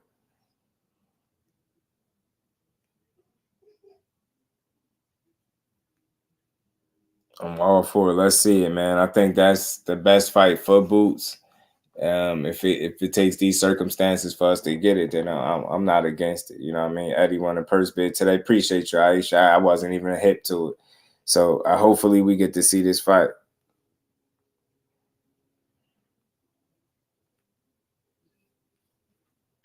I hope we get it. Yeah, me too. Boots wins by knockout. Yeah, this is going to be the toughest fight of his career, though, man. For sure, for sure. It's going to be the toughest fight of Boots' career by far. Man, salute to my brother, man. Hardcore Boxing News, Jay Hardcore, man. In that Cash App, he said, for controlling the streets, man. Much love and appreciation to my brother, and we ain't never Jay. got to box again. Well, I already been getting these back, but now it's time for you to get your just due. Salute to you, Jay. Appreciate you, family. And everybody in here, if y'all didn't hit that like button, do your boy a favor. Smash that like button, sub to the channel. And if y'all can, because in about less than 20 minutes, my good brother, Hardcore Boxing News, will be on. Y'all go over there, say what's up, sub to the channel, smash his like button, and tell him I said what's up. I will be over there at 8 o'clock, man. 8 o'clock sharp, man. So, again, salute to everybody that continues to support the grind and the family. And that's family right there. So salute to my brother, Jay. Appreciate you. Tasmanian will say Ryan got $50 million for facing Devin Haney and another $12 million for betting on himself. I don't know if you caught my thumbnail. You know, your boy be on everything. You know, you see that $50 million in the back of the thumbnail. Your boy be on everything. You know, I be on a little bit of everything. Oh, yeah. Pitbull, Cruz, and Valenzuela, Rayo was supposed to be fighting. And I don't know if y'all heard about that card. We could discuss the whole matchup. Slogan one, what's good with it? Crowley undefeated. And she said he bid $3.9 million. Appreciate you, Aisha. Much love, Queen. Appreciate that. LaMarcus, Aisha, peace to the Queens. And we're gonna discuss this card in more detail, man. The matchups. You got Crawford versus Madrimov, they saying.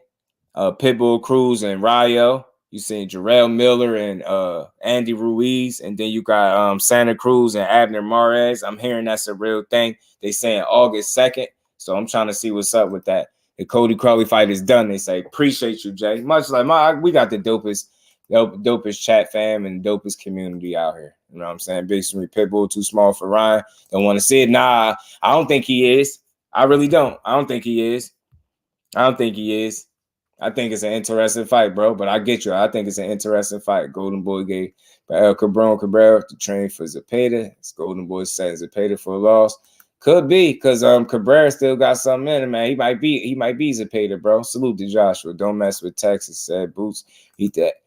Yeah, he gonna be Crawley as Ryo and Cruz is a dog fight. It is gonna be a good fight. We talking Boots versus Crawley next. Let's go. Cause look, we gonna explore this card tomorrow.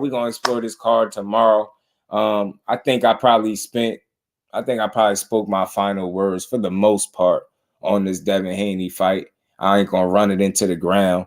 I think we continue to have dope conversations around it. That's not completely, redundant. You know what I'm saying? It's different takes, different aspects of this fight. And you heard a lot of different things from his trainer. I mean, not from his trainer, from his corner man. He said a lot of different things. He almost sounded like a little regretful for either letting the fight continue at some points. He sounded like they shouldn't even took the fight. Sounded like they had some reservations once they seen how calm Ryan Garcia was in that back room. Like, it's a lot. So boxing is definitely a mental sport, man. And Ryan, he proved to be a lot stronger mentally than what people thought. And as a result, like I say, he put on the best fight he could have, possibly put on. Boots beats Bud easy. Hell no, don't mess with Texas. I get you. Have a great night, Miss Joy. I get you. You confident in Boots, but nobody beats Bud Crawford easy. You know what I mean? Even if he could beat him, right? Because I think Boots Ennis got the best chance at the throne in Bud Crawford, but I don't know for sure if he'll beat him. That's why I would love to see the fight. And nobody beats Crawford easy. That's a shit ton of experience, and he a real dog too. So like that, Boots had to be on his A++ game messing with Crawford though. Make no mistake, but it would be like staring into a mirror for a certain degree. And I think it will come down to like a youth versus experience type thing / athleticism and see, you get what I'm saying? Who could, outthink the other guy. I think it'd be a high level athletic chess match. You know what I'm saying? With Boots being a much younger guy, fresher, bigger, probably a little stronger. It's very entertaining, but Crawford is special. Make no mistake, he's special. He probably retire undefeated. You know what I'm saying? Special fighter Terence Crawford is. C. Wood was good with a fair amount of mistakes made from Devin's end. Yup, absolutely. But people behind the head. They said the same thing about Boots. Don't mess with Texas. They said Boots hit people behind the head. I'll say this. I never looked at Bud as a dirty fighter. I know he hit Earl in some spots, but I don't think that was no illegal blows or nothing like that. I think Terence Crawford is just one of them special talents, man. And because people don't resonate with him or don't, understand him as much, they probably don't rock with him the way they should. But Terence Crawford is a special fighter. Yeah, back to the drawing board. He said Cruz could fight. And he could. Raya has a good style for Cruz, or he can defend properly for sure. Don't know who wins. Yeah, that's what I'm saying. Thrill Hill. I don't know. I mean, I get it, but nobody beats Crawford easy, respectfully. Not even Canelo would beat Crawford easy. And I'm saying at 168, not even that fight would look easy for Canelo. And I'm willing to bet people money on that. I ain't saying he'll flat out beat him, but nobody beats Terence Crawford easy. He's just one of them talents. You're going to know you was in a fight with that dude. Is that Cruz could face Adrian Broner? Big 140-pound clash. I think Broner and Haney should fight, to be honest. Dude still traumatized by July 29. You stupid. Derrick James is a genius. He told Ryan to turn his back to break that in rhythm.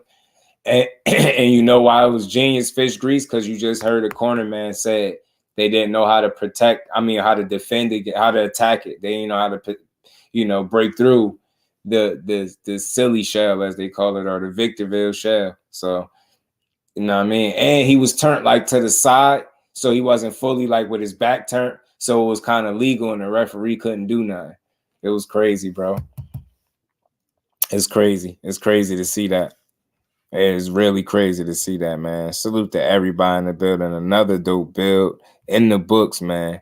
Much love and appreciation to the family. And like I said, y'all, man, if y'all is still on, go tap into my good brother, Hardcore Boxing News at 8 o'clock. I will be there. Truly is the top of the chain. Teofimo's still good. We waiting to see what he do next. It was some reports of him fighting Steve Claggett and turning down Raymond Moritaya, Kenneth Sims, and Elvis Rodriguez to fight Steve Claggett. But then, Teofimo recently tweeted that he don't have no opponent, no date lined up. He's still waiting. And he said, how many take it or leave it offers do he gotta, take? How many, you know what I mean? So it's tough. Peace to my guy, Omega Red. Zach B, what up, family? How you feeling? So, I don't know. Teofimo's a hell of a fighter, but he just got to stay consistent, get back to it, and we'll see what's next for him. If it's Steve Claggett, ain't much to think about, but I wouldn't be surprised, like I said, because of the fight that he just coming off. So I'm doubted if he looking to fight somebody tough again right off the bat. You know what I'm saying?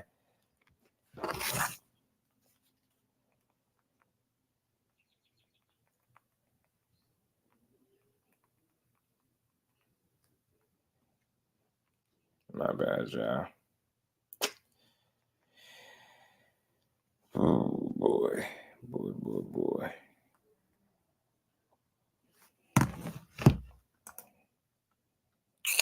Devin, Asian Brother. Yeah, it's a good little fight for him, man. Good fight for him. Good fight for both of them, man. I think they could use each other right about now. I think they could.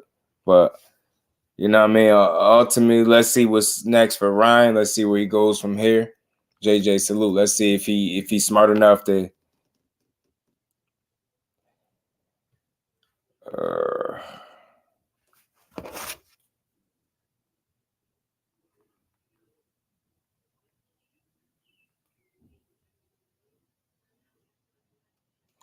my bad, y'all.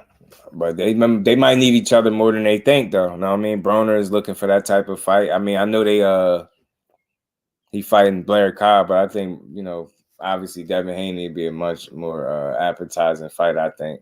But then again, who knows? Because Blair Cobb has got a hell of a mouthpiece, right? He like to talk his shit, so we'll see. But, man, that's all I got for today, man. Salute to everybody in the building. Much love and appreciation to everybody in the super chat, the cash chat. Appreciate all the support. We just going to keep building one build at a time, and we will be back tomorrow to build at 4 o'clock. Y'all know we're going to take over these airwaves again. Let's keep A1 Hoops on my guy. He said Haney versus Garcia was spitting image of Broner versus McDonough minus the hand wrap situation. I think Broner is dead. If he can get to his chin. Yeah, he can crack. Absolutely. He still got the speed to do it. Putting Cobbs in the blender. Facts. That's a great point. A1. Peace out to my guy Gertz. Tay, the rest of the gang. JJ, Tasmanian Wolves, Zach B, Mega Red, the family. Much love to y'all, man. We'll be back. But now that is that without minus the hand wraps. He did get his ass kicked. And if Broner can touch his chin, I think after a loss like that, he really tested and see where it's at. We might shake something up, but we'll see. But with that, man, much love to everybody, man. I'll see y'all over there at Hardcore Boxing News. Salute to everybody that subs to the family. We appreciate y'all. We're going to keep building, man. Salute to the whole JBT network. And we're going to keep building, man. Y'all know how we do. Don't mess with Texas. Peace, family. And salute to everybody. We up out of here, y'all. Peace to the fam.